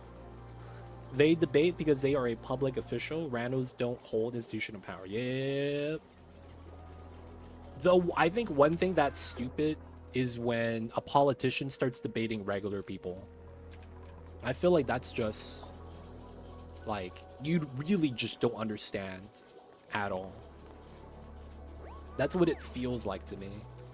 Because it's like you're doing something that you went to school for, right? You've been doing this every day of the week. Of course you're going to win arguments, but does that mean you're right? Not really. Let's be real. Building a court in the gym? Yo, man. Is it one of those ones that you could piece together? Or is it a permanent setup?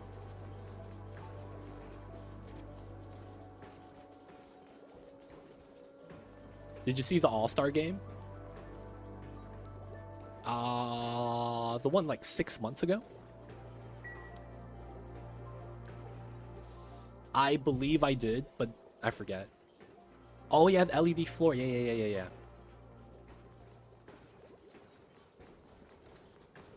It was kind of cool. There were some things weird about it though, but yeah, I remember the LED floor.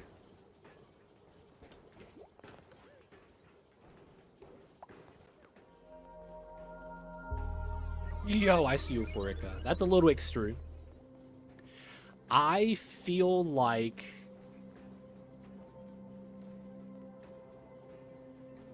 the one thing we need in politics in every place in the world. Oh, I was supposed to turn this off. I was too slow. God damn it. No, everyone's gonna get wet now. They're gonna blame me. Aw, shit. Who spilled water? It was me, your boy, too legit. God damn it. God damn it. That was my bad. Clean this up, boys. We have to clean it up. The one thing I think we all need, every country in the world, regardless of country, if they're first world, third world country, politicians, right, that receive funding bonus from whoever it is that they're getting funded from, that they're lobbying for, right? They need to have the NASCAR jackets that have all the sponsors on it. They need to have one that's clearly showing that they're being paid by this guy. That's what they need on the jackets. So if you have no endorsements, you have a blank jacket, and that would be the best thing to have, because it really means that you don't have any of that. Now, if you do have it and you lie, you immediately go to jail. Do not cross go. You tried to do fraud by telling people that you weren't lobbying for anyone, but you were. You'd be having a lot of blank jackets. No, it has to be a requirement. So if someone lobbied for you and you don't put it on, you are not being truthful in that regard. That has to be something that has to be mandated or like sought over by a committee of some sort, maybe even the government. And they need to be the ones that like keep track of it, because it's like it's someone knows where the money's coming from, just not public knowledge. Like that would solve a lot of problems. So like when you have a guy that's saying, you know, oil isn't causing global warming, and then you see on the back he's sponsored by the oil companies, it's like, well, of course he's gonna say that, right? It's gonna make a lot more sense to the people. It's gonna make voting a lot better too, because you would actually vote for things you understand, and not so much for the, you know, bait and switch that the people do. Yeah, the people just lying for votes and stuff like that. You know what I'm saying, man? I bet that in that reality, they make it having more sponsor means more good. I would market that if I was a big core. I mean, you could try, right? There's nothing wrong with how you market it, but it's like, if someone is claiming something and they don't have a sponsorship by someone in that field, like it's gonna mean like, okay, that means a little bit more, you know? Then someone that just says something, like, oh wow, is that true? Oh, sponsored by Chevron. Oh shit. Yeah, I don't know about that. You know what I'm saying? Like you gotta have that, man. You gotta have that.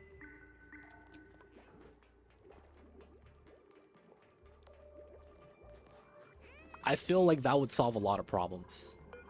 That's just me, though. That's just me.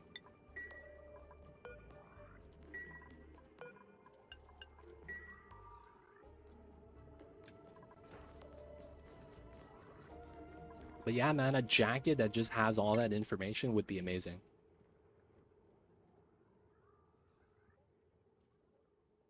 You could also do that relative to size. A badge that's like 1 foot wide by 1 foot wide, it's on the back, is like multi-million-dollars or something like that. Oh yeah, they gave me 10 mil. You have the entire back of the jacket is gonna be the logo. You know what I'm saying? The size of the logo is relative to endorsement amount. Alright, let's grab the odorizer. Why not? Alright, still gonna want to mop this. Alright, so we know it's ice up here. There is rust. That's really weird.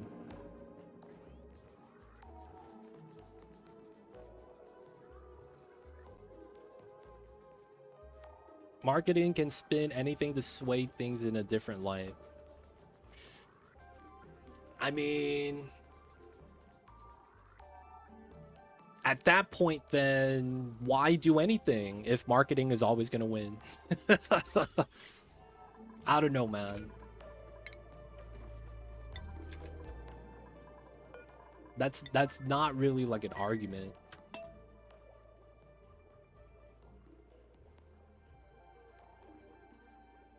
If I pay 10 bucks, can I just have the T in the corner of my lapel? We might get like a...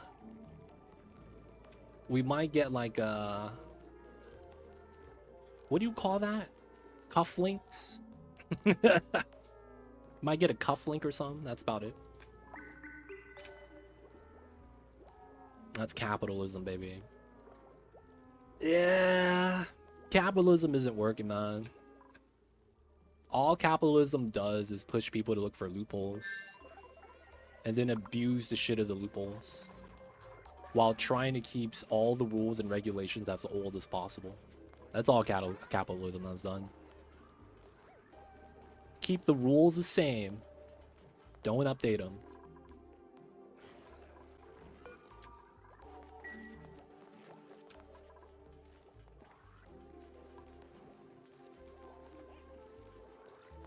Alright, so we have enough. I wouldn't mind another 1,000 though.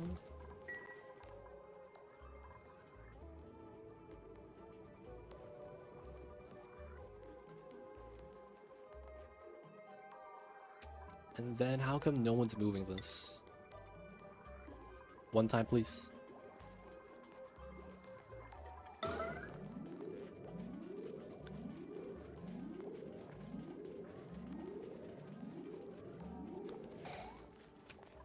All right.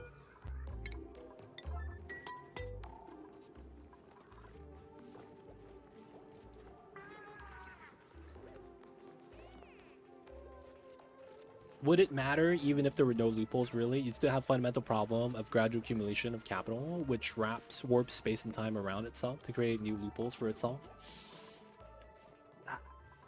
I mean...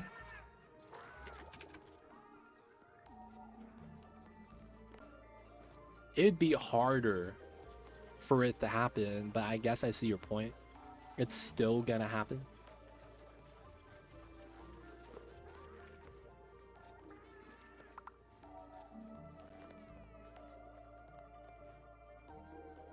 So honestly, what that means is that the IRS has to step up.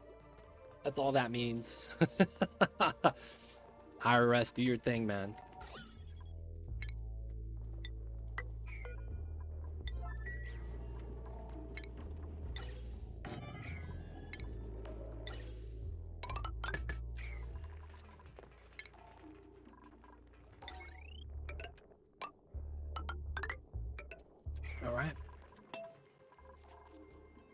Right, let's go.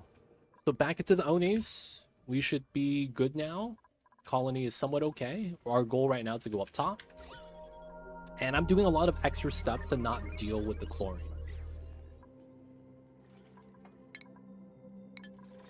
Okay, so we're going to want to put the incubators at priority 9. Let's also do the cleaning here. Pragmatic has to do it. He's the only one that can reach.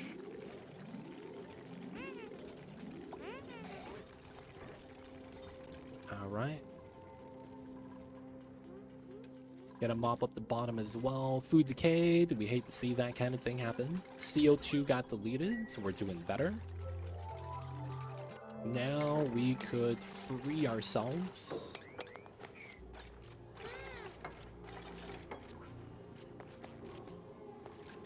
Aw, didn't get the water in time. Alright, so we're gonna want to pump out the bad gas, right? That's gonna be the purpose of this.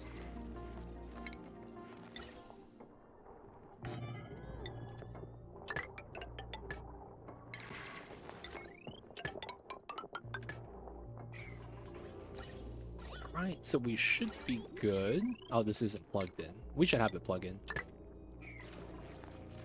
Now we gotta set that up, get that dug out, do the things. There it is, cold water geyser. Cool slush. Did we get both on this one? Salt and cool, nice.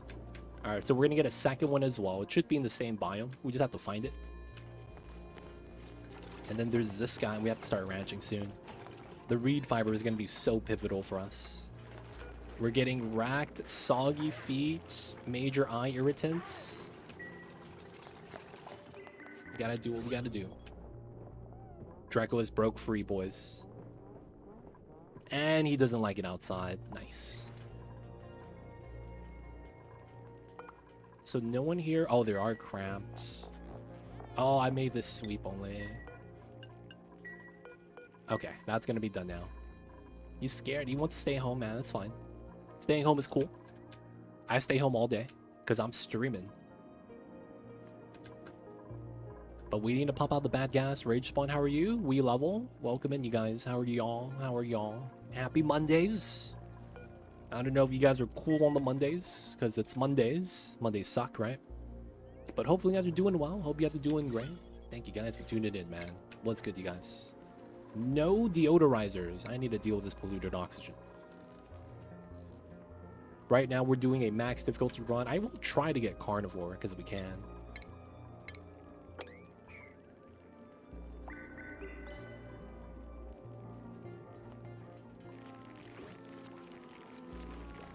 Ooh, 2 eggs. Ooh. Give them the buff, boys. Nice. It cooled down. Nice. Cooled down by 14 degrees. Oh, but there's thunder. Yo, man. Yo, man. I hope it's cool over there, Timo. Dude, this might be messed up, but guys, dude, one of the funniest videos I've ever seen. There was a video, right? And it was the news. The news was talking about how there was a thunderstorm in the area last night, you know, local news. And they said that someone got struck by lightning, but they didn't die.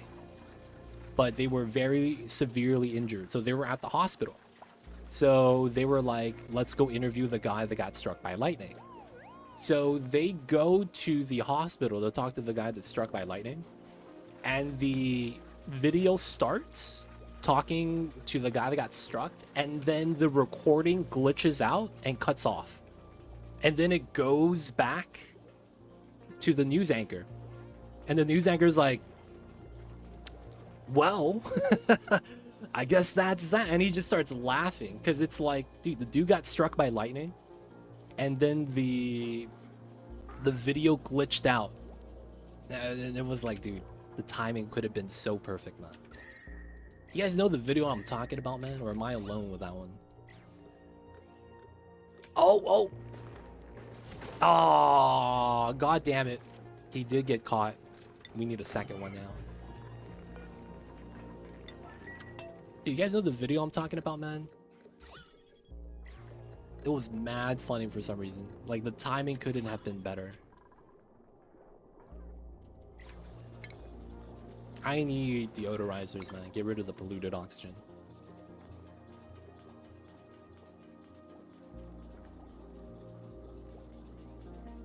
Okay, so far so good.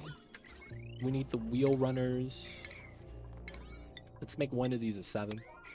Never seen it. Oh, man. I gotta find it, put it on Discord later. Or the guy had powers. Maybe he did have powers. I don't actually know if he did, though.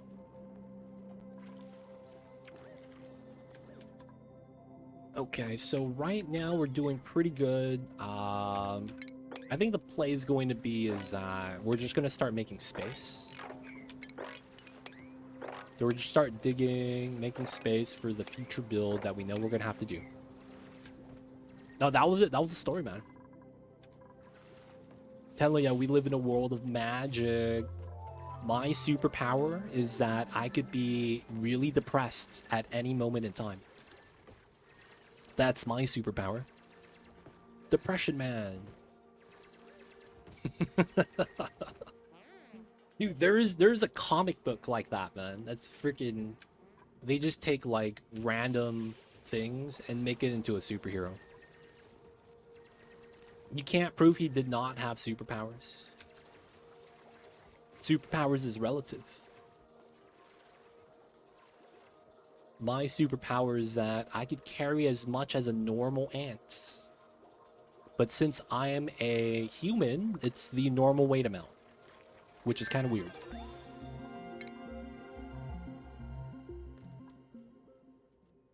Oh, dude, if I could have any superpower, what superpower would I have? Dude, I know this one. Easy. Do you guys know who Stone Cold Steve Austin is? Does anyone know who that is? Did anyone used to watch WWE, man, know what I'm talking about? Y'all know Stone Cold Steven Austin? Hell yeah, brother. Yeah. Okay, so y'all know his move when he enters the what do you call that? The ring, I guess. He will put both his hands up, right? Point at the sky. And then he will walk to the other corner. And then he will put one hand up. And magically, every time someone throws him a beer. And then he cracks open the beer, maybe sometimes two, and drinks it on the arena. I want that superpower. That I could, at any point in time, just raise up either or my hands and desire a beverage that's canned. And it will be magically tossed into my hand. And I catch it every time. I would want that superpower, man.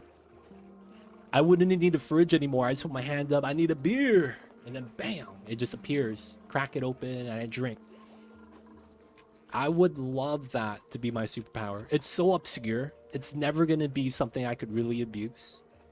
But it's super convenient, man. And you guys have an example of what I mean. The Stone Cold Steve Austin thing, man, puts his hands up, gets a random can of beer. That'd be tight, man. That'd be super tight. Tight.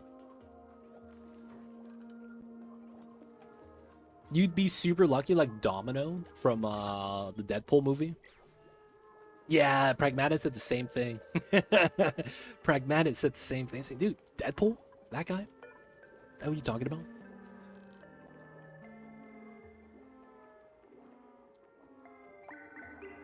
The broken glass intro. Yeah.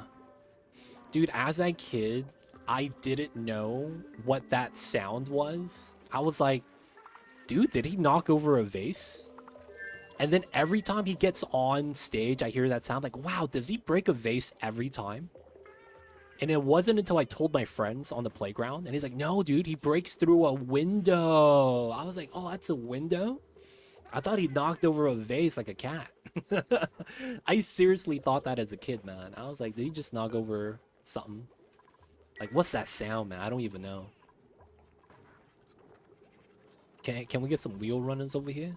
We got no operators, huh? Feels bad. Alright, so we need a runner. He's farming, that's kind of important. We're not really digging, so we could have these guys do the running.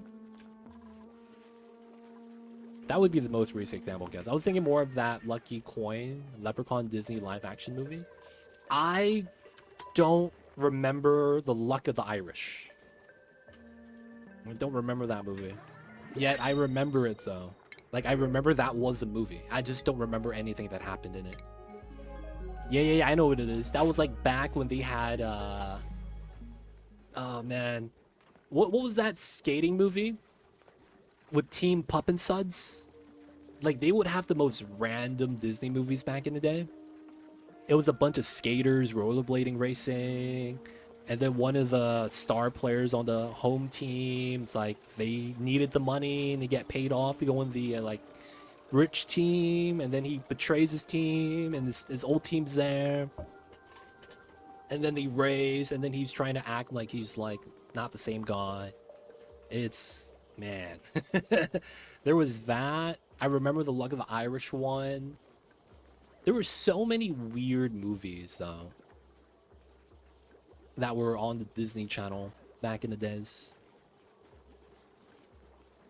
Will you ever go back to Skylines? Oni is dope. Oni is dope, man. Honestly, Rage Spawn, if it gets better, I don't have any plans anytime soon because it hasn't gotten better yet. I have kind of followed it.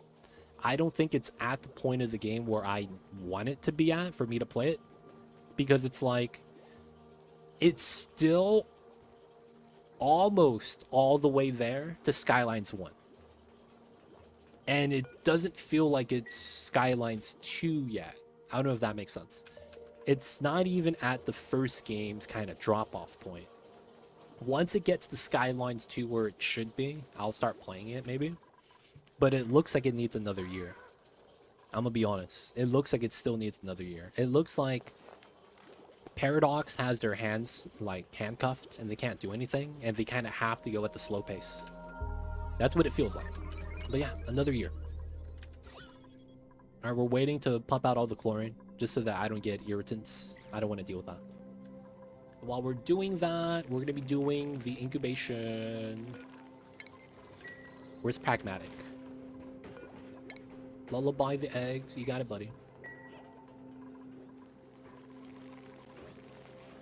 I got a mental tier list of superpowers that accumulated from anime. Dude. You know what was great? Have you guys seen Mob Psycho? Mob Psycho is great, man.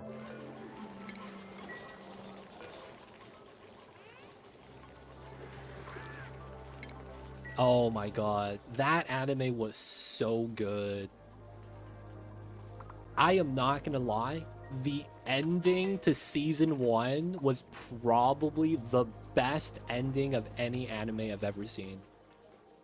Like, it was the perfect season 1 ending, man. Oh my god, dude. It was so good.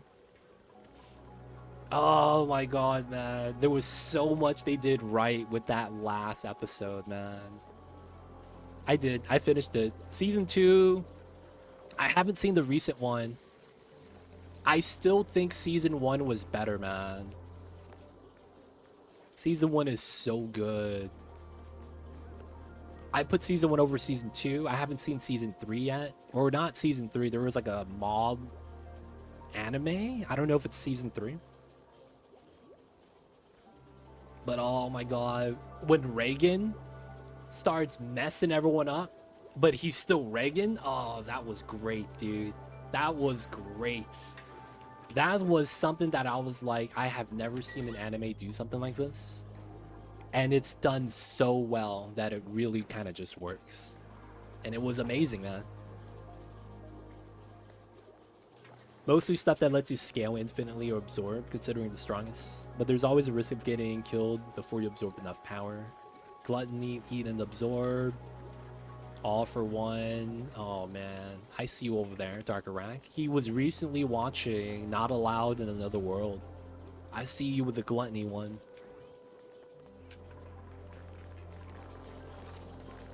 We gotta move the babies.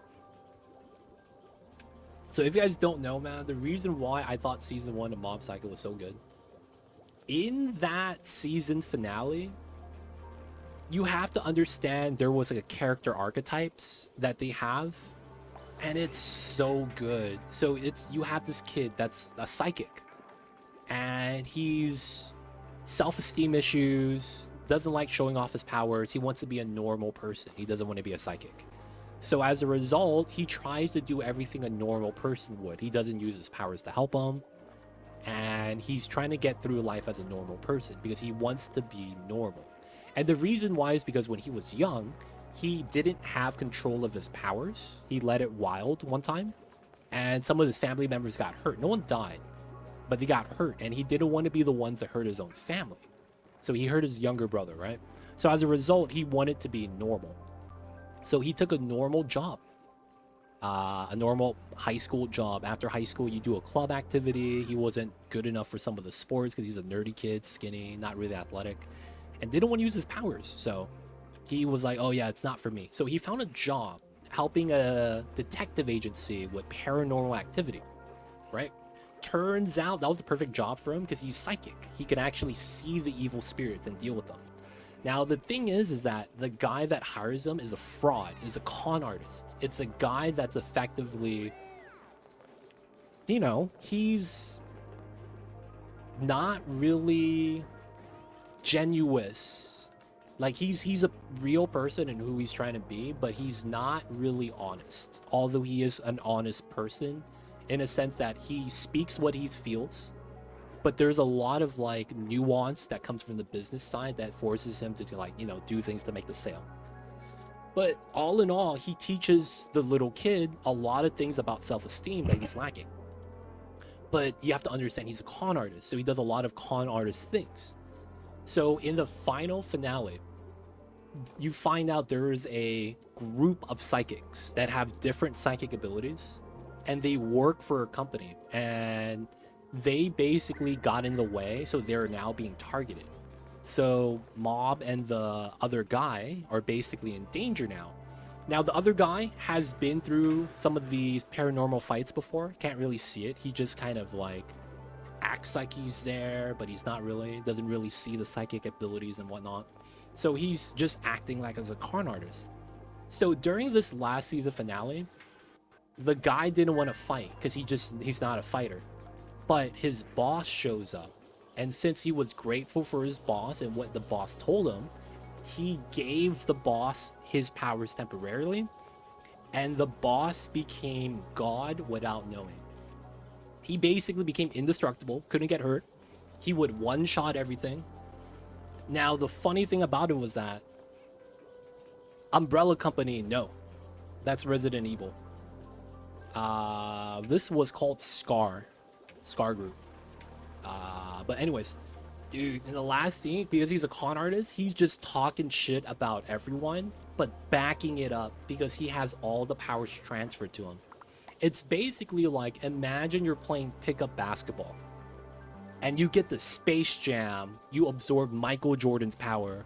So for that pickup game, you schooling these fools, making them look stupid. Everyone's touching the ground because you're crossing them up, hitting all the jump shots, you dunking on people, even though you have a 2-inch vert and you're 5 foot nothing, right? Like you get all these powers, right? So it's like you talk the smack and you back it up.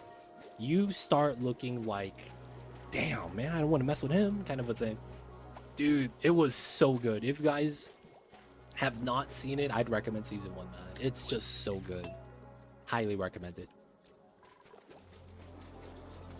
Because at the end of it, man, he starts talking down to everyone. He's like, you guys are psychics. You guys are psychics. And this is what you guys do with your powers? You're cosplaying as a mage? You're trying to act like a thug? Why don't you be normal people? And then all the group of psychics goes, but we're psychics. We're blessed with these powers. And then he goes, but look at me. I'm stronger than all of you. And I work a day job from 9 to 5. And that's when all of them kind of just go like, oh shit, he's right. He literally just whoop our ass to the point where we can't fight back. And he works a 9 to 5 job. Like, what are we gonna do? It's like, I have not seen anyone ever break down another group of individuals like that. And it was very impressive. Very, very impressive. Man, I'm gonna rewatch Mob Psycho first season, man. It was so good. It was so good. Why are we not sweeping the meal ice? I guess I could just leave it there. I do want him to bring it back, though. Alright. So, we got the lullaby. No lullaby. Let's do one more. This guy's at 70%. That's not bad.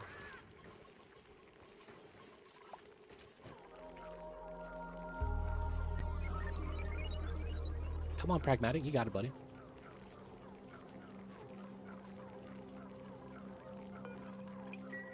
Oh man. Alright, nice. We gotta micromanage the eggs. Save a little bit of power. Oh, it's still lullaby. 30 seconds. Okay, turn that off. Have that work. Still pumping the gas. It's almost done. I posted in the Satisfactory base layout Discord. Last chance to stop me before you have unravel unspeakable mounted belts. No, man, it's fine. You know, I'll fix it. Maybe one day.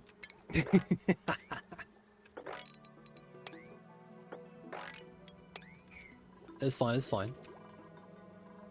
Everything's gonna be okay. I'm not worried.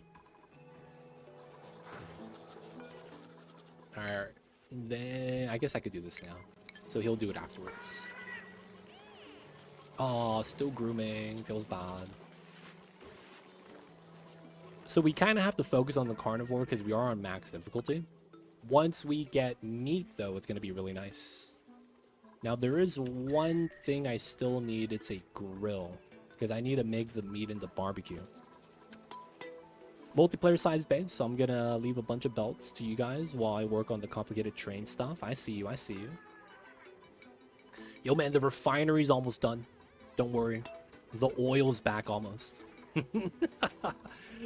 Oh, man. Not going to be able to work on your trains without power, though, man. I'm just saying. Oh, are you really brushing everyone right now?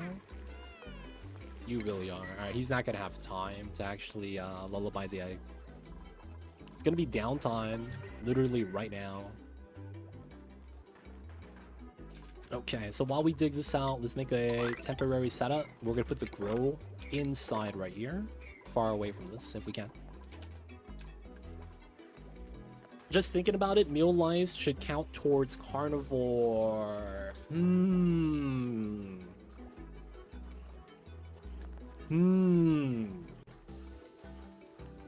Is seafood considered meat? It is. Cooked seafood is considered meat. Because meal lice is most similar to shrimp. Technically, that's shellfish. Technically, that should be meat. You might be onto something, man. Maybe you could start a petition at Clay. Be like, Clay, man.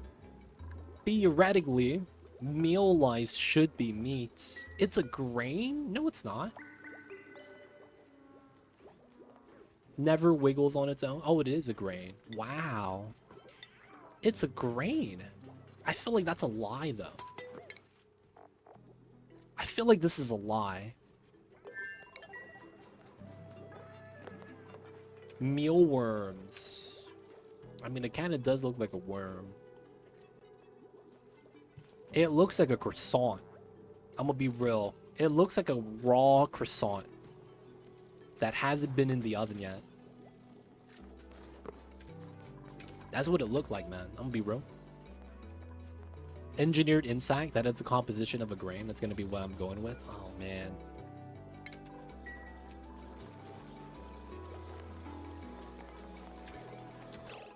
No, don't store the food. Go hug the animals. Yeah. I was just reading it. Oh, no, the plant, not the mealwood grain. Mealwood is a bramble-like plant that has a parasitic symbolic relationship with a nutrient-rich meal lice that inhabit it. See, that makes me think it's an insect. Right? That makes me think it's an insect.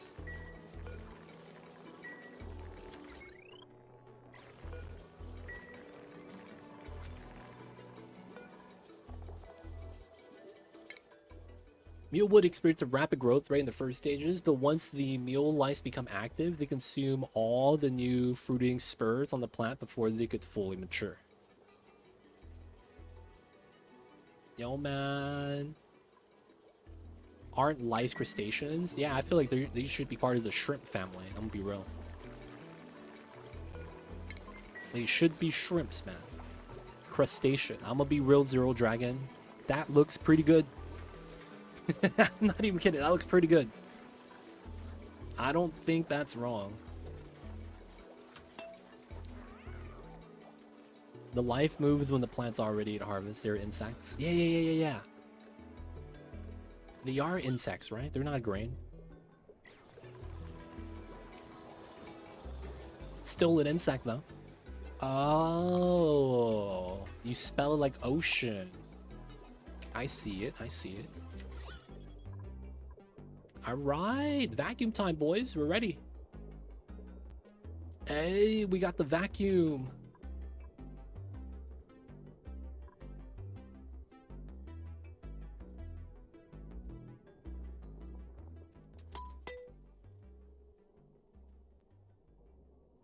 Does it help that raw shellfish doesn't count as meat for carnivores unless it's made into surf and turf? What about cooked seafood? Doesn't that count? Because that's the same thing as paku meat. Doesn't that count? Am I missing something?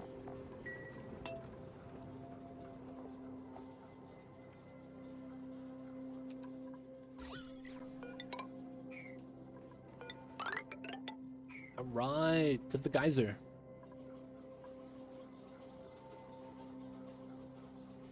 Are figs meats? Why would figs be meats? I feel like you've gone down a logic chain that's gotten you so lost in the sauce. I don't know, man. I don't know if we're able to help.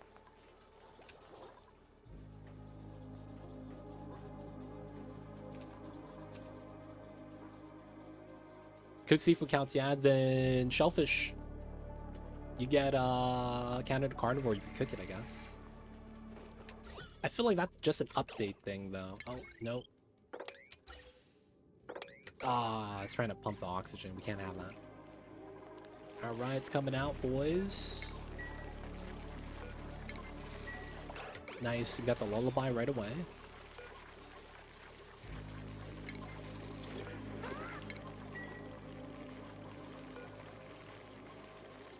And good stuff.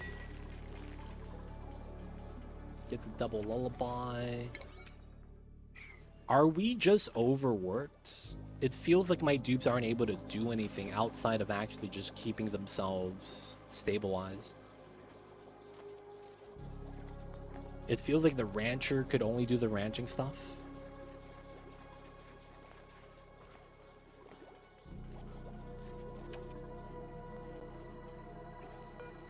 Don't really need that much copper, and I want to get to that. Alright, so since that's going to be where that is, we are going to have to deal with... Okay, there's going to be a lot here that's going to be kind of jank. So, we're going to have to mop this up. We're going to wait to go up. I want to build a tile here. And then we know that we need to get to here. We're also going to mine all that down. Realistically, I should do it from both sides, and we want to push the gases in and delete this. Now, there's a lot more chlorine pockets. Maybe we'll pump into here as well still. Make another liquid lock and remove it. Problem is the bleach though. That's always going to, you know, off gas, so it's going to be a pain. Now, I do want to convert this area into my spawn location, just because that's going to be where the cold water is. So it makes a lot of sense for me to do that.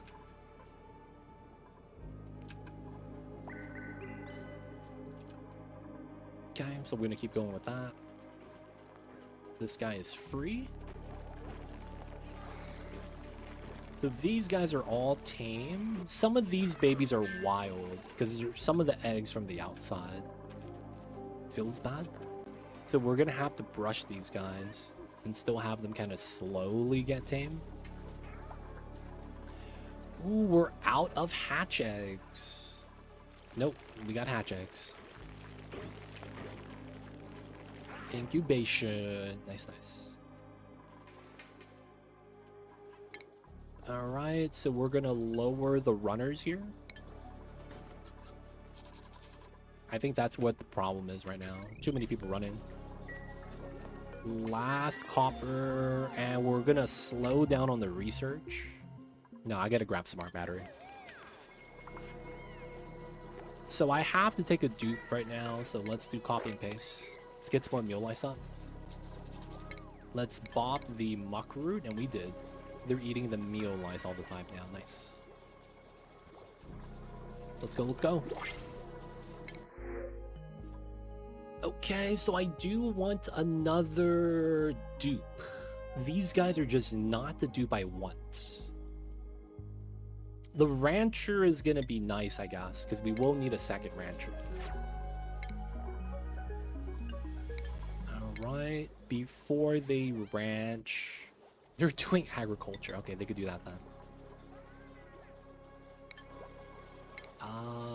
We could reduce that for zone.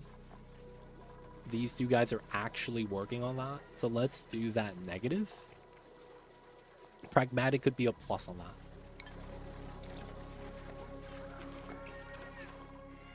Okay, let's get a lullaby on this guy. Mopping wouldn't be bad. Climbing up wouldn't be bad either. So we're going to delete this by building the tiles in. These other spaces, well, we could do it here. and there. But these wider ones, we can't really do that on. I don't know if I'm gonna want to pump those areas. I feel like I would, though. But it's like waiting for that's gonna be a mission. Is there a line for dupes? Only special ones. Pragmatic's in. Abductor is waiting for Nikola. Outside of that, Meemaw is free. Are you looking for Meemaw, Timo?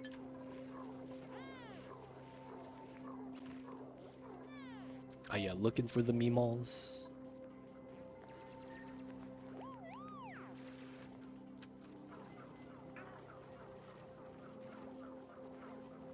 Meemaw is free if you're looking for them. Lullabies are in. We should have enough metal now. I'd love it. Alright, Timo, what kind of name? Do you want Timo or Merhims?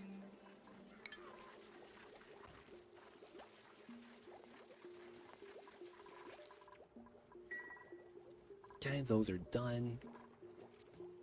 Man, my dupes are just not building.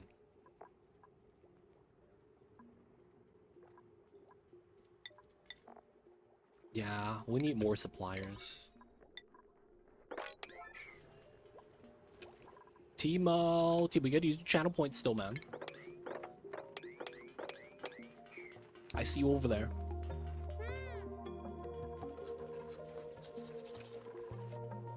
Did you already redeem or something? And I don't see it.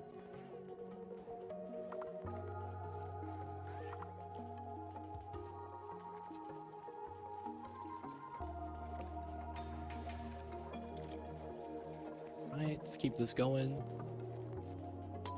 I don't see any redemption, no. Let me check on the browser.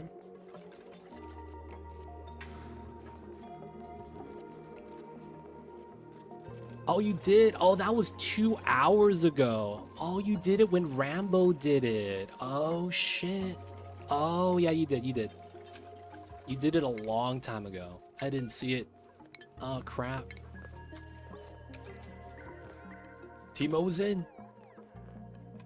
I apologize, Timo. I missed that earlier.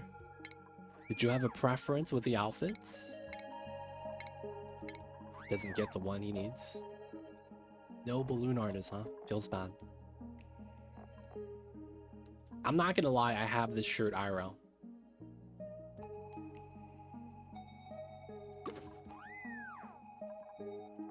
I have this shirt IRL.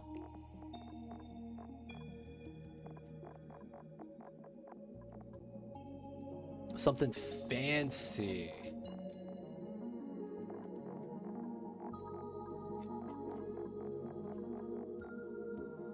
Alright, Christmas sweater time.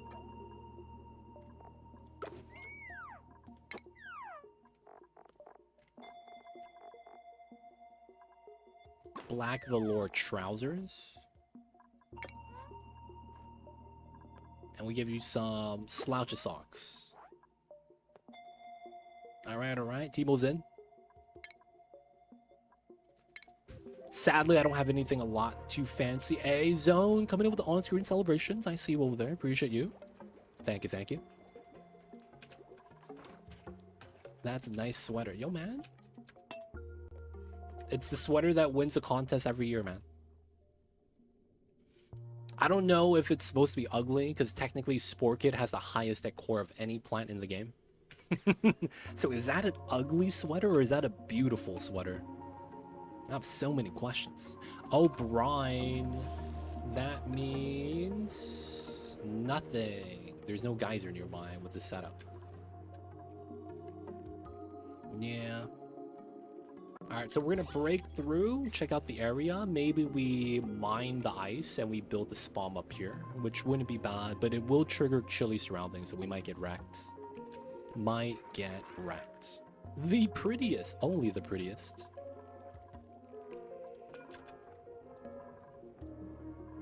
Oh, you're afraid of the dark, Timo. Oh, snap.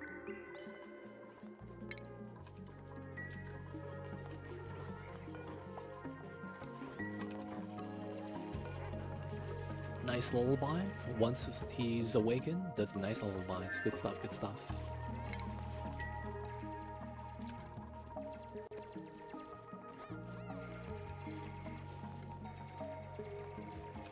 gotta work our way up. So because of the geyser over here, a part of me is thinking maybe I stop right in front of the left side and we try to vacuum out the right side. We could do that now, to be honest.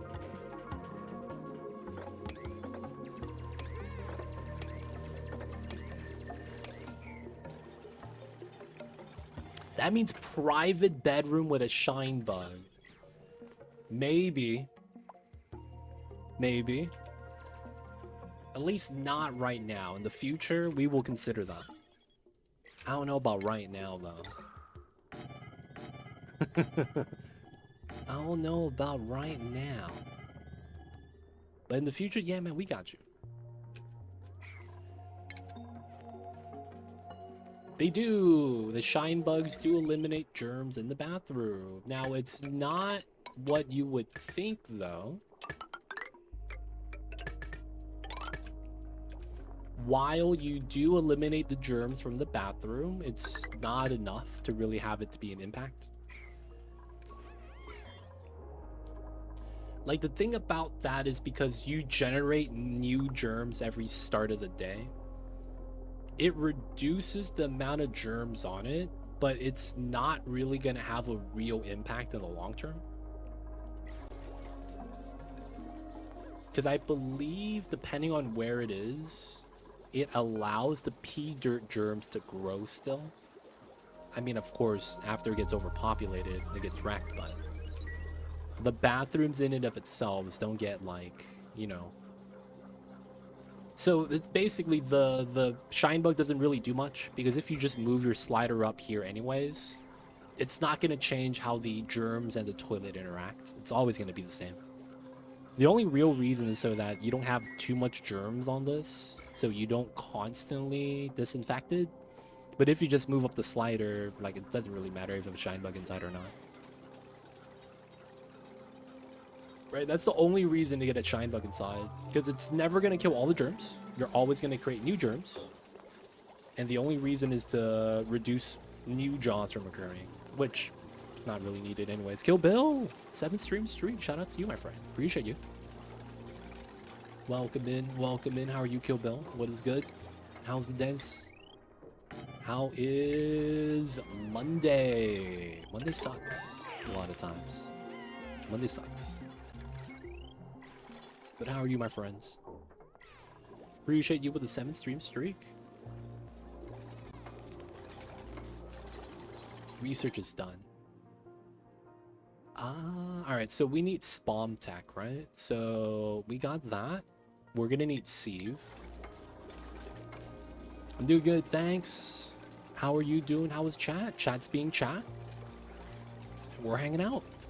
I mean, it's Monday, so I'm trying to, you know, hopefully entertain you guys, keep you guys off of the Mondays, whatever it is that you guys are thinking about. Try to just take it easy, you know? It's the Mondays, we can't really go too strong. And a lot of times, man, a lot of people are catching up from the weekends. Food poisoning seemingly meaningless. Yes. The only real problem with food poisoning is if you don't wash your hands and then they go eat the food afterwards. And then they get food poisoning, because if they don't wash their hands, right, they're going to have germs on their body, right? Everyone's going to magically spawn germs immediately after leaving the toilet. Otherwise, they look like Timo. And then they're covered. And then they have to wash their hands. And see, we have that one-way system. Everyone has to go that way. Nice. You can feed germy water to plants and it's okay. That's true, too. If you guys didn't know that. If you have... Well, nah. Has to be food poisoning. Has to be food... I mean, slime lung. Has to be slime lung for that one. Because the thing with that is, when you cook food, the germs go away if you cook on a grill or a gas range. If you guys didn't know that. Cooking on a gas range or electric grill kills off all the germs on the food.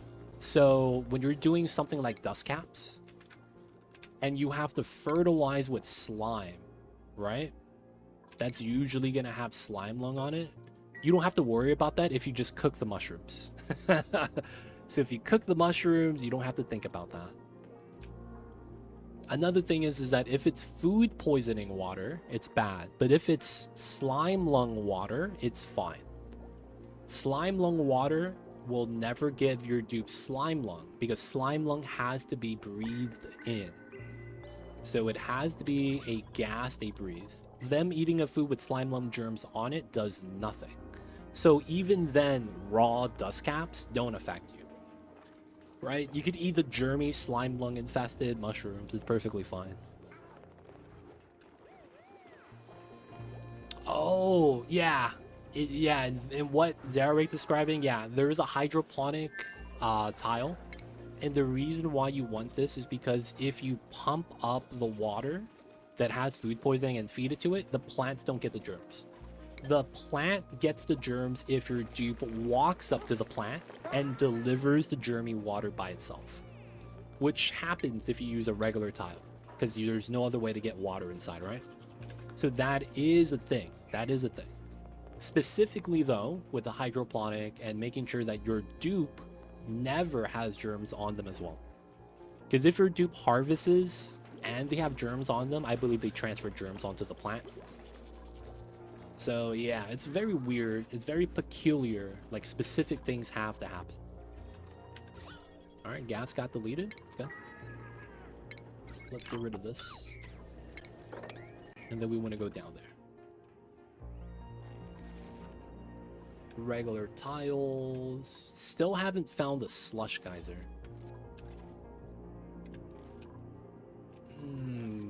Realistically,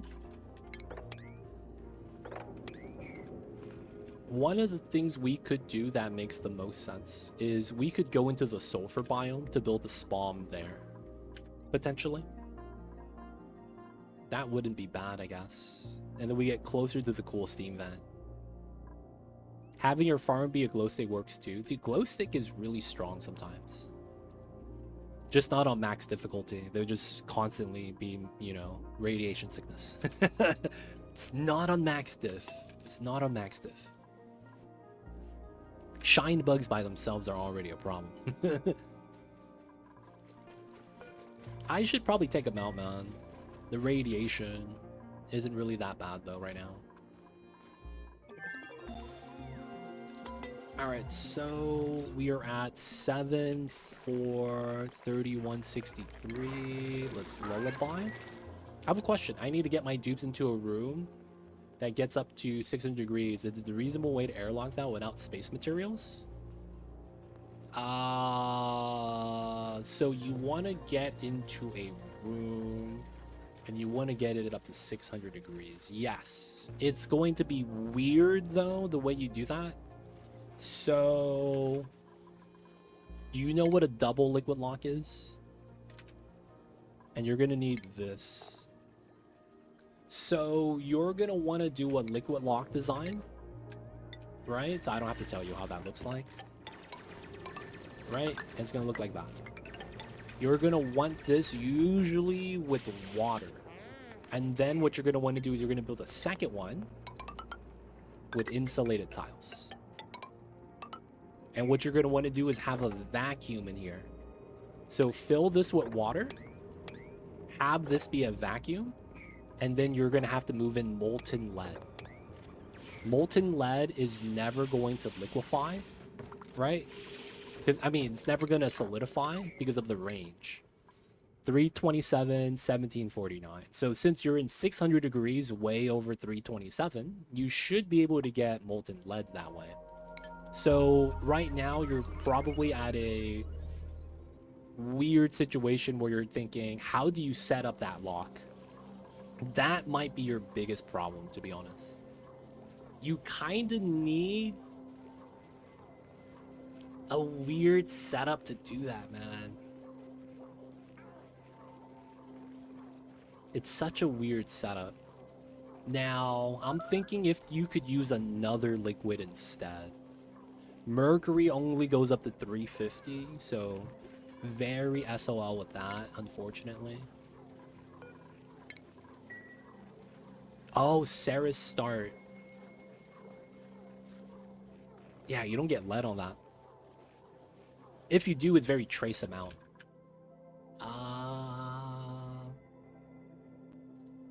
450 kg is not a lot, man. Lead stacks up to 9,980 kilograms in one liquid tile. Oh, liquid uranium. Laden swallow, that's a lot better. Thank you for bringing that up. Liquid uranium melts at 132 and goes up to 4131. That's a lot better. Now, the problem with this is that it emanates radiation, the liquid uranium, but it's a lot easier to melt and it has a better range. Right? So, this is technically the better material. Appreciate you, Laden Swaddle, bringing that up. I desperately used the lead for a battery early game. Oh, yeah. It's free refined metal, man.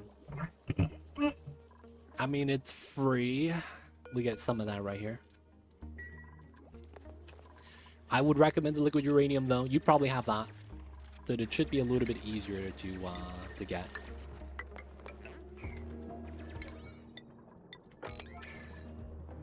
Okay. Doesn't look like it's going to be on the right side for the brine. It looks like it's going to be on the left. We do know that I want to go this way. I don't know how I want to do this, man. Use automation wire, melt 5 kg with careful corner building. Yeah, you could do that, true, yeah. Corner building.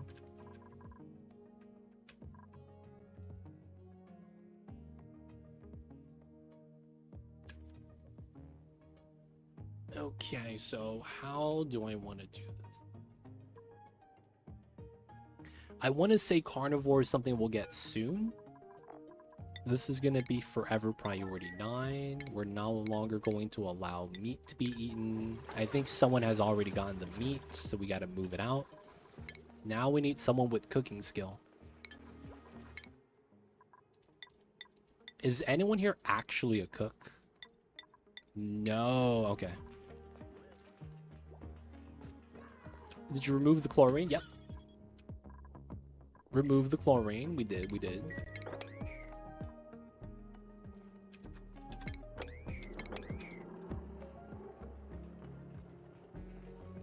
Did you have a dupe inside?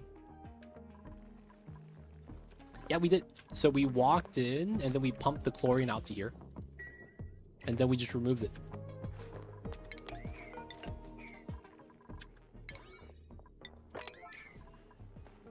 Alright, so we need to...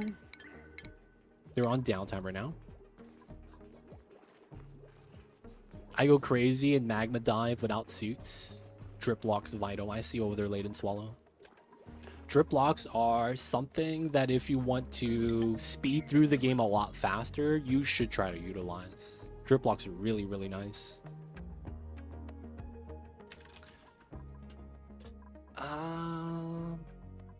It really do feel like this side is the better side, man. And I don't want to release any of the bad gas. Okay. We gotta mop this up, move the water to here. And then, theoretically, we do want to close off these 2 tiles.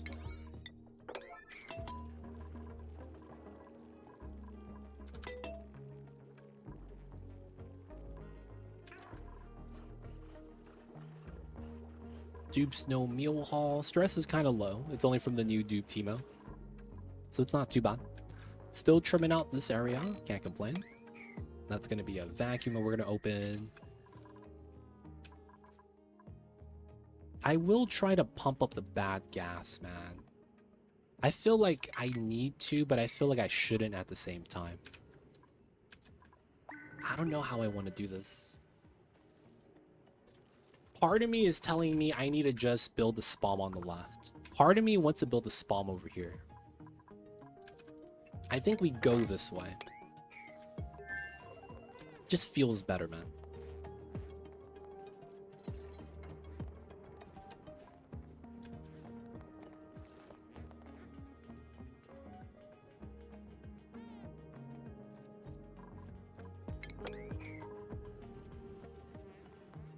Oh, I don't need to be digging down here. That doesn't actually help me progress. We need to work up top.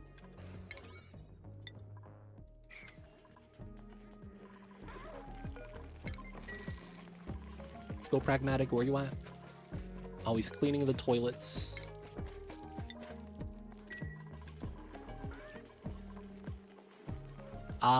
Any spawn design changes concerning eye irritation? No, we're just gonna have to make it something we don't expand. So what we do is we just build it and have to future-proof it from the get-go. Otherwise, it's exactly how you describe it, where it's gonna be a pain. Right? So, yeah, we just kind of have to, you know, do it all now. Which is why I'm going to build 32. Or 4, so that we get 32. We're going to be building 4 electrolyzers. Sporkid Geode. No brine.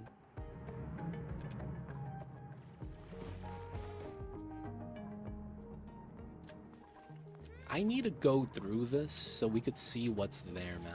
I want to at least unlock the brine.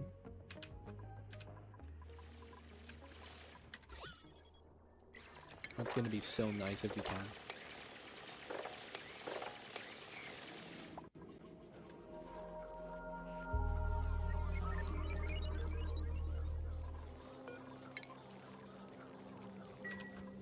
I was building my submerged spawns with all farty dupes and it's a nightmare. Oof, no, man. Flatulence is... it's horrible. Good luck, man, if you're trying to beat flatulence.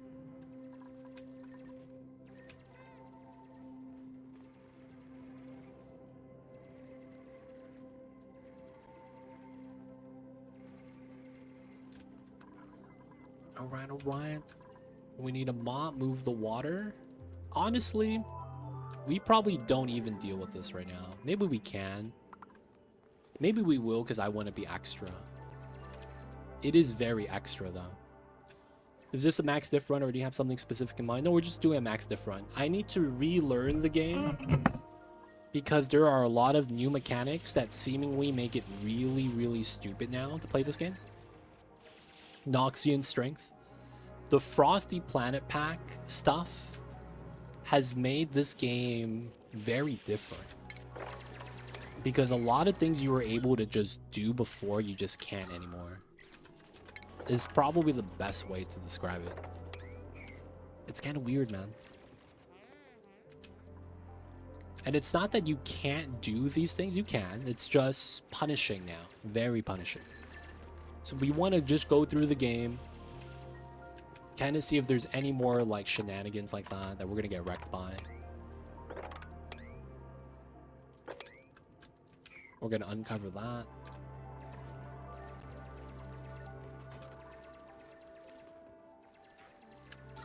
Very unbreathable right there. Wait, there's increased difficulty in the DLC? No, it's not in the DLC. When it came out, all versions of the game got updated to accommodate the new DLC, and that's what happens. If that makes sense. So the new DLC has added mechanics for the cold environment. I see. Still think the DLC was lacking content. I agree. I agree, Noxian. It's because the new mechanics they incorporated for the cold environments, they updated that to every version of the game. Now the problem is that it's not done well at all. It's completely just willy-nilly. They implemented a new mechanic with a buff, but they never actually had a good buff. Because the thing is that we used to have chilly surroundings, but you wouldn't get anything outside of a animation change. So because of that, we didn't really care about chilly surroundings. Now the problem is that if you actually looked at the debuff chilly surroundings even before, what happens is that they're constantly getting chilly surroundings. And because of how easy it is to get chilly surroundings now, you literally get a debuff that penalizes 50% movement speed if you touch water, if you touch a gas that's at 20 Celsius or lower, and you get chilly surroundings. So that debuff is actually insane because it's worse than a lot of sicknesses, if not all of them except zombie spores. So it's like, that's kind of wild. Yeah, if you have puddles on the ground, you have to mop them up now. If you have cold gas below 20 degrees Celsius, you're going to trigger chilly surroundings as well. It's super annoying because the chilliness is relative to the dupes that are always at 37. And because of that, you are actually incentivized to build a space heater. This gives you a buff called frost resistance so that you could deal with the chilly surroundings. The problem is that is going to make it so that when you're not on the Frosty Planet Pack, you're going to have to start laying down heaters everywhere. And it's like, why would you want to do that on a non-cold map? You know? So it becomes this weird thing where you're generating heat and it kind of sucks. But then it's like, if you don't have it there, your dupes are just going to be chugging because they're going to, you know, be in the cold area, get wrecked. And then you're going to start needing to place those. So it's like, that kind of sucks. I think they might have made an error how it stacks. Something is wrong with chilly surroundings. It's really stupid. That's all I got to say. Something's wrong with it. I might not know exactly what it is, but it is not working. It's like how it works is too much. Well, it doesn't really matter because Atmos suits exist, at least in my opinion. No. That's exactly right. It means that you need to get suits now. You can't play without suits. You just need suits. Now, the problem is that it happens way before you get suits.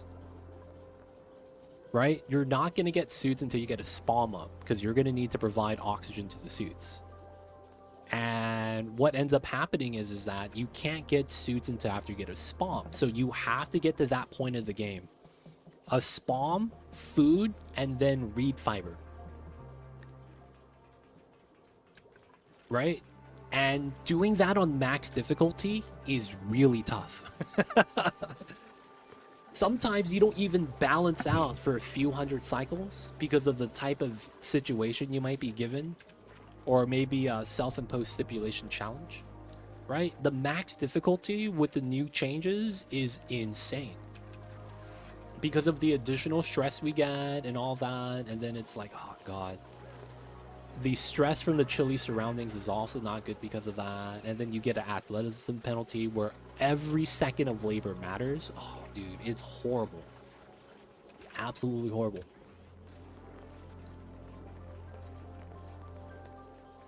Yeah, that's the thing, right? Like, you're even more incentivized to get suits now. It's weird.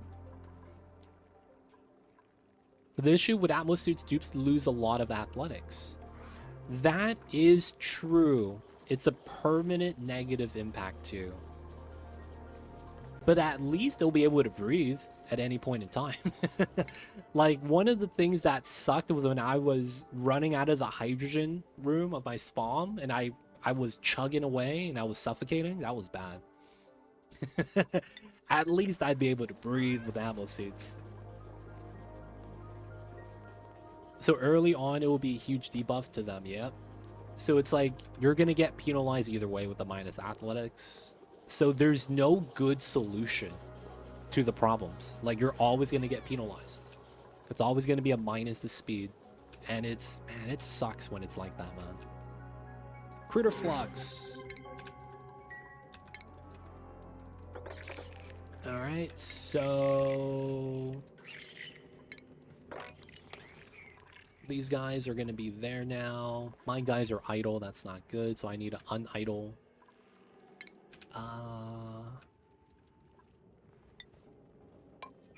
Yep, cool steel vent. I knew it. So we would have this, that,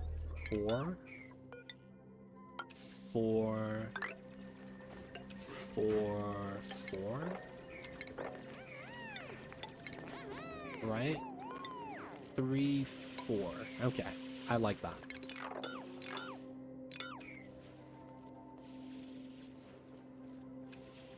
Mask said, masks don't help your dupes. Mask is literally just breathing. So there's no cold protection, there's no warm protection from the heat or anything like that, and it just becomes like, man.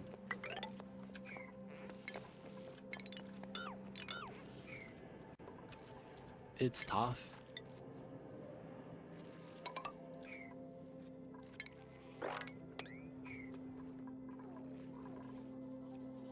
They don't stop eye irritation. Yeah, but you could abuse the gyms for 50, 80 cycles and get them trained up. That's, I mean, you can, but that's like, nobody wants to play the game to AFK for 6 hours. Because 50 to 80 cycles is 6 hours, man. That's the problem with that.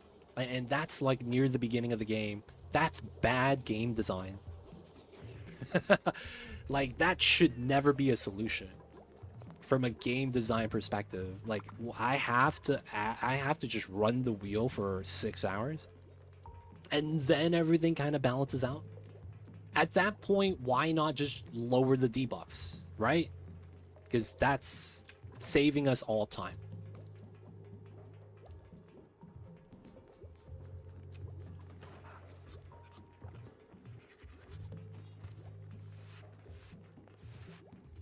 It's really ridiculous, dude. One cycle is 10 minutes, 600 seconds. One cycle. 50 cycles is 10 minutes times 50. So that's 500 minutes. That's almost 10 hours. That's the thing about how time works in Oni. Like, we get skewed because we see a small number here. Oh yeah, dude, it's only been 35 cycles. That's not a lot. I could count that with my hands. I only have 2 hands, guys. But I could still count the 35.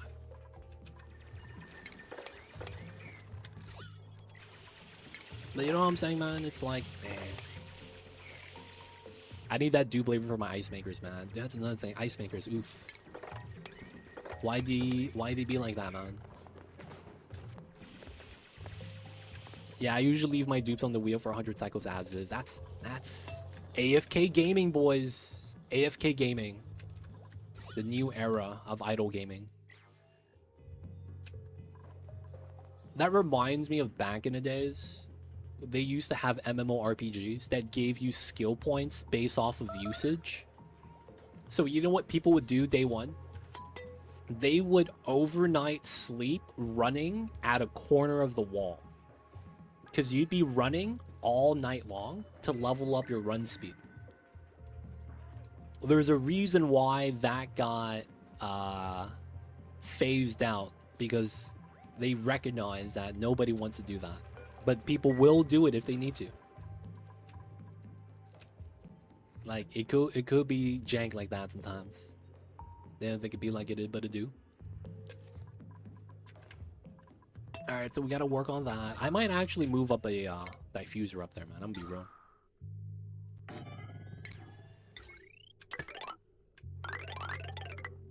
I like that. 4, 7 at 15 cycles. They are in downtime. I love leveling my unarmed skill.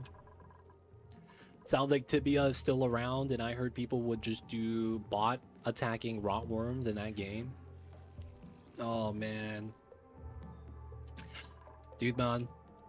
The old school games with those designs, it'd be like that sometimes. Like, from a perspective, it makes sense. The more you use the skill, the better you should be at it. That makes a lot of sense. It really does. Alright, my new dupe we're gonna get has to be good at cooking. I'm sorry, man. We need a cook. We need to get Julie in here so she could make chicken ramen for us. That'd be tight.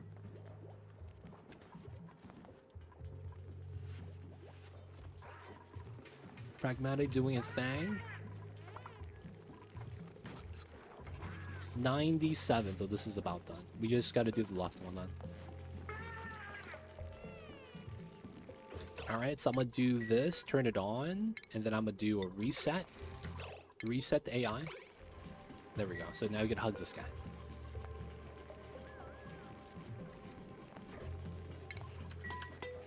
I wonder if they could balance Atmos suits by making more variants of them, like make a version that's only for digging stuff, one for dealing with hot and cold, and I think it's weird that they have a single solution to all the problems.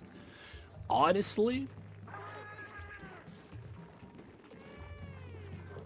I don't know what they could do to fix this, man. I feel like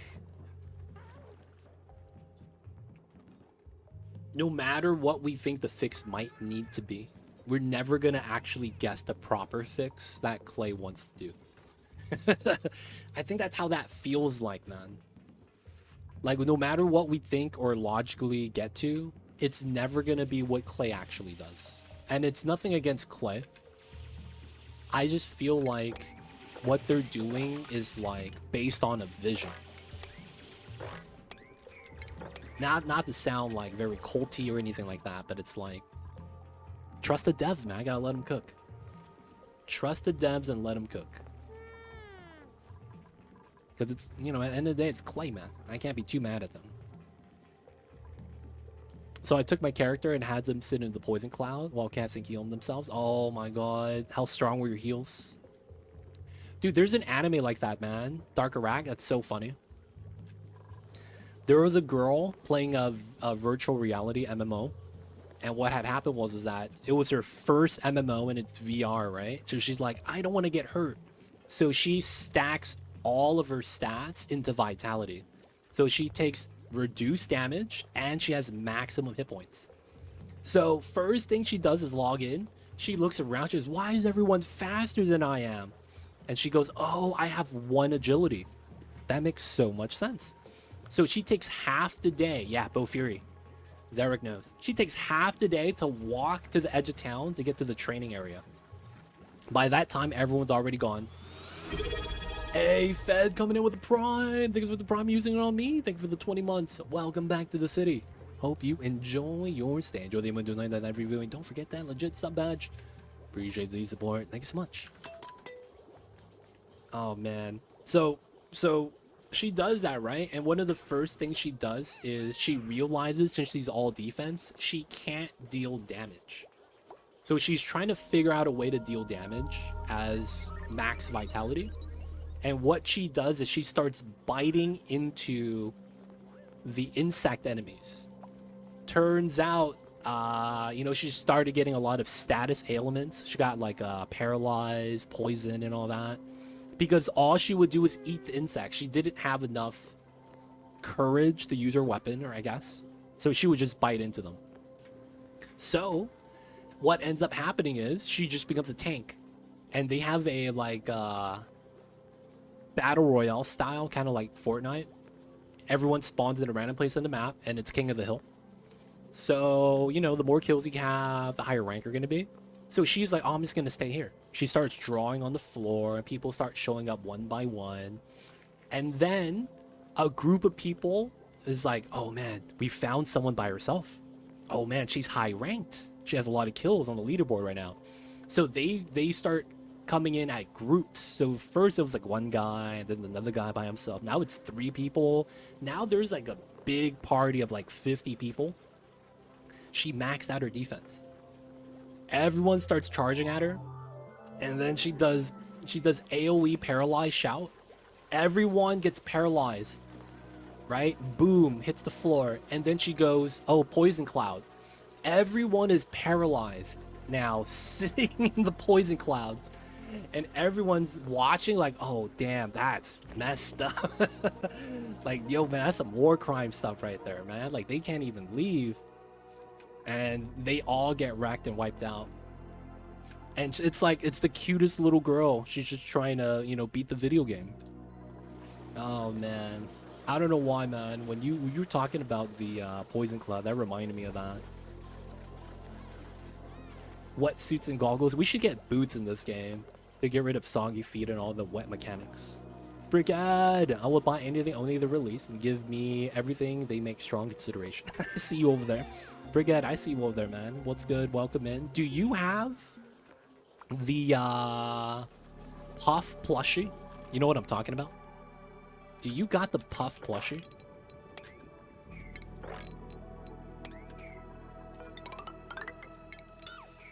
The one that they had? I do not. Oh, I was gonna say, man, you gotta have that, man. You pick welcome in. Hope you're having a good one. It's Monday. We do the best we can. Just trying to make the Mondays kind of nice. And we started a new run. Let's grab the Aqua Tuner. Oh, you did Black Diablos and Rajang? Oh, nice. Gun Lance. Dude, I'm a stream Monster Hunter World, man. I'm gonna do it. Hey, you pick. We don't have a free dupe yet, so you're gonna have to wait. I like the mech she gets into, dude. That, I like the premise of the show. It's slowly becoming an isekai anime where a random girl becomes the final boss. Not because she wants to become the final boss, it's because she wants to protect her friends. I'm liking how that's becoming like the story now. Instead of just a random adventure, it's like she's gonna become the final boss, man. And even the devs of the game joke about that, man. It's so funny. No hunting horn feels bad.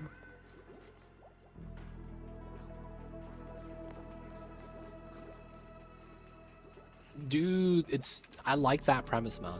I'm not gonna lie. Hunting horn is like being a bard. You're just jamming away.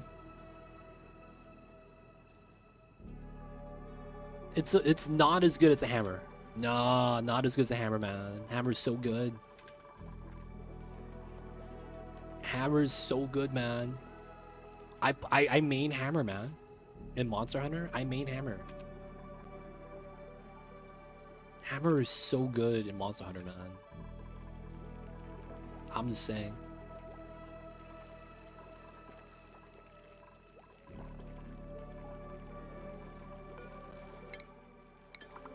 Hammer's so OP, yeah, man, dude.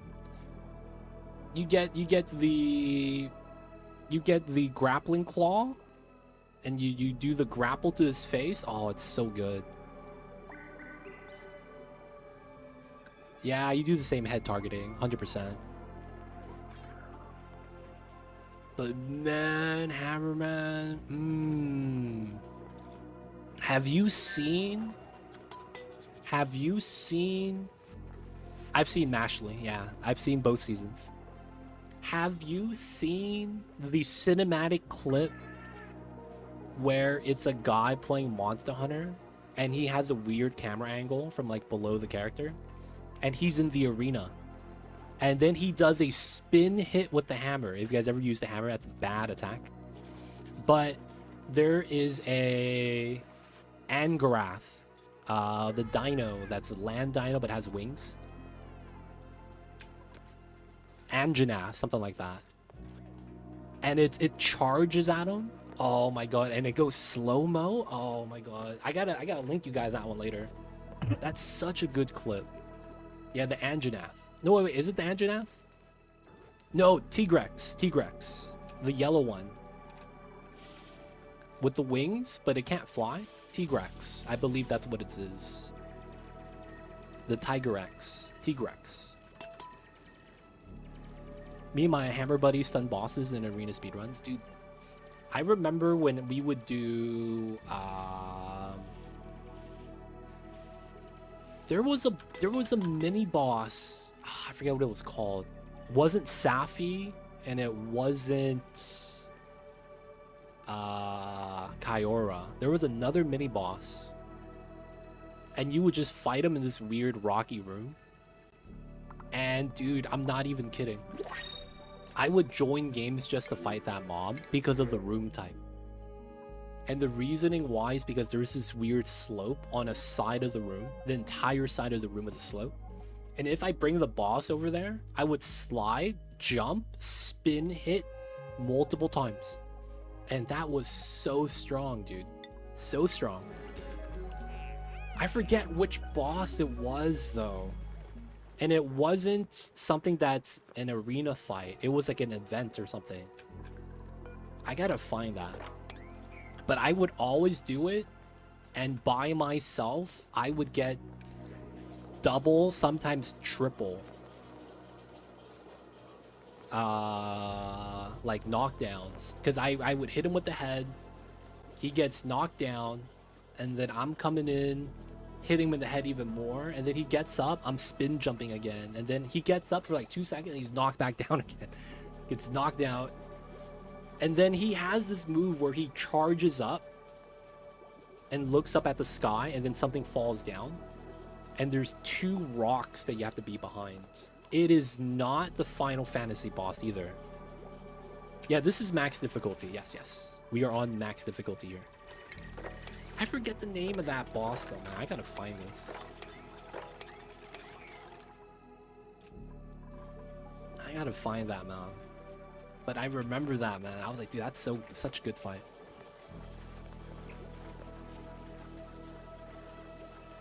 Have a good one, Timo. We'll see you next time.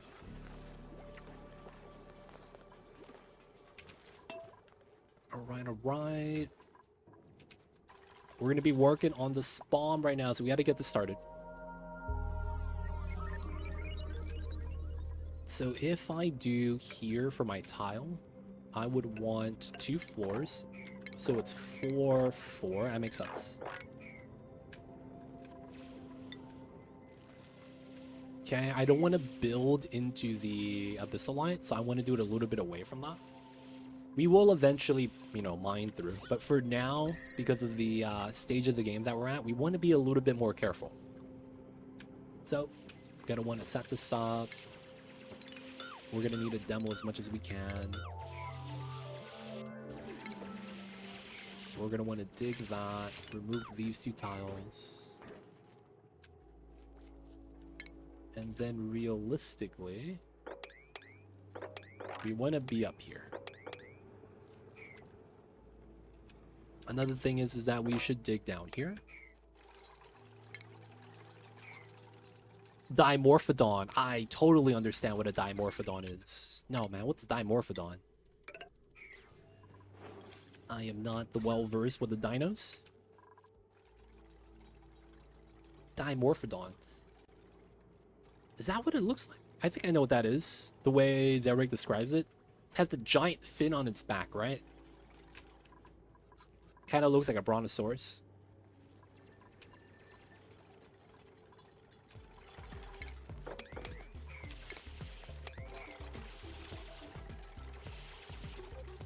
Don't worry though. I'm gonna add you guys on the Discord when I find the clips. Which clips do I need to find? Oh man, I forgot which clips I need to find. There's the Monster Hunter one. There was another one I wanted to show you guys.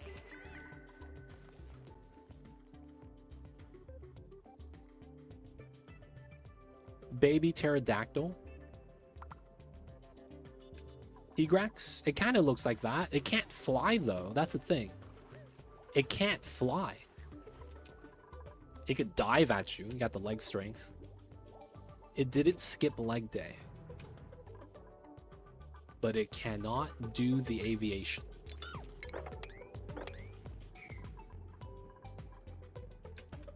Alright, so we just need the dupes up here. We need them digging. This is very breathable, so we should be alright. I think right now it's a matter of labor. I learned most of my dinos from Ark. I see you over there. I have never played Ark. After the shenanigans that the Ark dev team did, I don't want to support them. I remember I was looking to get into Ark, and that was when they discovered no clipping, where you're able to clip through certain things in the game. And the problem with it was that that there was a guy that was a content creator for Ark. Like, he was a random dude, like kind of like me. And he made a PSA video that said, I see people that are doing this glitch, and I see how I figured out how they do it. And he says, I don't want this. He says this in the video. This is not me trying to spread the strat. This is me showing the dev a problem with their game and what they're doing exactly so they could fix it. He says that statement specifically in his video. And he then shows how players are using a weird glitch to clip through walls and get through and into other people's bases. So he made that video and he gets banned. He and him alone. And when he's trying to talk to the devs, they're like, nah. And he's like, he makes a follow-up video that goes, I don't want to support this game anymore. I don't even know if he's making content anymore. But that's what happened. And I was like, yo, what are they doing? What are they doing? That was Ark. The dinosaur game. That's kind of like, I don't know how to describe it. Alright, so I also need to figure out size. Oh, that game. Yep.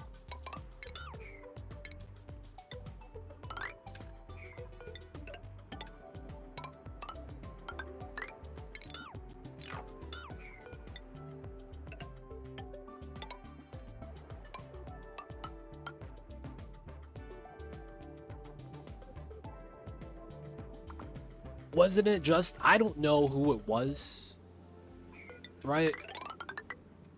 But it's like I saw the results and I'm like, oh man, that really sucks, right? That's all it was.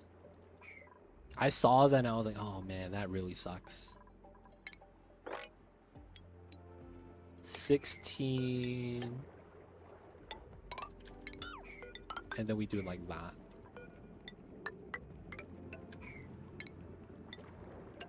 And then this is here.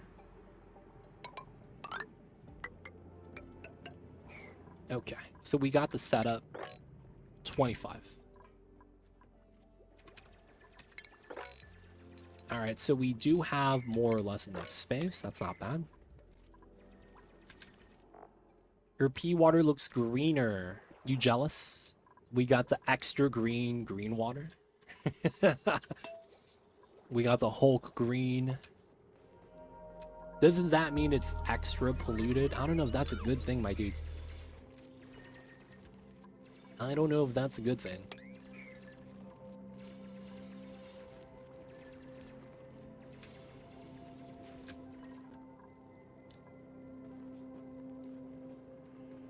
Don't actively piss off your fans. Yeah, that's one of the worst things the dev could do.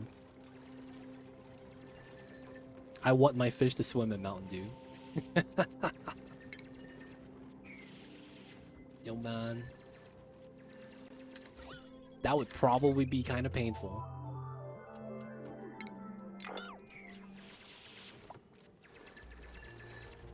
I imagine that your fish couldn't even open its eyes. I'm just saying, man. Swimming in Mountain Dew, that's gotta sting, man. That's gotta sting.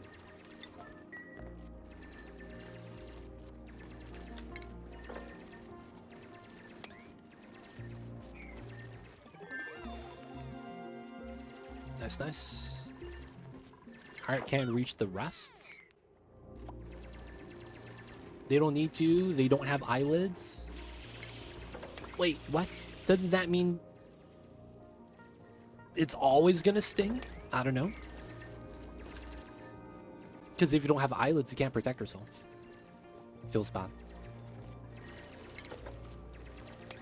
The main reason why we have eyelids is so that when we see something scary is so that we could close our eyes. Feel jank, but it really do feel like that sometimes.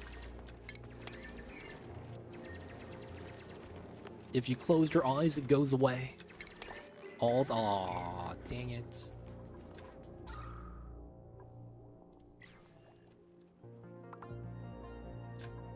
And it's food time. Alright, we have 12 cycles to get some more eggs. That's fine.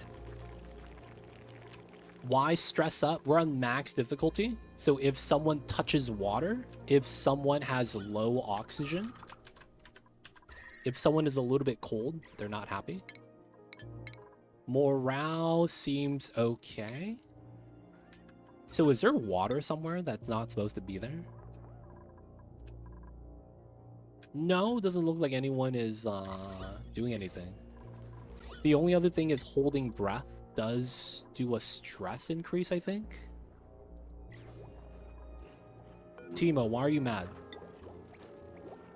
Oh, he's scared of the dark. And because of that, he can't sleep at night. So he's getting stress. Ah. This guy's scared, man. We gotta give him a nightlight. Are we gonna give him one? I don't know, man. I think about it. But yeah, we gotta get him a nightlight. He's having the bad times. Alright, so Pragmatic Gamer. Where you at, buddy? Supplying critical materials. No, you're not.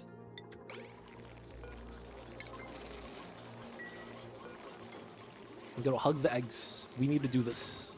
Oh, and it hatched. Nice. Alright, we're gonna move another egg. Nice. You can turn that one on, so you're gonna lullaby it. No, no. I'm gonna lullaby, my dude. Thank you, thank you. Maybe a Lumen Quartz is nearby. No, no Ceres mix. No remix. You know what we could do? We could try to make it so that we close this off now, so that the shine bugs are inside. And then we just move the bed up there.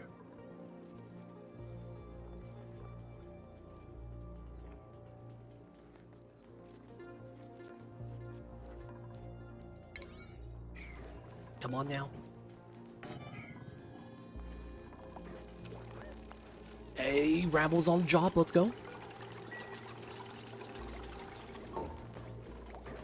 And Timo. Bed for himself. Good stuff.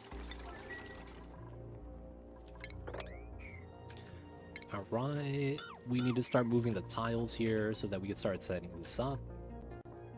We're going to start removing this because there's items on top, and we don't want the items to be there when we remove the top anyways. Oh, crap. Theoretically, I do want to do this. Because the items are going to fall down on top of my insulated tiles afterwards. What do you think? Which direction will Clay go for the upcoming releases for Oni? So we're supposed to get another update this month, December. Ideally, in the next 2 weeks. It's going to be within 19 to 23, I think. That is not inside information. That is me assuming when they're going to make an update based off of how Spaced Out happened. So there was a release in July. 3 months later, it's October. And they're going to give us at least a year of updates is what I'm assuming. Now, I might be wrong with that. It just feels that way given how much content we were given, right? With the Frosty Planet Pack. So I am hoping in the next 2 weeks we get an update of some sort. I don't think they're going to announce a new DLC anytime soon. I would say at least a year is how long we'll have to wait. But I'm hoping they update the current one, though, that just came out. That's what I'm hoping for. Timo got the private bedroom. But yeah, man, I don't know what Clay has planned, what they be cooking. We just gotta let them cook.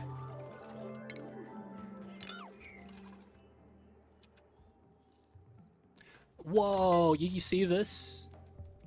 This only happens when George is here. And we found George. All right, George and Critterflux are here. George could join the colony, maybe. He could be cool like that.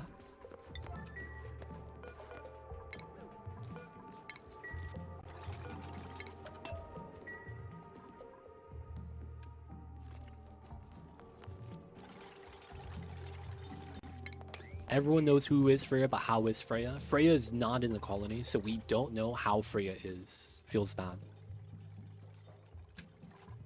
No Freyas in chat.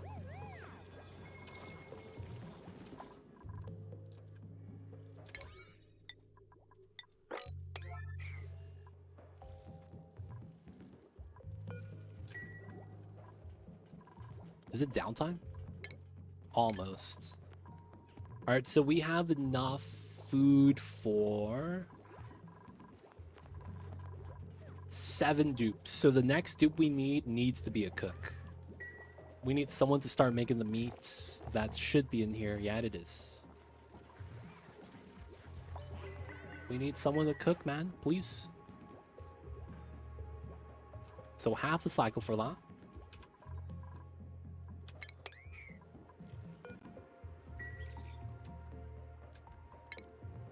We could actually remove this entire thing from the bottom. I will leave one tile though, because I know that's the alignment we need to have.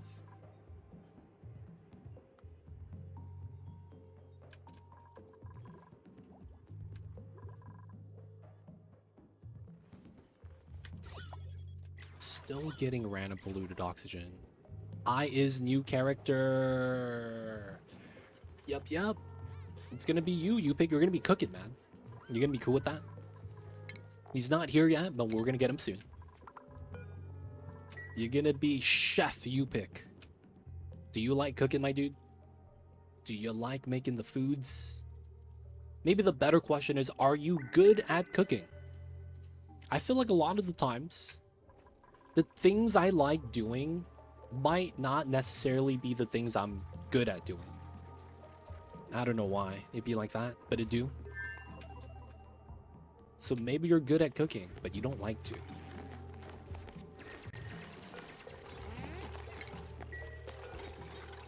I like making sandwiches. I see you. BBQ for the BBQ god? I don't know, man. If there was a BBQ god, would he have extra barbecue sauce?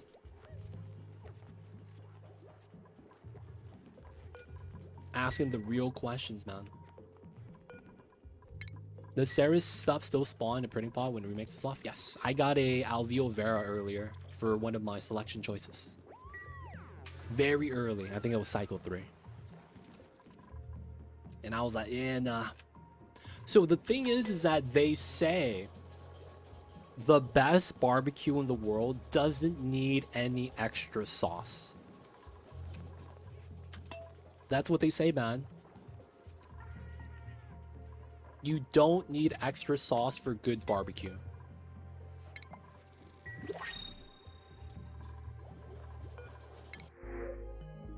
Ooh, Oxalite or Snazzy. Oh, we gotta cook. Max, you're in. Chrome Wolf, I see you over there. Welcome in, man. How are you? Hello. You pick us in. We're gonna make this guy look like a chef. Sauce on the side would be, as a consumer, what I would want, regardless of the quality of BBQ. I will say that. But I have heard a lot of people from Memphis, right? From Carolina, the Carolinas, you know, they argue that good barbecue doesn't need extra sauce. Sauce God is barbecue God's younger brother. Okay, I could see that. You need a good sauce to make a good barbecue, man. Your barbecue comment got me out looking. Dude, I'm not gonna lie. I love barbecue. I love barbecue.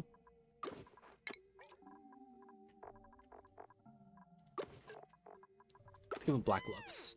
Cooking gloves. Have you ever heard, there's a YouTube channel called like Final Meals or something like that? And it's like they'll ask famous people around the world what they would like as a final meal. And you know, there's a famous one where Gordon Ramsay orders an In-N-Out burger and all that good stuff. So if I had that, I would actually want a full rack of baby back ribs, side of sweet potato fries, grilled asparagus, salt and pepper, and then a pitcher of amber ale. I love my reds. And that would be the meal, man. Full rack of baby back ribs, sweet potato fries, grilled asparagus. That's good stuff, man.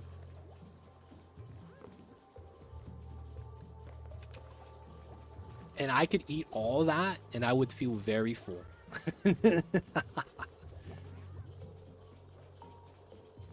I like new costume. Nice, nice. Good barbecue doesn't need sauce, but that doesn't mean good sauce can't enhance good barbecue. All up to the user. I feel you with that. I feel you with that. I just would watch a lot of those barbecue cook-off commercials, TV shows back on the Food Network, like kind of just randomly it's on. And a lot of the times, that's something I hear a lot of the judges say. But a good barbecue don't need no extra sauce. That's something I would hear very commonly, man. Doesn't need the extra sauce.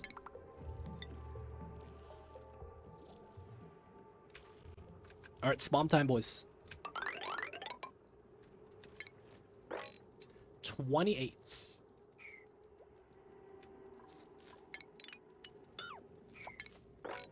25. Ooh, that's 25. Okay. So it's 24. Now I want to push it back a little bit. So 1, 2, 3. 1, 2, 3. Okay, we'll do it like that.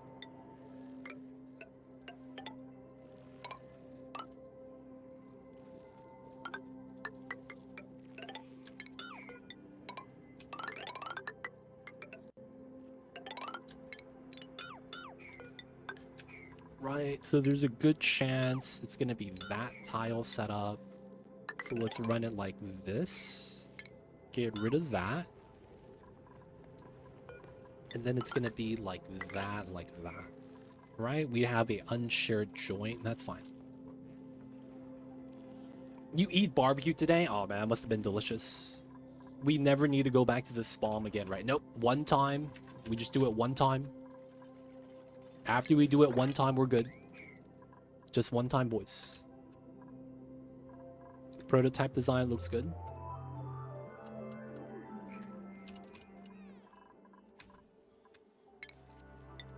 Okay, so it's here.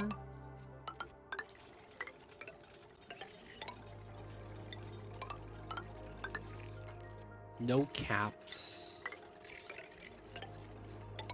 And then we're gonna want bottle emptiers everywhere. Now I want to eat again. That's my fault, man. Bison steak as the main, not churn the rest. I see a brigade. I don't know if I've ever had bison. I don't know if I've ever had bison meats.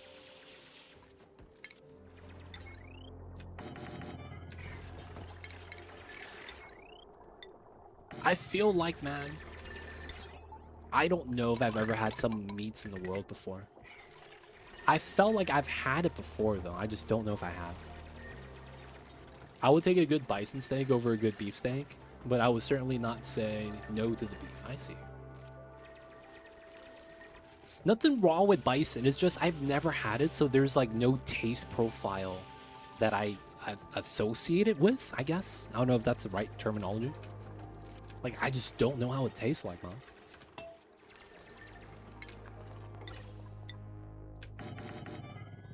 Oh, that's wrong. On top of the ladders. And then... since we never want to go back in again, I think I also need to make my aqua tuner on this. Alright, we'll take our time with the spawn while we focus on carnivore. This is a bit different. isn't too bad. I prefer the difference. I would imagine the taste difference comes down to one thing: how gamey it tastes. Right? Like there's the wild game, like the how I had it described to me was, imagine the beef flavor was stronger. Are we going for achievement? I'm just gonna casually do carnivore. Right? I think I could casually just get it. That's a flex, man. I'm just gonna casually get carnivore because I can. Not because I want to. I'm just going to casually get it. Alright, so we can't do locavore anymore. Oh, someone cooked food. Nice. I am at 1,500 kcals, boys. We're close. We're about 0.1% on the way there. 0.025 to be exact. It's actually sweeter. Interesting. I didn't expect the sweetness from bison. Right? It's bison. Like, how do they make the sugars? Are they eating carrots all day or something? Is that pragmatic? No. Alright, he's ranch and it's fine. 60, 55. Come on, man. We just gotta lullaby the eggs. 3 and 1, so we need 4 more. There's a burger place over here that has bison burgers and a bunch of random meat burgers like duck and rabbit. Venison burger was pretty good. There is a place in LA called I think it was Bratwurst. Oh no, I think it's called The Worst. Yeah. I think it's called The Worst. And what it is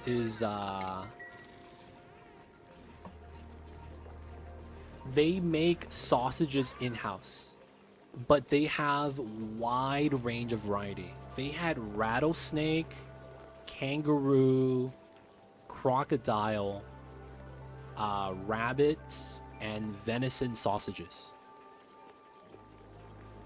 Now, the thing is that they never had just one meat by itself. Each one of those meats I just just said, was mixed with something else. Chicken, pork, beef. So it would be snake and chicken, kangaroo and pork, you know, something like that. And they would mix it up. So I don't know, man. Because it was mixed meat, I couldn't pick out the flavors of anything that I got there. But yeah, there's a place like that that does like exotic meats, and like that's the only reason to go. Super overpriced, was not that good, very meh.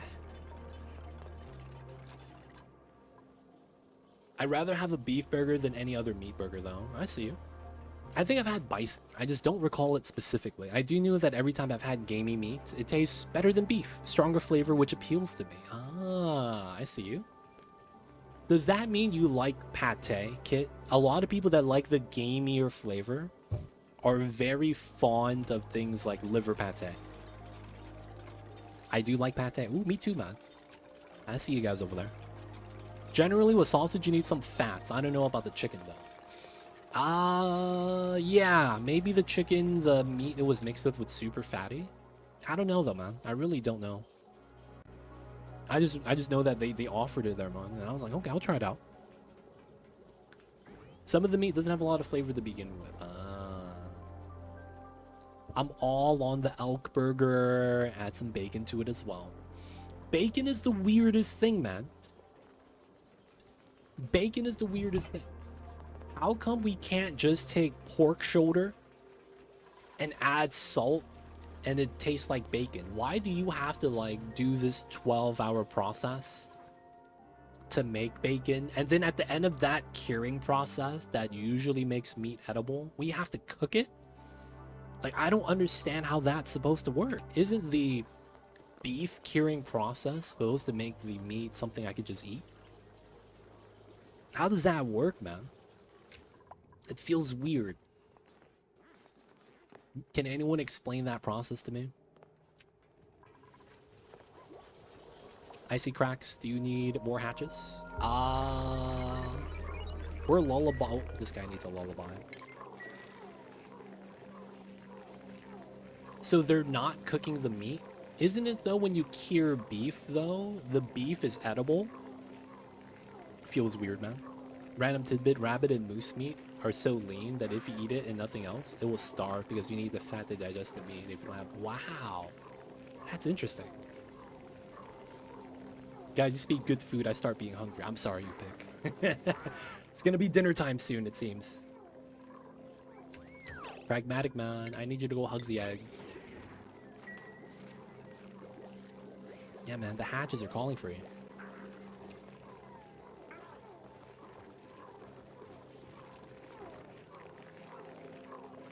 It just seems weird with the bacon sometimes, man. I'm sorry, you guys. I'm talking all about the good foods. And I'm getting everyone hungry. I'm also getting hungry myself. I'm happy Bomba doesn't know English, because he'd be getting hungry too, and he'd start yelling at me for some wet food or something. That's why people took bacon with them on the Oregon Trail, preserved well in slab form. And they would just bust it out and start cooking it. Yeah, I guess. It'd be like that sometimes.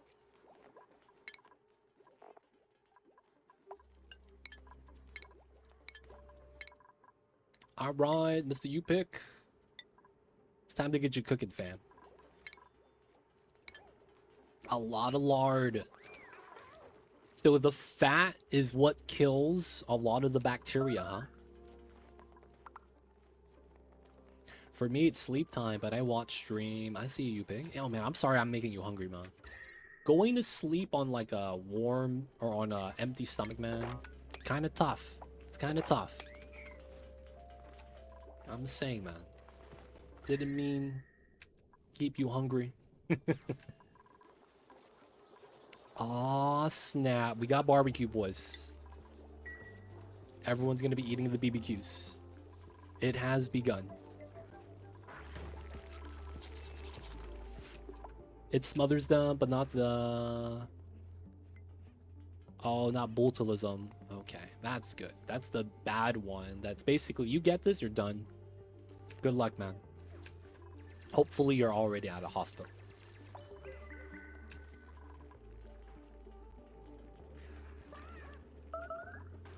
Someone's starving because he's pooping. Classic.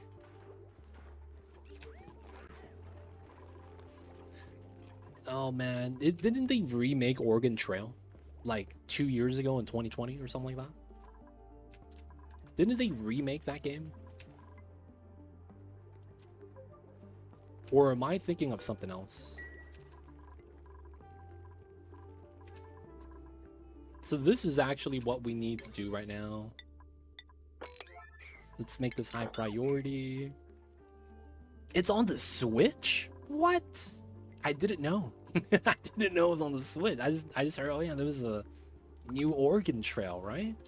Came out a while ago. Feels bad, man.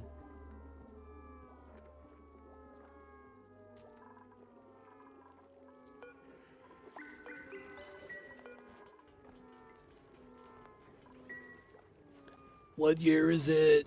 .jpg. Oh man. There is an Oregon Trail card game I highly recommend. First 3 games, I died immediately. I'm not gonna lie, man. I love card games. Now, I'm not talking about like Hearthstone or things like that. I like card games like, dude, you know what card game we played all the time in college? And it would sometimes ruin friendships temporarily? Monopoly Deal. Oh my god, dude. Did you guys play that, man? Oh, dude. So many friendships were ruined. Holy shit. Monopoly Deal, man. If you know, you know. That game, man. That game. They basically took Monopoly and made it into a card game.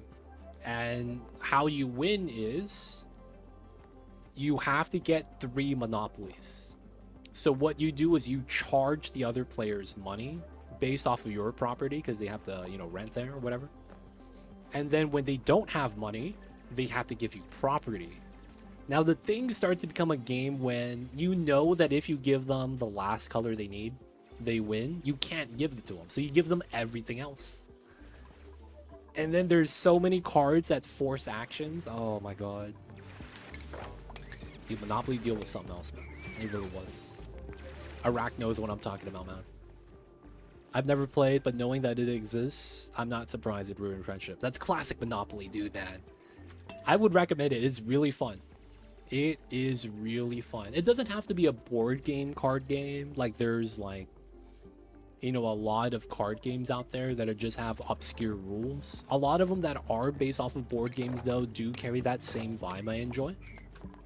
But it doesn't have to be specifically based on a card game. I mean, board game. Oh my god. Zerorek, man, I'm gonna play you in MTG. And I'm gonna beat your ass with my dinosaur deck. Dude, man, my dinosaur deck is unstoppable, man. It's so strong. I run 4 Carnage Tyrants and 4 Grishnas. Do you know what those are, man? Dude, you need 8 removal cards for that.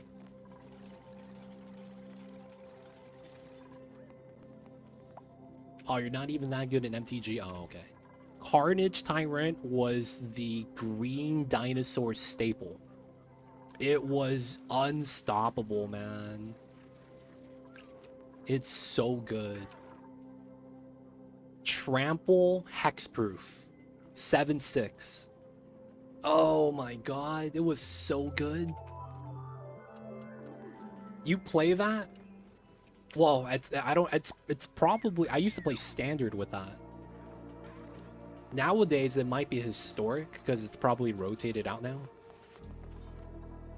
But I used to play standard. And dude, my dino deck was nice. The competitive one was red green. The meme one that I liked playing was red green white. That one was just more fun. Is it still standard? I am not sure. I haven't played MTG in a long time. But the card name is called Carnage Tyrant. You can look it up. It's a really good card. Really, really good card.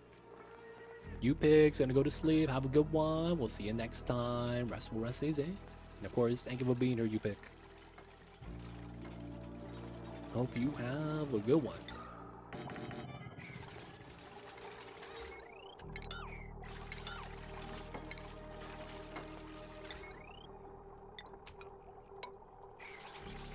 I need to get the power inside.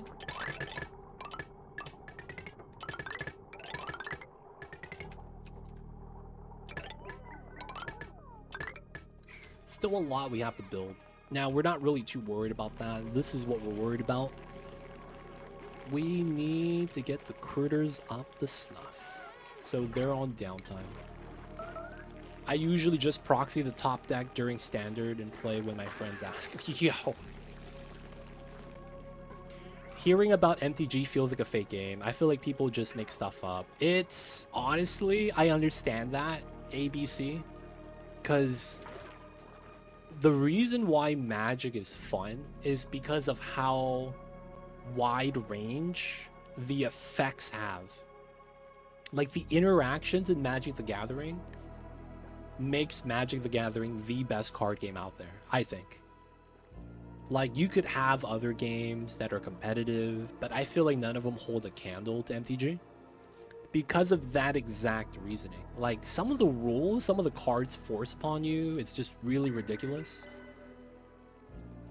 But it's like, dude, man, some of those, like, reasons why it's ridiculous is why it's also fun.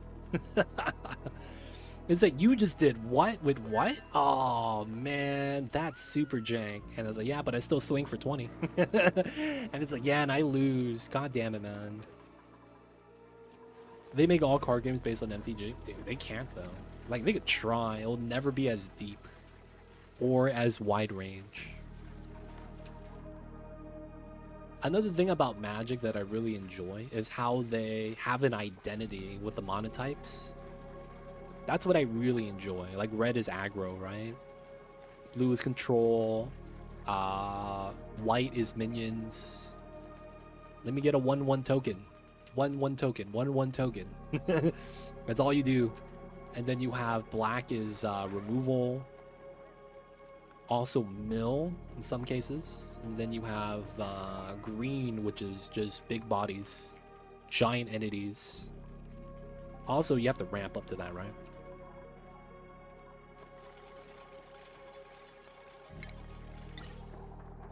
Alright, so we're going to be making a spawn. This is a very simple setup. And this is our submerged tried and true. I'm not going to talk about this. We're just going to be designing it.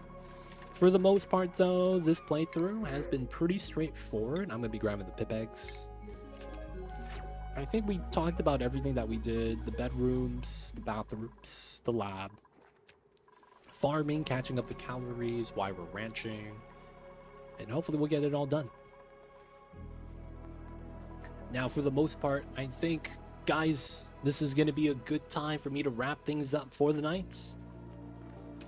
This is not bad. This is a good start. We are set up to do carnivore next stream. Hopefully we'll finish that. And we need to get that started too with the amount of meat we're going to need. We're also going to need to potentially eat the Sweetles. Because we could actually do a strat where we put a Sweetle into the Critter Flux and then eat the Grub Grub. That's immediate food tripling, right? Because you get 4,800 instead of 16. So we could do that once per day if we really need to with the Critter Flux. We have a lot of wild Sweetles too. Gotta go to the Grubhub, boys. We're gonna have to make our own Grubhub. They're meaty beasts. I still think we need to get a saddle mount for the Grub Grubs and ride them like a mount. That'd be tight, man. That'd be tight. But guys, thank you guys for hanging out. Thank you guys for being here. Let's get that saving.